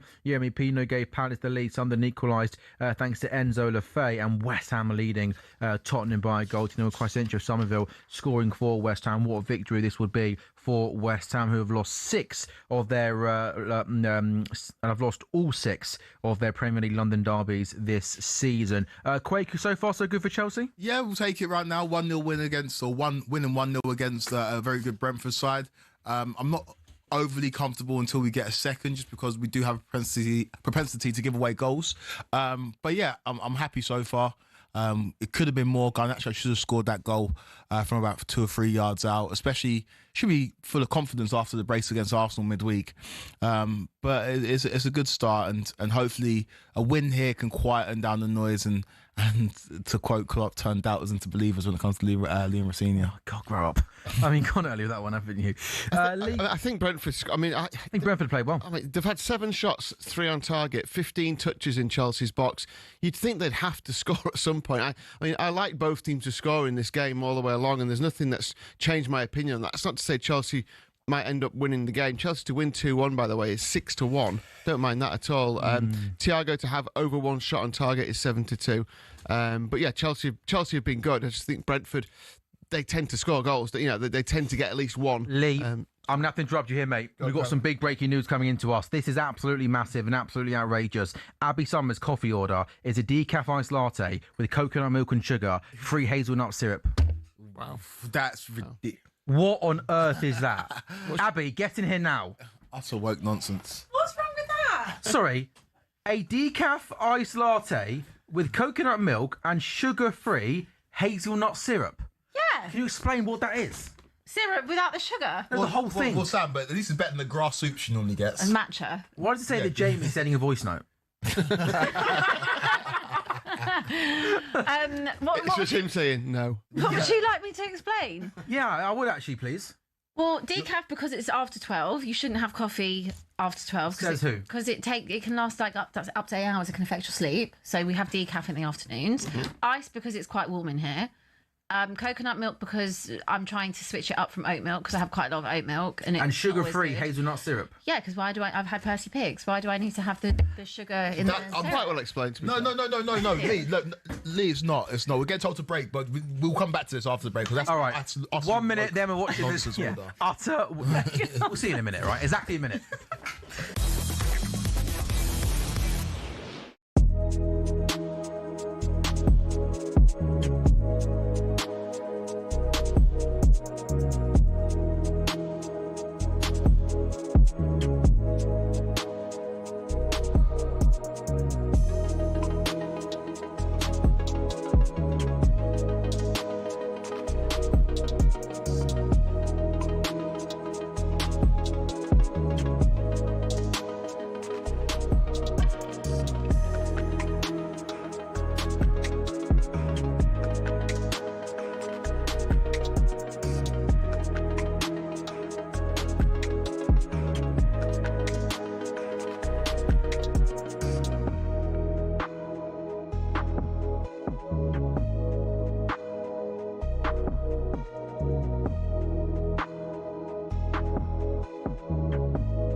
Welcome back to talkSPORT Goals. Sam Ellard looks different, doesn't he? It's an improvement. I said Sam Ellard looks better. Oh, really? Yeah, looks different actually. Lee, let's have odds, please. Chelsea Brentford. Chelsea a goal up, 2-5 to win the game. Gave a few price boosts there. Liverpool obviously very short, 1-12 to beat Burnley. To score 3 or more goals is 11-8. Seems a bit ambitious that. Hugo Ekitike to score the second goal is 4-1. We were raving about his influence in the first goal, and I wouldn't put anyone off that 4-1. Wirtz to score 2 or more is 5-1 as well. So there's some nice prices around Liverpool extending their lead, which I'm sure they will do against a pretty much relegated Burnley side. Of the other matches, I'm expecting goals at Elland Road. It's not been particularly high quality in terms of the play in front of goal, but there's a lot of endeavour there. Harry Wilson to score or assist is 7-2. Dominic Calvert-Lewin to score the first goal is 5-1. And our bet builder needs a little bit of work. So far, I think we've got 2 Fulham corners. We need 4 to land that one. We need a shot on target from Dominic Calvert-Lewin, a shot on target from Harry Wilson, and a goal from Raul Jimenez to land that 10-1. Can I ask you for what the odds are for Thomas Frank to be sacked after this game? I don't know. We won't have it live at the minute, but he was second favourite before this match behind Nuno. And obviously, if they lose this, he'll be odds-on favourite to go. Yeah, it'll be a short play, like 2-1 I think. Okay, there was lots of boos as usual at half time. But the atmosphere in general at your ground is bad, isn't it? Even before a game, everyone's saying when they go there, neutrals are saying it's flat, but also it's pretty depressing. I mean, I'm not going to lie. Unrest. Yeah, it's depressing. Think about the last 2 seasons, bar one day in Bilbao, one night. Yeah. We've not had anything. So it's quite hard to, like, you support your team and, like, I hate my club. There's no but I love them at the same time. It's a great line. It's a real paradox because my club. it's actually, you know what? Let me actually rephrase that. It's not. I don't actually hate my club. I love my club. No, stick by it. Stand by it. I'm explaining it to you. I'm explaining it, darling. You said it already. I hate them because I love them so much. So you're trying and it's to wriggle like out of it. I'm not. I would clip it. She said she hates her club. Clip it. You can clip it. Yeah, I would happily say that. You know, Abby Summers said she hates Spurs. Am I one to mince my words? No, I say what I mean. I love them so much that I'm so sick and tired of the people that run it constantly letting me down. It's actually them that I hate, and it makes me name names. Who do I hate? The entire ownership, the Lewis family, ENIC as a corporation. All of the above. Everyone that is involved. Do you want to apologise to Daniel Levy for taking out someone? Never. He's clearly just taking instruction. Never. He's clearly just carrying out the acts of the people who employ him. Do you know how many times I have fantasised about what I would do if I saw Daniel Levy? Like, what I would say. You know that scene in Sex and the City? Where is this going? None of you have watched Sex and the City, I have. I know one of you have. Yeah, it's okay. You can admit it. It's fine. You know when Charlotte sees Big? Yeah. Oh, that's the type of thing that I fantasise over for years. Like what I would say if I ever saw Daniel Levy. Is Charlotte your favourite from Sex and the City? No. Who is? Samantha. Yeah. Yeah. They don't get on with her in real life. No, they don't. Yeah. Have you never seen Sex and the City? I must admit, it's years ago, isn't it? It doesn't matter. On Tottenham, nothing says more about your home situation than the fact that you're 17th in the home league table and 2nd in the away league table. Yeah. It's weird, isn't it? But it's not just down. It's not just down to that. Because if you look at us in Europe, we're actually pretty good when it comes to playing at home in Europe. Yeah, but you've played against nobodies at home in Europe. Really, if they're in the Champions League, they're in the Champions League. Kwaku. Yeah, but they're not even Premier League quality. The teams you've beaten. Mate, you draw at Carabao, bro. Thank you. You know what I mean? Thank you. Shut up. Like bigger battles, Quaker. You can't have a go at her for the Champions League. I've already said that. Mate, they won a European trophy last season, mate. What have you boys been doing? Oh, we were champions of the world, actually. Oh, do me a favour. And do you know what? What's going on at your club just shows how much of a joke it is that you are champions of the world. What a load of rubbish. What a pointless trophy. Pointless cup. Conference League. Held more. Sam, what trophy would you rather win? The Europa League or the Club World Cup? Europa League. Thank you. Oh, that's a lie. Right, anyway, second halves are underway. Second half. Carabao Cup. I got a bit flack. I said on Inside You Chelsea. said you'd rather Chelsea win the Carabao Cup than get top 4. Yeah, How yeah, could we for forget? sure. No, but I said it again on Inside Chelsea. I got absolutely pelted for it, and I stand by it. I'd rather win trophy than finish in the top 4. I don't think. How did that show? Was that a good show, Quaker, in the week? It was a really good show. It was a really good show. Do you like Liv? Yeah, Liv's great. Yeah, Liv's really good. Have they subbed you out for Matisse again this week? I think so. Jamie, Has he been subbed is out? Matisse in Inside Chelsea this week? Rest in rotation, he Rest says. in Yeah, rotation. confirmed. Yeah. How do you feel about that, mate? Are you okay? Yes. Yeah. Do you know what? Matisse. The whole Matisse Liam Rosenior thing has just fallen to him perfectly. Hasn't it? Perfect. Yeah, nice. It's Like he's living he can't live his life, can he? And if Jamie's a producer, he's got to get the view, so he's got to get Matisse on. But if you're on the Football Insight, then get me on. Not having that. Not having that one bit. Hey, Jumper Quaker can come again. I really like this. Jumper Quaker's holding like no prisoners today whatsoever. Right, where are we at then? Some poor kid, by the way, has gone to try and get this coffee for you. Oh yeah, sorry. Go on. What's wrong with my coffee order? Oh, it's just a lot, right? It's almost like offering to pay for your coffee. Just say, I want a flat white or I want a latte. I want this oat, almond, sugar-free, whatever. It's just like, okay, you can buy it yourself. Okay, you know what I mean? It's just such a long thing for someone to write down. Literally. It's like, do you want a coffee? Yeah, no problem. Black coffee, latte, flat white. Yeah, if he's making it in the can, or making it on the machine, if he's going to an actual place, it just all he has to do is talk. Marco's only just sitting there. Has Marco gone? I Yeah, Marco's gone. He didn't even get the team sheets until 5 minutes before half time. You know what, Abby? I'm going to let you calm down and I'll keep everyone across what is going on because it is Chelsea 1, Brentford 0. Second half have just got underway. None of Brentford's 9 away league games against Chelsea have been drawn. Brentford played okay, I thought, in that first half. Missed a couple of big moments. Chelsea lead thanks to João Pedro. Leeds 0, Fulham 0. No goals yet in that game. I mean, Liverpool and Man City are on longer ongoing unbeaten runs in the Premier League than Fulham, who start the day 4 points off the top 4. Marco Silva continues to do a really, really good job there. Liverpool leading Burnley by a goal to nil. Florian Wirtz scoring for Liverpool. Liverpool have drawn with Sunderland and Leeds at Anfield this season, haven't failed to win 3 successive home league games against promoted sides since January 2002. I should say. Sunderland 1, Palace 1. That's been a really open and end-to-end game of football. Spurs 0, West Ham 1 has just got underway. A real lack of goals this afternoon in the Championship. Only 2 games at 3 o'clock have got goals in them. Wrexham 1, Norwich 1, and Southampton 0, Hull 2. All the other games: Charlton, Sheffield United, Oxford, Bristol City, Preston, Derby, Sheffield Wednesday, Portsmouth, and Stoke QPR are goalless. Swansea versus Birmingham is a 5:30 kickoff. Kwaku, how have Chelsea started at home to Brentford? Yeah, so. Pedro Neto had a not even a half chance. But, chance for Brentford. Shard is in here. Oh, he's missed again! Great save. That's an amazing save for Robert Sanchez. Sharda should score, but Sanchez makes a great save. Yeah, he makes himself big until the very last minute and he gets a foot to it and then goes out for a corner. But Sharda should score. Great touch to. Was that Damsgaard? Was that on the far? Yeah, you're right, Lee. Damsgaard takes the ball down and then plays a lovely through ball to Sharda. He goes through on goal and Sanchez sticks out a big left boot to put it wide.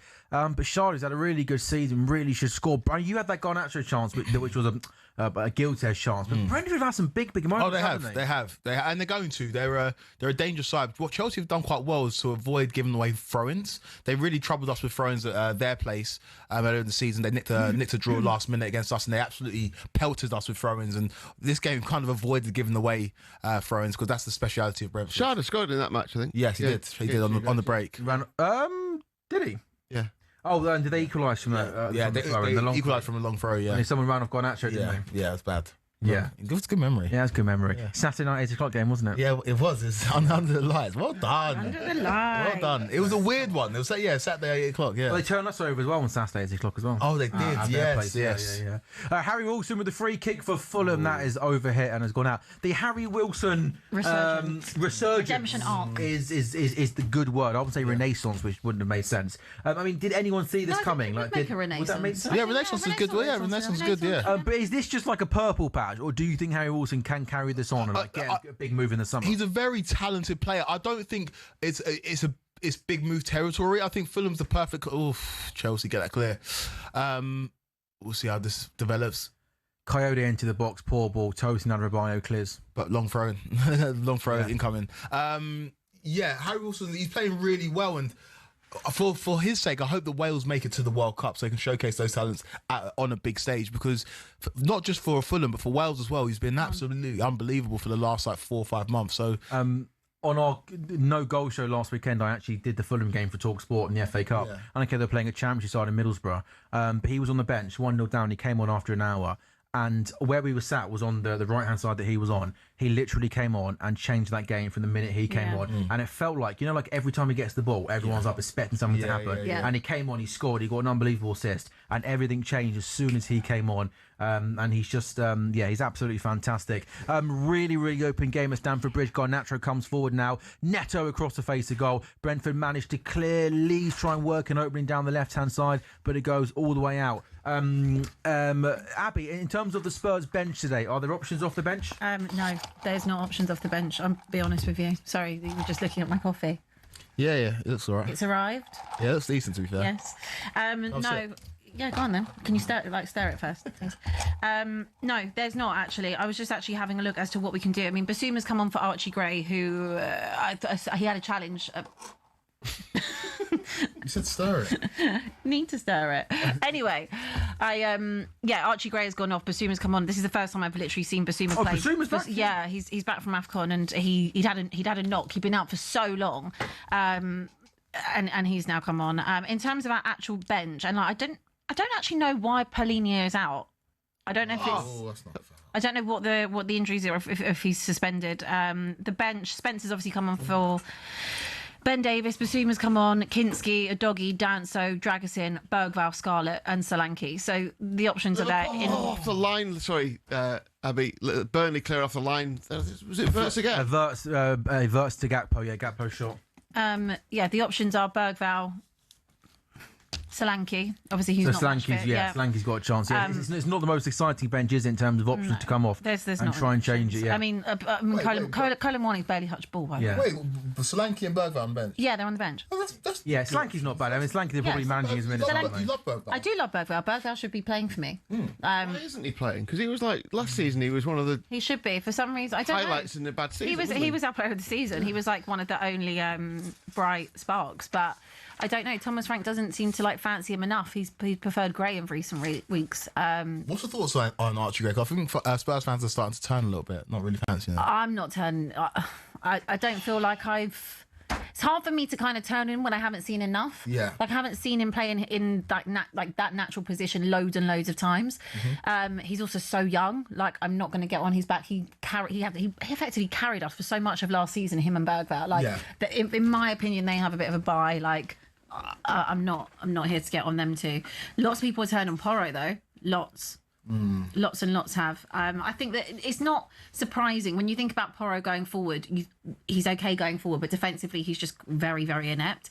I saw someone put a tweet up about saying that Emerson Royale was never this bad, which is such a damning accusation. Yeah, he was. Emerson Royale was. Oh my goodness me! So that is, I think, the most cynical yellow card. I don't think it's a red card. I think it's a yellow card. Was that Creswell, the Leeds left back, who the turn of pace was unbelievable. He carries the ball a long, long way. He gets past Harry Wilson, who takes him down. It wasn't a good tackle, but I think Harry Wilson had to take him down because he was going through. The pace there, Lee, was unbelievable. I think that was Creswell, wasn't it, the left back? Yeah, brilliant break. Yeah, he was absolutely flying, wasn't he? Wilson just had a look at him and thought, I ain't getting that. No, he made down. So it's Goodmanson, not Creswell. And he trips him up. It's nasty, but it's a yellow card. He stops the counter attack. What a burst of pace there from Goodmanson. Because he was travelling so quick. I think when he took him out, he flew for about 5 or 6 yards.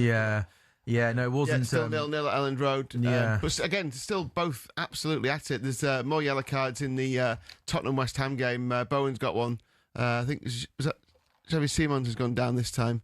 That wasn't a great challenge either. Yeah, just saw also a nice bit of play there from Florian Wirtz. You mentioned, Lee, the chance with Gakpo, but once again, just in tight spaces, quick feet going in and out of players. The shot from Gakpo was cleared off the line, but once again, more evidence. We're just starting to really see the best of Florian Wirtz getting involved in games, dictating play. Is that going to be the first change for Chelsea, Quaker? Is that Andre Santos coming on and Garnacho coming off? So is that him just trying to almost solidify that midfield? Yeah. Because Brentford started the second half well, mate. They have. Garnacho won't be happy to be coming off, but he's hot and cold. Garnacho. He sometimes profits get in front of goal, but sometimes he will score important goals for you. It's just you got to just take the rough with the smooth of him. But Santos coming on to bolster our midfield, and I'm not too sure if Tossen's coming off as well because Fofana's coming on too for Chelsea. So a bit of a change. He's not playing Fofana today.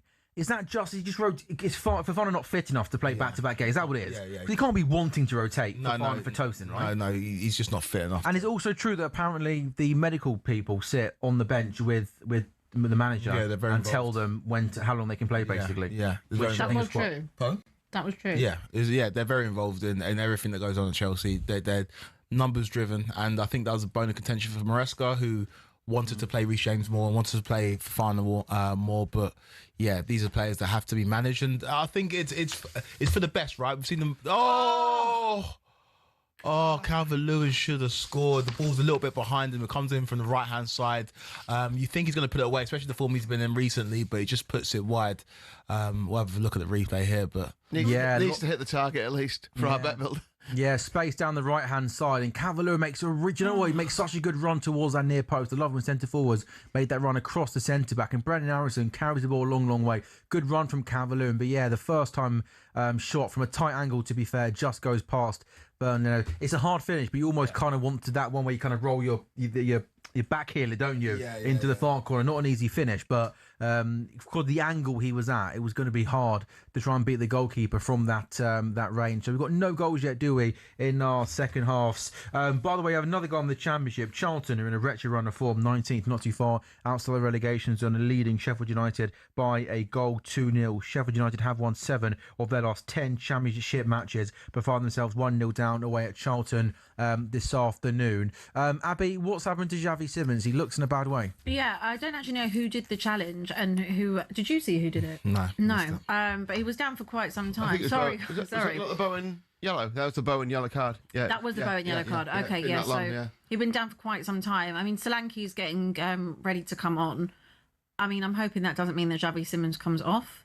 In all honesty. No, in a game like this, Abby, you want Xavi Simons to be the one to sort of, come deep, see the ball, try and get Spurs back into the game, right? Yeah, I mean... I still think he's your best creative spark at the moment. I know he's not in great form, but I still think he's the one to try and break teams down when you need it. Sam, he's the only spark. Yeah. He's the only potential spark that we have, unless you're going to bring Bergvall on and play Bergvall further forward, which is a possibility. Been much better, Tottenham, this... This is how we started the first half, Lee. Yeah. And then obviously go 1-0 down. But we've also seen West Ham a couple of times this season when they've had a good first half. They've sunk in so deep in the second half and then not been able to... I can't remember the game. We watched it on goals. I'll remember in a minute. But we saw them have a really good first half. We were like, oh, that's great. And then they just went in the second half. Arsenal away, was it? Might have been, yeah. But yes, and this is just exactly what they did last time. We're 10 minutes in, and they're sat back. I mean, they've hardly had any possession. 23%, 77% the possession is. No shots, nothing. They're not even trying to get forward. They've just picked up a yellow card. It's just a matter of time now before Spurs get chances. I'm not saying they'll score, but get chances. Yeah. If West Ham played the way they played in the first half, they're going to win the game. I think you're spot on there, League. I think it's so easy for teams like West Ham just to sit deep and invite pressure on. And I agree with you. If they try and get at Tottenham like they did in that first half, there's more goals for them to be had. Yeah. But you understand why they naturally do that. Yeah. Parish and Bright. On screen at the Stadium of Light, the two people there at the top of Crystal Palace footballing operations who have got a lot of big decisions to make. Kwaku, how do you see this panning out now for Crystal Palace? Do you fear for Crystal Palace long term, or do you think that with those two there, Parish and Bright, do you think they will make the right decisions in terms of recruitment and I guess most importantly managerial appointment? I think teams go through eras, and this was certainly Palace's golden era. If you think about some of the quality of players they had in a team at one time, this was a team that once had... You had Eze, Elise, and Mark Guehi in the same team. Guehi's going to Man City. Eze plays for Arsenal, and Elise is one of the best wingers in the world at Bayern Munich. And so this was certainly their golden era, capped off at the back end of last season by winning the FA Cup. Unfortunately, because those players are so talented, the squad is going to break up. Adam Wharton will leave in the summer as well. Mateta apparently wants out. Apparently Juventus are linked with him. And so this is just about managing expectations and managing the football club to continue to be a sustainable club in the Premier League. But I don't think we're going to see Palace reach the lofty heights that we've seen over the last couple of seasons, just because when you lose that amount of quality out of the team, it's hard to replace. But with the people who run the football club, I think they're in good hands. But whether that we'll see Palace in Europe again for a long time, I don't believe it. But I don't like when a manager's leaving before the end of the season, because I don't know what it does to the players' motivation. Like the fact that we know that Glaston's going to be gone at the end of the season, even though we already kind of knew that, I don't love it. I don't love the kind of air that it brings around the football club. So we'll see how the players manage that. But this is a team that's still got a lot to play for this season. So they're still in the Conference League, and while they're in awful form, Palace, once they get Munoz back, once Sarr comes back from AFCON, you still think that Palace team have got a pretty good chance of winning the Conference League, right? And that would be absolutely incredible if they do that. It's just it was a tough week losing against Macclesfield and finding out the manager. It's been a tough 6 to 8 weeks for them. I mean, their form in the league this season has been in the last 6 to 8 weeks has been really, really poor. Abby, we'll cross you for a Spurs West Ham update. What are people saying on social media? Not much, just more of the same. Frankau. I think what Lee was saying before was correct, but I did see this in the first half. Spurs did look the better team for the first 15 minutes, and then as soon as you gave West Ham a sniff, they were very compact. As soon as you gave them a moment to capitalise on, they did, and then it makes it very hard for you, especially with Spurs' lack of quality.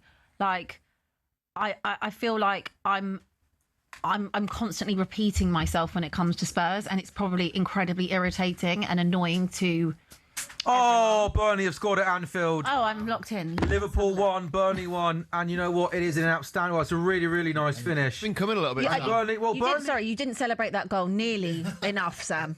Can you do that again, please? Give it the respect and the desire it actually deserves. Fair point. You know, she does one link out of a break when I'm looking after myself. We're a goal show. We have to celebrate goals, do we not? I will give Edwards a lot of credit because Lee's spot on. It had been coming. They had a big chance before that when they broke through 1-on-1 and Ibu Konate nearly put the ball in the back of his net. And Burnley played the ball outside the Liverpool box. Really good patient build-up play. Edwards gets played inside the box down the left-hand side. And his finish goes across goal and beats Alisson. It's a really nice finish. And once again, this is the Liverpool team that seem incapable of controlling games, incapable of dominating games, and incapable of beating teams and finishing teams off. And this Burnley team have come to Anfield. They're in the relegation zone. I can't tell you the last time they won a game of football. They're showing absolutely no fear. And why would they? You can get at Liverpool. You can hurt us. He's got too much time, too much space, and they deserve to be level. We said Burnley have got a really good record of scoring at Anfield. Don't win many games there, but so yeah, they're both teams to score element of that. Is there an Inside Liverpool this week? Yeah, there is. We're doing it on Tuesday, I think. This week. Who you doing it with? I know Jermaine Penn is definitely in. Nice. I'm not sure who the third person is. Yeah. Nice. Enjoying it? Am I enjoying the show? Yeah, I'm enjoying the show. Thank you. Tough season to do it. Yeah, sure. Yeah, we had a few last year though, which was quite good fun. Yeah. So yeah. Who's your favourite guest to do it with? I once had a panel of Jermaine Penn and Danny Murphy. And that was pretty proper. wasn't it? That's But it's hard proper. to tie down Danny Murphy. But no, Jammer's good. So you're on. Also, we should say, Abby, you're back on Inside Spurs as well. Yeah, Inside Spurs Not Friday. hosting though, is that right? No, Okay, cool. No. So you're the co-host. whatever they wanted. You know what I mean? Tell me I am. That was mean, Sam, wasn't it? That was mean. It's only because you came after me. Did you tell him to say that? It's a very good thing to say. Oh, we're having a laugh, Abby. Come on, don't be touchy. Spurs. No. Do you know what would tap this? Do you know what would cap that whole little segment off? A West Ham goal. I know. No, Spurs had a Something decent funny. opportunity from outside the area, to be fair. Good save, though. It's a really good save, yeah. Areola gets himself to his left-hand side and punches the ball away. It's a very, very open game. You mentioned there, look at that chance there. Somerville getting through. That last-ditch tackle with Mickey van der Ven was absolutely outstanding. He's on a yellow as well, so Yeah. even better tackle. Is there a defender that makes as many good last-ditch tackles as he does like that? No, there isn't, but that's a double-edged sword. Shouldn't get himself in that position. Correct. Also, I think Mickey van der Ven, he really reminds me of, remember Gabriel before Saliba got to Arsenal, and you saw the bones of an amazing centre-back, and you said his ceiling's really high, but he used to make errors, and he used to sometimes be out of position. You bring in that cerebral centre-back next to him, and all of a sudden, Gabriel looks world-class. People tell me Romero's a World Cup winner. People tell me Romero's world-class. I see too many errors. I see too much of a rash centre-back to be my captain of my football team. Put Mickey van der Ven next to a half-decent centre-back who's consistent and reliable, and he will look like one of the best players in the world in terms of defensive players. I don't trust Romero, and I feel like the amount of time he misses through suspension, the amount of he puts you on edge if you're a Spurs fan, right? Yeah. I think you can go and find the centre-back that does the same job for him as him, but just creates less chaos. I'll be honest, I called him out so much last year. Because People love him, though. They love him because they like the fact that he storms in for challenges, and it's like when people love Lamella, like he's that guy that will go in and do a 2-footed challenge, and like everyone's like, yeah, love it, passion. But actually, like I would quite like the leadership from my captain to come on the pitch, not making errors, not being suspended all the time. He, what game was we watching when I said to you that he's? I said he's calmed down a bit. Maybe it wasn't with you. Maybe it was somewhere else. And I was saying he hadn't been sent off for ages. Then he got sent off. I think it might have been the Liverpool game was at home. Yes, when he got sent it was off. a Liverpool game, and yeah, it's just I World Cup winner or not, I don't. I'm surprised that he didn't go in the summer. Yeah. I really thought he was leaving. Said you made him your captain. Yeah, but yeah, Mickey van der Ven, I think he's a great defender. He has the Abby! bones of it. Right on cue, look who just scored. Both of us. Wow, no way. So good. No way. Jamie, don't click that. Abby. Yeah. Abby. No way. And Kwaku. No way. I mean, that was just perfect. Spurs won, West Ham won. so busy. Abby Summers Romero ran. Cuti Romero equalises for West Ham. I guess that's That not. wasn't even a Romero ran. I guess that's not the commentator's curse. That's, Good God. What a header, by the way. Pedro Porro, she's slagging off, by the way, as well. Pedro Porro, she said, as bad as Emerson Royale, whips in a good, dangerous ball right foot. And Romero, big, strong, powerful header from the captain into the That's back of what the I net. expect to see from my captain. It's about time. What's the opposite of commentator's curse? Because that's the opposite, right? Say Pundit's prediction. pundits. Oh, yeah. that's why you get paid the big Prediction. bucks. That's why he brings in the big I would just one. like to say, I didn't say that about Pedro Porro. I said Twitter is saying that about Pedro Porro. Yeah, but you're not here just to read us off Twitter. I You're am, here to actually. give your own opinion. I was telling you You're what they here as thought. Abby Summers, co-host of I Inside did. Spurs. I gave my opinion on Romero. All right. You decided to pick on the Porro one. I didn't say the Porro one. just So open your ears. It was a good. Open your ears. These things I can't open them with these. Take them out. I've got a better one. Pundit's premonition. Oh. I still stand by what we just said about Romero, by the way. Yeah, so do I. Yeah. I would like him to do that more often. It's just a joke. We're having a bit of fun on talkSPORT Goals. I'm not really having much fun. Don't take. Hey, you just equalised drawing against West 1-1. Ham. You just scored, Abby. Equalised against one of the worst teams in the division. Yeah. Oh my God! Let me Be happy. Where's the party popper? We are entering in the final To be 20 fair, though, minutes. Tottenham are going for the win here as well. They have to, Lee. Oh, they should be. But now will West Ham... Oh, what a finish! Sunderland 2, Crystal Palace 1. Robbie's just scored. He's injured himself. And he might, do you know what? He might. I don't think anyone inside the cramp. stadium will I like. think it's Yeah, I cramp. think it is cramp. What a great celebration. Celebration. What's that happy for? Have you? Dentist chair. He's in dentist chair. We haven't seen the... I love the fact that he's in pain, but nobody inside that stadium cares that he's in pain because he's just given. By the way, I tell you what, this Burnley game at Anfield, Burnley are On it. Burnley are going for it. He gets played through via deflection, what a finish. and it's a first-time finish. With cramp.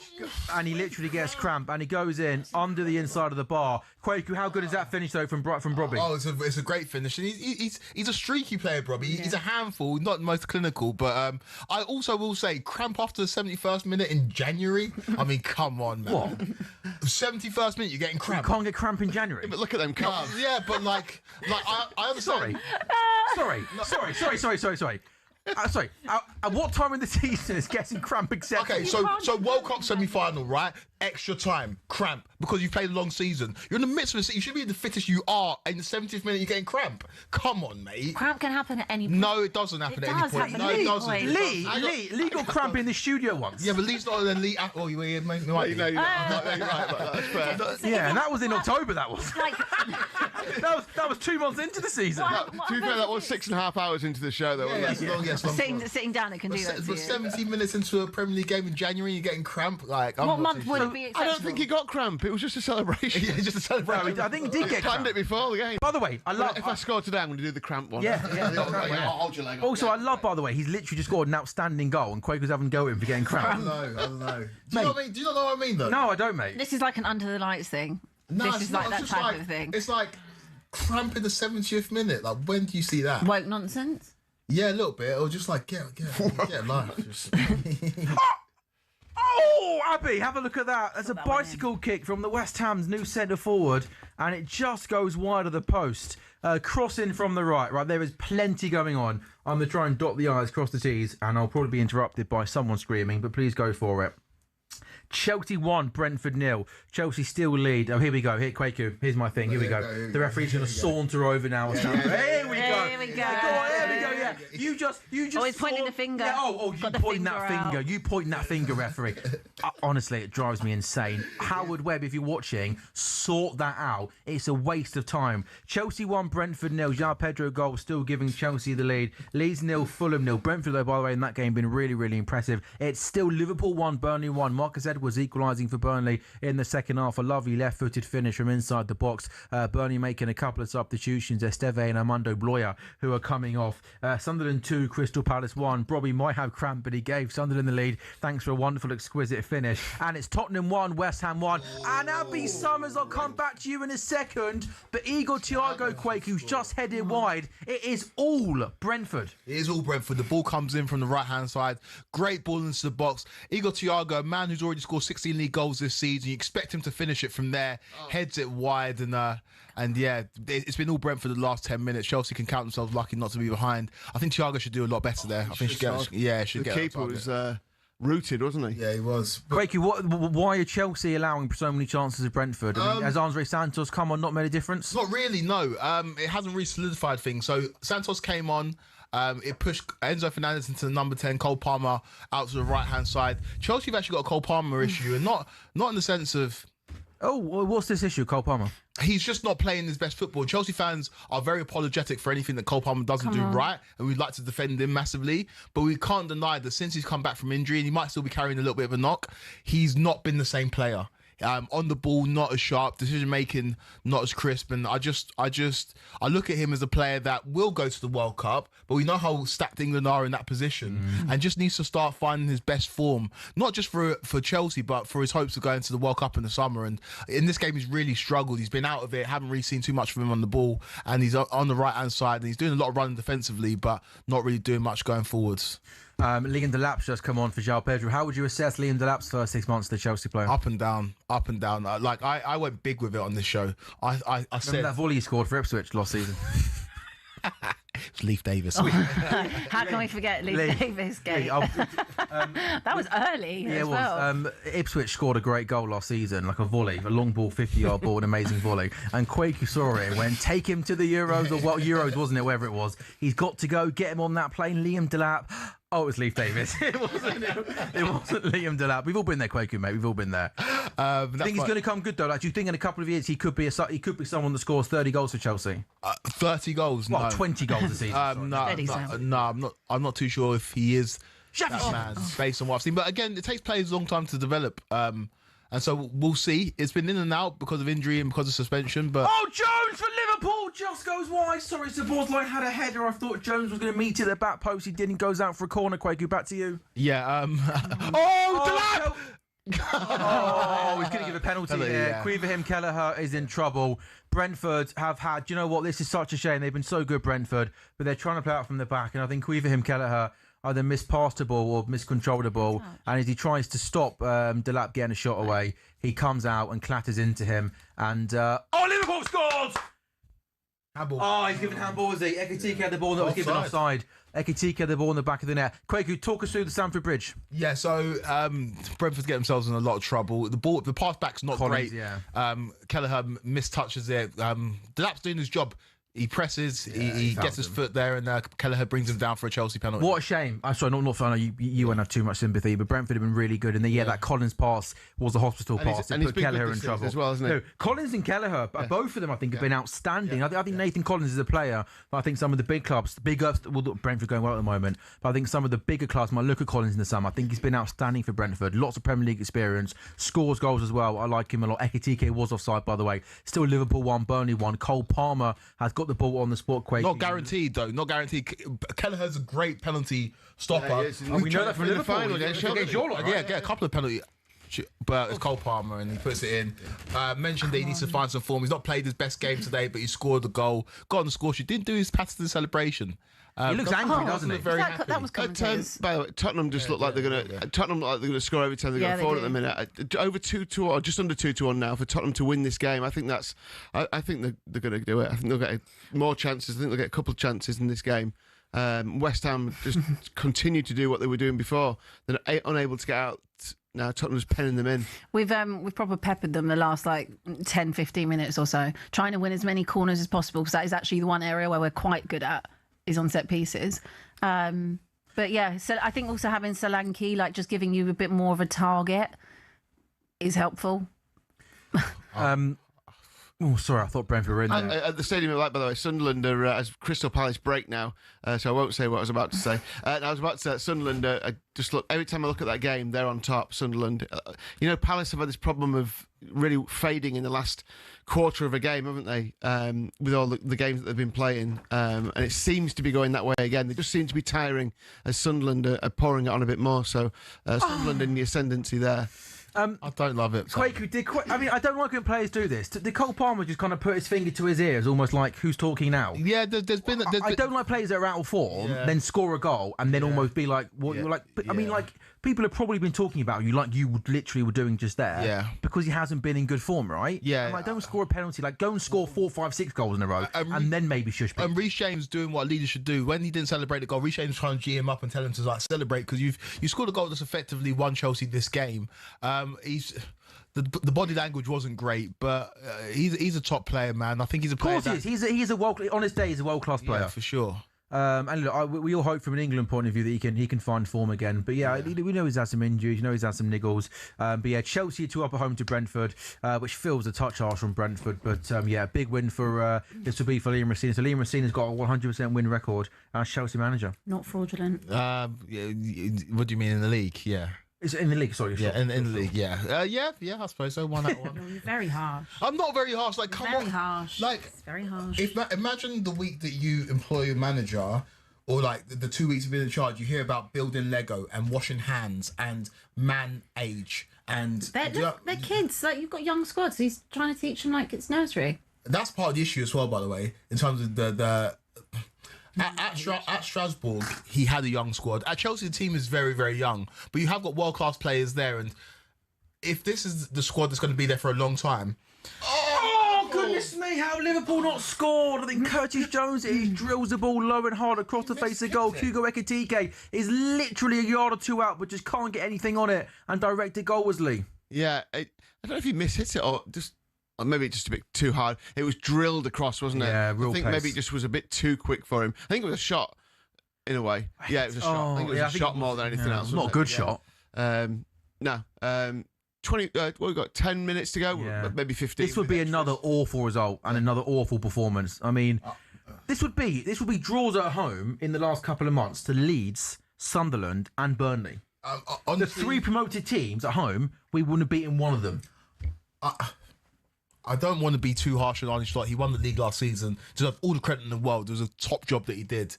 But I do think that there is... You've got some top players, man. I'm looking at some of these Liverpool players. I'm like, they're really good players. You've got, like... I know Mo Salah's not there right now, but Wirtz is a top player. Frimpong's a really good player. Ekitike is a really good player. You should be better than this.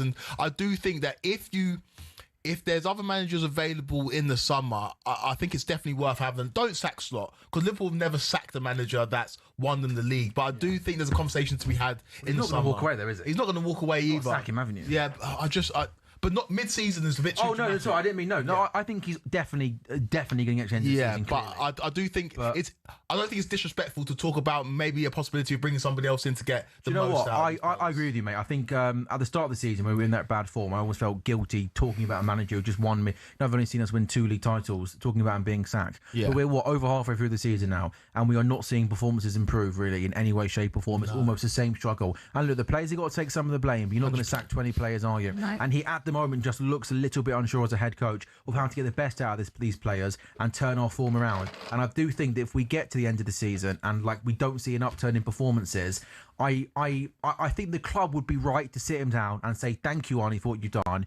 You'll never have to buy a pint again in Merseyside, but we need to look forward and look long term. And I'm starting to have doubts now as to whether maybe as a coach tactically, he is the right man to turn things around. Do you really think they do that after this season? Yeah, I think if we carry on, Abby, in this pattern, which is basically just almost watching the same game in, game out, short of ideas, not really sure what the plan is, etc. Well, I'll then ask you the question, do you think the club can go into another season with him? Would you almost be confident that he is good enough to go again next year? No, but I guess I think it's one of those things where it's like you've had an amazing season where you've won the league. Yeah. And then you've had a not so good season, but there's so many factors surrounding that as well. I appreciate that. So it's kind of like, do you stick it for a third season? I'd really respect Liverpool if they went and made a big club decision and said, I agree with you. I think it'd be and it's not a disrespectful thing, because I agree, earlier in the season I was calling for it, but if you're a Liverpool fan, like, this guy just won us the league. But I think as you watch Liverpool over the last few weeks, the results have improved, but the performances haven't. And there's no it's one control. of the most uninspiring. Unbeaten run of all time. Yeah. We've got 11 unbeaten, which is crazy. Yeah, but it's a struggle. Even like Barnsley in the Cup on Monday was a struggle. Yeah. And obviously the Alonso one being out there, you know, if Xabi Alonso is open to coming to Liverpool, you've literally got a manager there that won the Bundesliga, not with Bayern Munich. We know he's obviously got a good connection. Some of the players in the team, he's obviously got a good connection, a great connection with the football club. I think the phrase you use there is kind of a big club move. Would be not just to go again limping into the new season. I also think, is it telling we desperately need a centre back and some reinforcements? Is it also telling that the club, the fact that they're not giving him money to spend this January, is that almost a slight indication they're not sure that Arnie Slot's there next season? I think so, man, because there's no reason why you wouldn't be in for Mark Gahey. Like that Mark Gahey one is bizarre. It's crazy. We literally had him in Liverpool tracksuit doing a medical on deadline day, and now a few months later you signed for Man City. How do you feel about that Gahey situation? Angry, confused, because in the summer just gone, apart from Gahey, we did behave like a big club. We're going to go and get what we want, no matter what. We are Liverpool. The fact they left the Gahey one so late in the summer was a bit bizarre. But then, especially when Leone gets injured, what they should have done is before January the 1st, they should have gone to Crystal Palace. Let's get it sorted now in January. You're open selling him, how much you want for him, and get it done. I'm confused, angry and confused. But how they just let him go to Man City. It's a little bit telling because maybe the profile of centre back that the new manager, if there is a new manager, comes in, might be different. So it is a little bit telling that. I think a little bit. So. But I don't want to disrespect Arne Slot because he's done such a good job.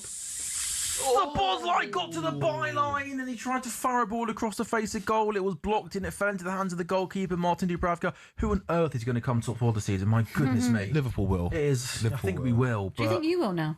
No, not a chance, man. Not top 4. I think the top 4 will be Arsenal, City, Liverpool and Villa. And if 5th place goes to Champions League, and I don't know who that goes. I think Man United have got a chance, man. I genuinely think Man United have got a chance. Me and you talked about it, and I know we're not doing Man United right now, but I don't think there's a reason why Michael Carrick can't be the guy long term. I feel like, in all honesty, they were they were actually on course. Like they didn't. Let's not be about Amorim, right? They didn't sack him because of the results. They would have done that ages ago. He's actually on course to deliver whatever the target was for this season, which is probably get back into European football. He left in a good position. That's not why they sacked him. So for Michael Carrick to just continue to do that whilst playing better football, whilst also having one game a week, that is very, very achievable. I think it's very achievable. And also, I Carrick's getting tarnished with the same brush as Solskjaer's getting tarnished with. I think it's a little bit different because Carrick went down to the Championship and tried at Middlesbrough, and where he took the club over and where he took them to, he left them in a better position. Granted, the last season wasn't great; they finished 10th, but I don't think his prospects of being a manager at a top club should be penalised by the fact that he went down to the Championship and tried it, because we don't know what Mikel Arteta would look like if he went down to the Championship. He just got given the Arsenal job off the back of being an assistant. So I do think that Michael Carrick going to the Championship and it maybe not working. I think you know what, mate. I'll be honest with you, mate. I was thinking a lot about the Solskjaer comparison and how they can't go to Carrick. The Arteta point is a really good point, mate. People forget that the bloke that's going to possibly most likely win the Premier League this season with Arsenal, literally his first gig is at Arsenal after being an assistant. So fair play, and got given time, finished 8th and then 5th and then second. So Carrick, he might do really well, and Man United have to be strong. They have to assess it objectively, not go with emotion. They've got time, which is good as well. They've got obviously 4 or 5 months now to see the landscape, see who's out there. And then, because you're right, there are a few post-World Cup, like Tuchel and Poch and Nagelsmann, who would be available. Do you think clubs, let's say those managers go deep in the World Cup, and Sam. Can you go from finishing a World Cup 3-4 weeks before a Premier League season starts and then managing a new team? But then everyone is going to be in the same boat in that sense. It's not like. What do you mean? Like if you are, there are going to be clubs that need new managers, so you're going to have a much shorter. But if Spurs go for Poch after a World Cup, you'll be the only club who goes into a new season without having a manager do pre-season. That's what I mean, Abby. I mean, so, we had a pre-season. No, fair play. No, it's a good point. We've had pre-season. Maybe no pre-season might benefit Spurs. Might do. I don't care. I want him back, so it makes no difference. Yeah, but no, that's a good point though, Sam, because you have limited amount of time. It's a longer World Cup. It takes managers a long time to kind of implement what they want to do at football clubs, and with a shortened summer, it will affect things. But Thomas Tuchel is a prime candidate. I think Thomas Tuchel, if Michael Carrick doesn't get the job long term, I think Man United could do a lot worse than getting Thomas Tuchel. For sure. I think he's the should be the number 1 option. As we then approach the end of the game at Stamford Bridge, Chelsea 2, Brentford 0. Chelsea not at their best, but they are going to pick up. Looks like they're going to pick up 3 points anyway. Kwaku. Look, you were quite vocal, weren't you, at the top of the show about Liam Rosenior. I think you sort of hinted that maybe you think he's a fraud / other people think that he's a fraud. But come on, Kwaku, is there no part of you that thinks this guy deserves time, deserves an opportunity? He doesn't deserve the opportunity. No, based on meritocracy, based on like the landscape, and based on what he's achieved, no, he doesn't deserve the opportunity. He's got it because he's the blue coat man, but he deserves time and he deserves a chance from Chelsea fans, and he's going to get that if he wins and keeps on winning and winning and winning and winning. Chelsea fans will fall in love with him. But if he doesn't win and we continue to hear those kind of quotes that are coming out from him, then yeah, fans are going to turn. So it's a results dependent business. You win, people love you. You don't, people hate you. Checking or not? Yeah, I think Xavi Simons went down, didn't he, under a challenge in the box at Spurs. 83 gone, Spurs 1, West Ham 1. Conor Gallagher getting to the byline, putting the ball back into a dangerous position. Xavi Simons, no. We don't have time to waste for that. I have to say, Spurs second half have looked much better. They've looked Playing hungrier. with a lot more intent, Yeah, it's very similar to the what was the last game? I can't even remember anything. The last game, second half, we were much better in that game. Can't remember who the fixture was. Feels like ages ago. Sorry, the Villa game. We were much better in the FA Cup. Yeah, FA Bournemouth Cup. was the last league game, wasn't it? Yeah, no, not that game. The Villa game. I was trying to think who it was. Yeah, second half we were much better in that, and we've been much better second half in this as well. Abby, they are. Oh, they're looking for a handball there. Is that what they're doing? Look, when Gallagher gets to no. When Gallagher gets to the byline, is that the young lad Scholes who just throws out his right arm is kind of out naturally? As Sunderland should have scored a third goal, then they don't.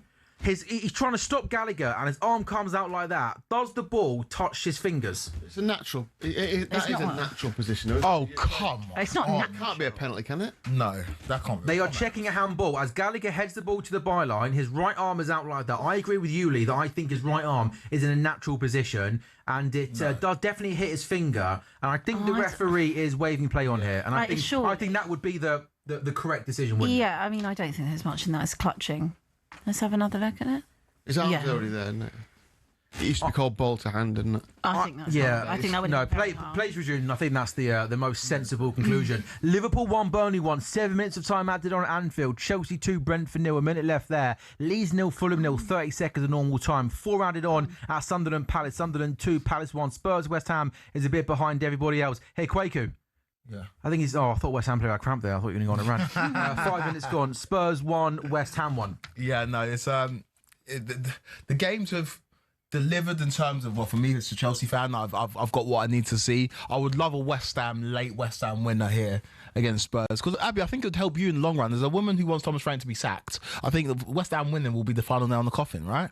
So you winning won't do nothing. It will keep him in the job for longer. You're not going to do anything. Oh, in the 91st minute, Leeds have scored against Fulham. Leeds 1, Fulham 0, and Leeds' remarkable home form continues. They score in added time. Leeds 1, Fulham 0, and Lee Phelps leads. Leeds is incredible. Got beat by Newcastle last time out in the league, but their remarkable form looks set to continue. Yeah, and even that result was, I mean, you playing, at Newcastle, you're losing 4-3. It's like, it's not bad going, is it? To be fair, it's still a great effort. Unlucky to lose that. So yeah, amazing. At least, I thought both teams were score. I honestly thought this could be a 1-1 draw. Fulham just haven't been anywhere near their usual quality in front of goal. Neither team has. It's been a really good game, open game. You'd enjoy it, but there's not been a lot of quality until that, which is a brilliant finish. Yeah, great ball in. And it's a fantastic finish. And the Metro is who comes in from the... it's a cross in from the right-hand side. And it's a really, really good run in from the left-hand side. And it's a first-time volley that beats the goalkeeper. Yeah, Lucas Nemecha, Ellen Road erupts. What a lovely ball into the box. First-time volley beats Bern Leno. Goodness me. Go on. Where are you looking there, Kwaku? Burnley are on the attack, and they're the team pushing against Liverpool at Anfield, which is insane after 93 minutes. But Burnley look like they fancy it. Burnley look like they fancy getting all 3 points here, and they need to be careful though, because Liverpool have got the ability to catch them on the counter attack. But for a team that have been struggling this season, Burnley look like they fancy it against the defending champions. Crazy.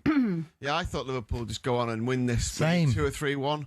And they've been at times camped in the Burnley half, but a bit like City earlier on, it's a lot of like pass without anything that's really clinical in front of goal.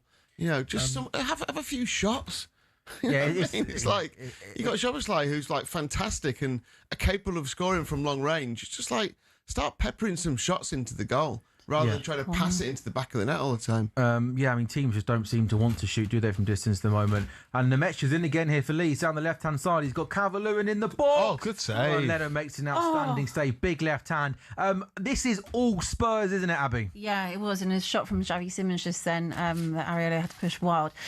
They're bringing on Lucas Bergvall for the last 5 minutes. I think also Bergvall...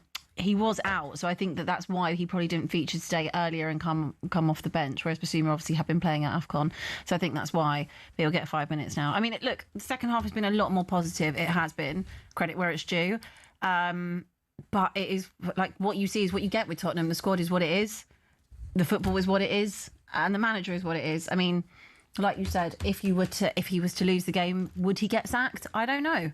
I don't even know at this point if they're just going to stick with him and then just say goodbye in the summer. I don't know. I think it has to be so toxic for that to happen. What a result for Sunderland there. I mean, are we giving Sunderland enough credit since they've come back to the Premier League? They are once again, they're unbeaten at home in the Premier League, and it's another victory for them this afternoon. It finishes Sunderland 2, Crystal Palace 1. He might have cramp, but he won't care. Brobby with the goal on 71 minutes. A lovely finish. Feels a long time ago now that Crystal Palace took the lead at the Stadium of Light. My goodness me, what an awful 24 hours and what an awful couple of weeks it's been for Oliver Glasner and Crystal Palace. Yesterday, Gahey announced he's leaving and Glasner announced he's going at the end of the season. Over the last 7 Premier League matches, only West Ham have picked up less points than Crystal Palace. You feel like it's going to be a long final couple of months of the season for Palace. Sunderland 2, Crystal Palace 1, and that victory for Sunderland, where does that take them in the Premier League table? 8th in the Premier League table, 3 points off 4th place Liverpool League. What they're doing, what the manager Regis Labrie is doing up there in the northeast is nothing short of phenomenal. Yeah, I think I think they have been given the credit, to be honest, and I think they've been given credit for bringing that amount of players into this team and getting them gelled quickly. They've then gone on this incredible start to the season. Then they've coped with losing 6 of their players, admittedly not all first teamers, to AFCON. Weren't winning games, but weren't losing every game either. I think they went through a run of 4 unbeaten, 3 draws and 1 defeat.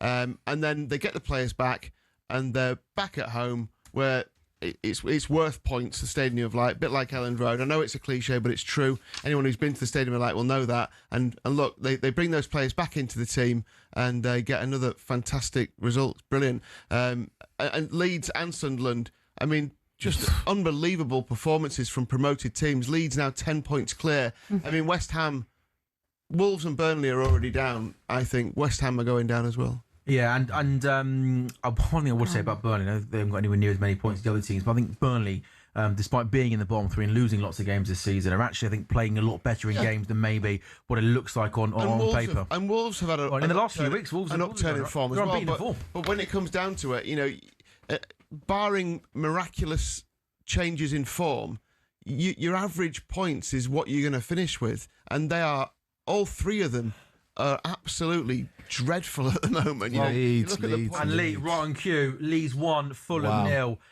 Absolutely remarkable. They did get beat, didn't they, in the last game against Newcastle? They were Elland Road. They're now unbeaten in 5 matches, winning 3 and drawing 2. Leeds beat Fulham by a goal to 0 on a day where it looks like West Ham aren't going to win at Spurs. They will move further clear of the relegation zone. Quakey, why do you think that both Sunderland and Leeds have been able to have good seasons? Sunderland, great recruitment, and they've got the right man in the dugout. Labrie gives you the sense that, he's built something really special there at Sunderland, but he might be a man that's built for even bigger things. In terms of Leeds, I can't really put a finger on it. Dominic Calvert-Lewin. Calvert-Lewin, goals make a difference. They're just locked in. But goals do make a difference, don't they? Yeah, they do. They've got a system, and it's almost like a FIFA play where they get the ball down the wing, they cross it in, and Calvert-Lewin's there to put it in the back of the net. You can't. Well, he changed the system as well. He changed the system to 3 at the back, and it happened in the City game. They were lucky not to get all 3 points in that one. They went 2-0 to 2-2. Yes, they did. Oh my God, West Ham! Oh, yes! Callum Wilson! Literally, I'm pretty sure that's Callum Wilson's first half. Oh my God! Kwaku? Yes. Group hug? I can't even move. I actually don't want to keep having group hugs from you. Oh my goodness! Spurs. Callum Wilson this week, a man linked with multiple clubs, a man linked with moves away from West Ham. His first touch off the bench is to put it in the back of the Tottenham Hotspur net. Vicario, guess who? Flapping Sam's best mate. You know what? He is an absolute disaster. I mean, one thing I would say in his defence is Jared Bowen. It's an in-swinging corner, and again, West Ham have got half a dozen bodies on the goalkeeper. But Vicario trying to wrestle with Callum Wilson. Stop trying to wrestle with Callum Wilson. Come and punch and clear. He doesn't deal with it. I think it might come off of Does Jed Jed Spence kick that in the back of his net? It's a great corner. Vicario makes a meal of it, and I actually think Jed Spence, as he tries to clear it.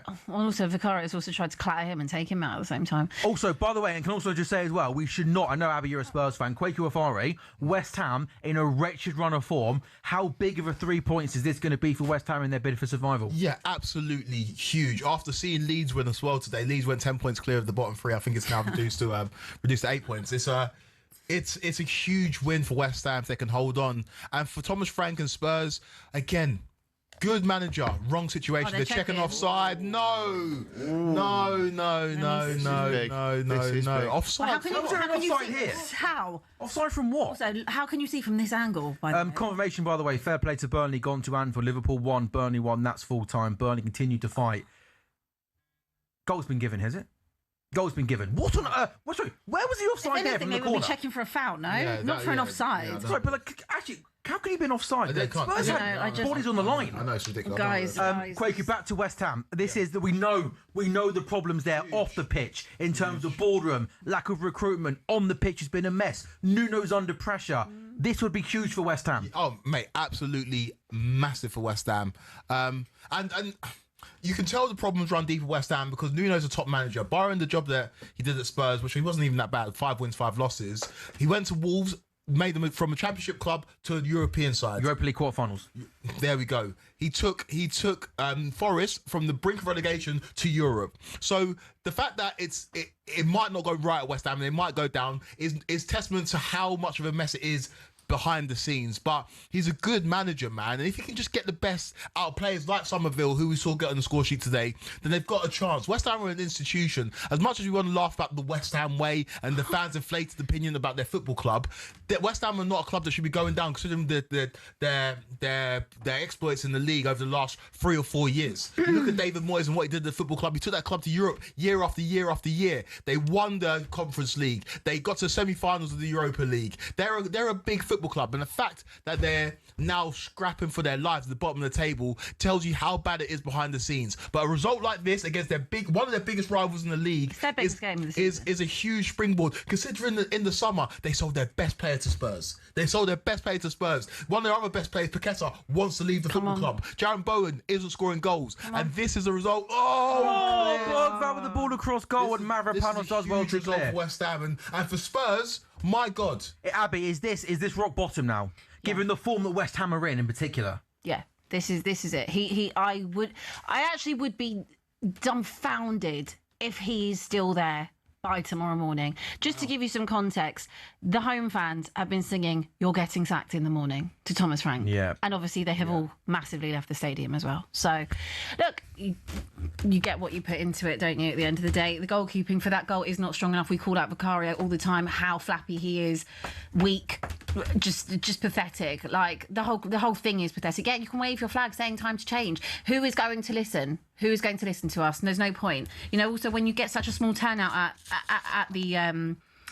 what's it called? Protest. Thank you. When at the protests, like, I don't know what more fans can do other than go to the protest, don't go to the games, don't buy the club merch, like, just stop it. Like, and there was earlier when I said about the comments from Vinay and about what he was saying in the thing. I'm so angry right now, it's actually making me not want to talk.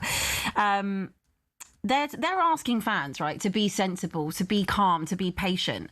I mean, why on earth? Answer me this question. Why would Tottenham fans want to be patient when it comes to Thomas Frank?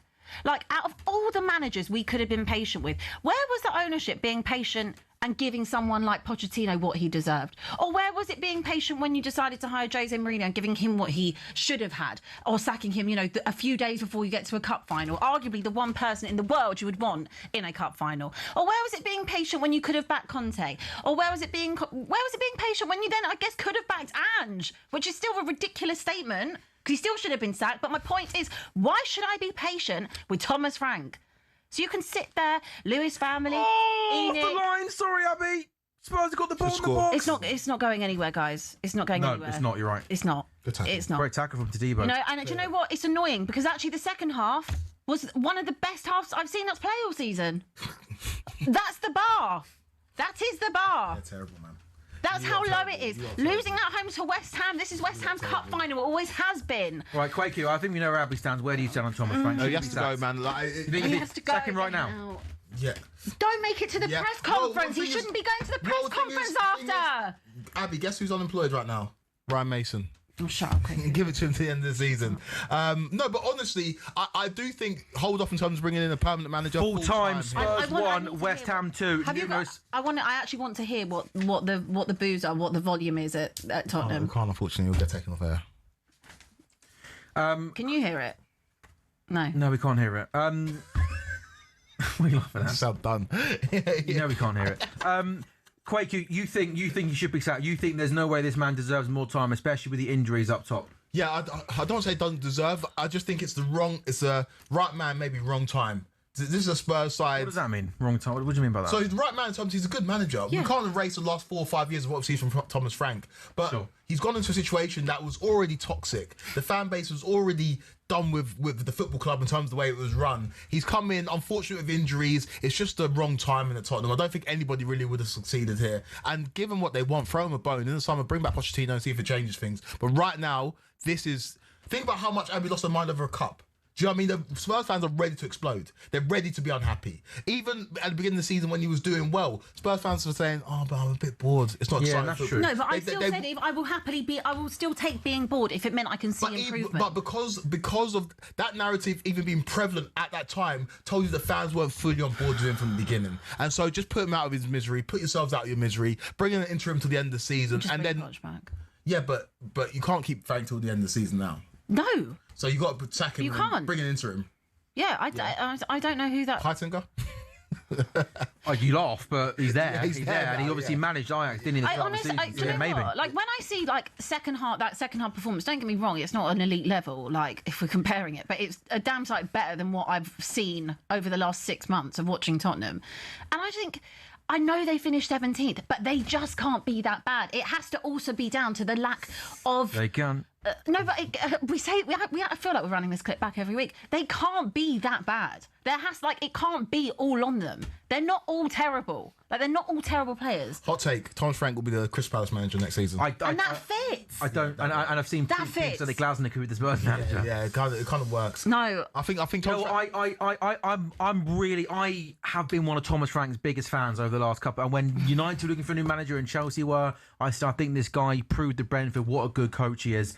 I feel a little bit sorry for him in terms of some of the injuries he's had at the start of this, throughout the large part of this season. But one thing I would say, I think, given how toxic it's become with the fans and stuff, it almost thinks, is it close to becoming untenable now for Thomas Frank? This given is the untenable. The toxicity around the club, the fans. Abby speaks here about it. We know what it was like inside the stadium. I mean, are they better, do you think, just to go with an interim manager until the end of the season? Well, as we've said already, they've brought in Heitinger, haven't they? Yeah. So it's like, part of that's thinking just in case. well, I mean, why? I don't understand why you bring like someone of that ilk in January. He's a manager. He's a manager. Yeah. He's a very, he was managing the Champions League a couple of months ago. and you can Yeah, actually, sure. and you can say it is to help Thomas Frank, and that's absolutely perfectly fine, isn't it? It's also a nice. Both can be true, right? Yeah, you can plan for the future.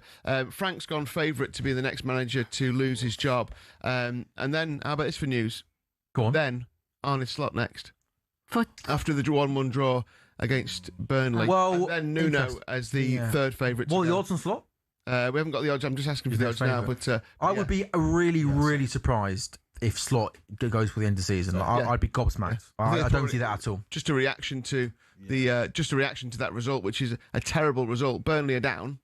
Yeah, effectively. Sure. Oh no, it's awful. And awful. you know, No, as you say, champions drawing at home to, to Burnley. It's a bad result. Back to Spurs, Abby. Are you at a point now where it's almost like you're watching the same thing game in, game out? You're almost hard to know what to say next. Yeah, I feel like I repeat myself week in, week out, game in, game out, day in, day out. Like, it must be, like I said earlier, it must be really boring to listen to me say the same things over and over. But in the comments they say that as well. I'm sure. But what do you want me to say? You want me to sit here and say it's all really nice and rosy and really pretty and I love Thomas Frank and I love the ownership and I love the board. Get that fraud, that's a fraud, out my club now. like it. He's a good manager for the level of Brentford and I know Brentford are above us. You can't be a good manager and a fraud. Which one is it? He's not. He's a fraud at my club. Okay. You can't call him a fraud, Abby. He is. At my club, it's fraudulent. Whatever I saw at Brentford, What's it's your not the same expectations? manager. What's your expectations? What's my expectation? Yes. Where do you Stay up. Where do you think the Spurs should know? But in comparison to what Frank is doing, what you say he's a fraud of your club, but what do you Do you expect know Spurs why to I do? think it's fraudulent behaviour? And it's actually not even necessarily on Thomas Frank. It's on all of it. You can't sit there and call out Ange Postecoglou for 2 years about his style of football, the way he plays, the amount of injuries, all of that stuff, and say he's not good enough to manage in the Premier League, which I have also said, by the way. I have said that. But then say that we need to give Thomas Frank time because in the first season of Ange, he finished 5th. So at least there was something there. He had so many injuries across 2 seasons. Yes, we finished at 17th. Yes, we finished 5th. And yes, we won a cup. So actually, really, why everyone was on Ange from the very beginning, which they were. No, they weren't. After the first 10 games, they were.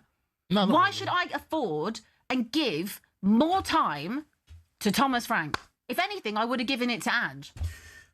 Abby, good stuff. Confirmation then of the results today in the Premier League. Man United 2, Man City 0. Chelsea beat Brentford. Leeds win at home against Fulham. Liverpool 1, Burnley 1. Sunderland beating Palace at home by 2-1. And West Ham win at Spurs by 2-1. We'll take a quick break on talkSPORT Goals. Then when we come back, we continue to review a busy day of football in the Premier League.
Welcome back to talkSPORT Goals, live on talkSPORT's YouTube channel and on your smart TVs as well. Sam Ellard, Abby Summers, Quakey Rafari with you for another 10 more minutes or so. And then the boys, Cundy and O'Hara, take over with the phone-in show. Let's focus on Liverpool, shall we? Liverpool 1, Burnley 1. I guess the positive news is Liverpool extend their unbeaten run to another game. The bad news is it was not a good result and not another good performance. Liverpool have drawn their last 4 games in the league, which is absolutely remarkable. Liverpool drawing at home this season to all 3 of the promoted teams in Burnley, Leeds and Sunderland. The last 4 draws in the league include draws at home to Leeds, away at Fulham. There was that decent point away at Arsenal, and again today a draw. Quickly, when I think of how bad Liverpool have been this season, it's almost remarkable to me that I look at the league table and we're 4th in the league. Yeah, that tells you the league's been so up and down, because Liverpool, I can't really remember them playing well for a prolonged period of time.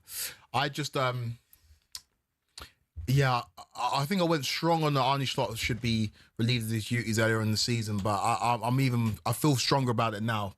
I just think that with the quality that Liverpool have got, it's not through a lack of quality. It's not like it's been loads of injuries. Remember that season where you won the league and the season after you just about made 4th, but you had so many injuries. I think Nat Phillips was starting centre back. This is not the same situation. Ozan Kabak came in, didn't he? It was a crazy. This is the case of a manager not really being able to get a tune out of these players. And from what we saw last season, where Liverpool were so in control of games, to what we've seen this season, where you're just so out of control of games and can't deal with physicality, I just think that the message is maybe not translating.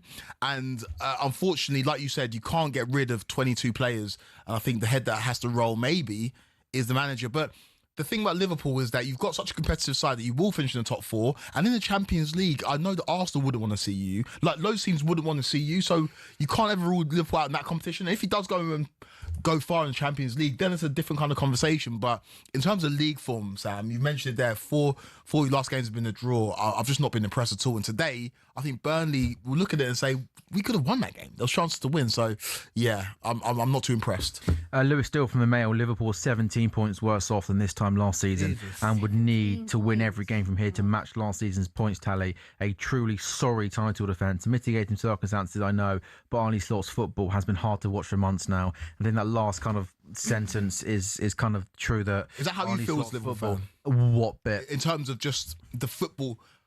The football's just been difficult to digest. Yeah, and I wouldn't even really be able to tell you what the football is, what he's trying to do. The start of the season is like we're playing basketball games. We were so open, teams are cutting through us.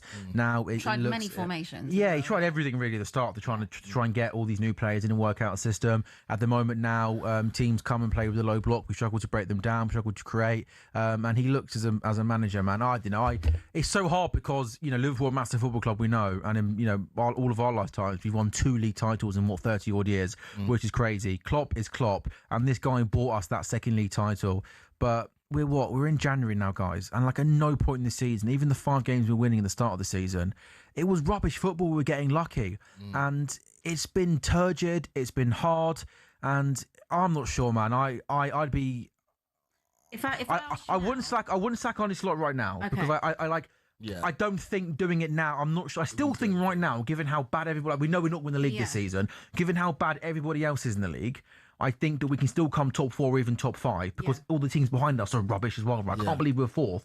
But if this carries on like this awful football, I think it makes sense for the club to thank Arne Slot for the work he did last season, but then look elsewhere in the summer, because this is the moment. We're not improving. We're not getting better. It's a mess. And also, what's interesting on the Inside Liverpool show that I do, Paul Smith, former boxer, has got a season ticket. I always think it's interesting to hear from the fans that go to the game. And he says to me that match-going Liverpool fans are now more out than in. I think that's interesting. You can go through social media and see slot out. That's one thing. When I hear a guy that's got a season ticket, he and his mates say it's not good enough, people want to change. That also is where I'm at right now. And it hurts me to say it. I don't want to say it, because this guy will always be a legend in my eyes.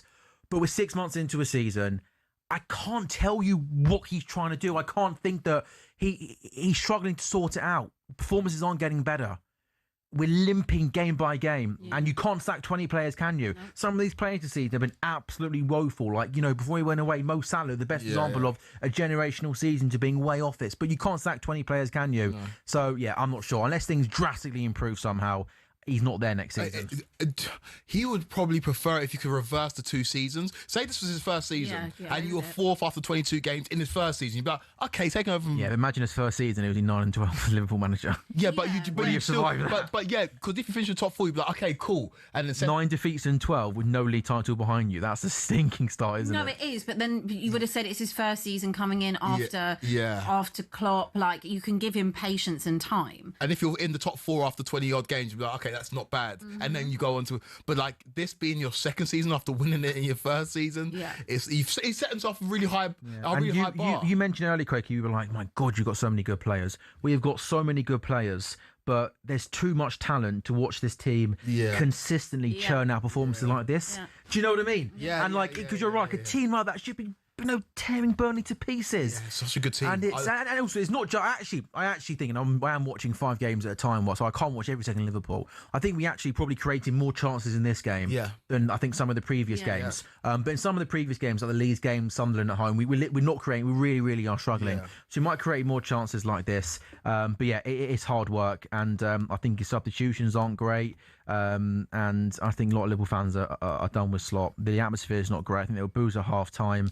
And yeah, it's tough. I feel like it's coming towards the end here, and I feel like we are going to limp towards the top 4, and that's why he's not going to be sacked now. And also, again, sacking a manager in January is not ideal because I'm not sure. Would Alonso take over now? I don't know. Maybe get to the summer. I think the best move for all parties: get to the summer, should come top 4. And I think the fact that Alonso is out there, knows the club's identity, knows some of the players, has proven that he's got the ability to win. Obviously won the league with Bayer Leverkusen. Yeah. It feels like that's where it's going. Yeah, it just feels like it feels perfect. I just wonder if it's not worth having one more season out of it. You invest in. Again, there was obviously you did a great business in certain areas, but there was massive oversights in it and everything else that surrounded your club off the pitch as well. Of course. It's a very tough season, and I do think that does play a factor. As much as when you were on that terrible run, it's obviously fun to laugh at Liverpool and whatever, just because you're so not used to winning. You are so used to winning. You're not used to losing as a fan base and a club. But I do think there was a lot of oversight as well. How have you not sorted your centre-back issues out? Yeah, the centre-back one was bizarre because, again, so much of our summer recruitment was to be liked in terms of going out there and be like, you wanted that. We've got the 2 fullbacks in nice and Midfield early. Is not. Wirtz was done early. Yeah. And then the Isak one, we had to wait a bit longer, but they were ruthless. They were like, you're the best centre-forward in the league, apart from Erling Haaland, perhaps. We're going to go and get you. And the centre-back one was so bizarre. The fact they obviously know they needed a centre-back because Gakey was in on the last day, but left it so last minute. And obviously that fell through because Palace couldn't get a player in. And then what makes it even more bizarre is we still need a centre-back, maybe even more so given the fact that Ibu Konate can't defend anymore. Leone gets injured for the season, and yet we're midway through January, and the club allow Mark Gahey, who was in Liverpool colours, doing his social media stuff, to go and walk in at Man City. And I mentioned the point to you earlier on in the show.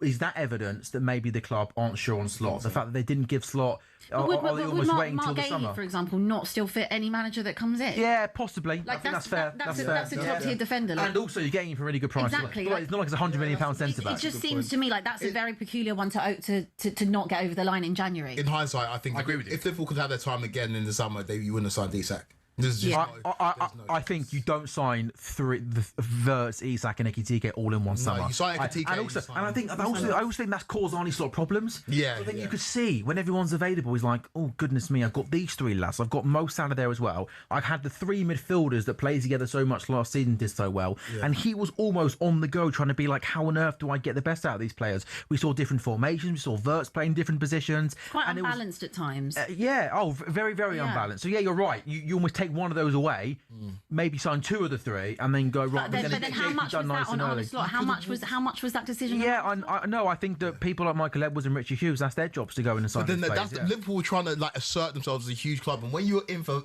Isak, because it's been made so public, I think Liverpool we just have to get it done. In hindsight, you don't need to get it. And also, it's like, Isak is so good as well. It's kind of I still think we look back in Isak's career in 5 years' time as being a good one at Liverpool. I think he's too good of a footballer not to do well. I think Lee's just gone, by the way. I think Lee's basically been like, I've had you guys have driven me mad. That's been talkSPORT Goals. It's been another fun. We've all happy day for me. I feel like I need to lie down after that one. Feels a long time ago now. We saw Man United beat Man City by 2-0. Liam Rossini has the 100% win record in the Premier League as Chelsea manager. Unbelievable, Quaker. Leeds win again at home. So do Sunderland. Liverpool limp to another draw, and Spurs lose again at home. West Ham with a massive victory away at the Tottenham Hotspur Stadium. If you are watching talkSPORT Goals on the talkSPORT YouTube channel or on your smart TVs in around 5 or so minutes time, O'Hara and Cundy are in here taking your calls on a busy day of football. talkSPORT Goals is back on Tuesday night for a busy night of Champions League football. I need to lie down.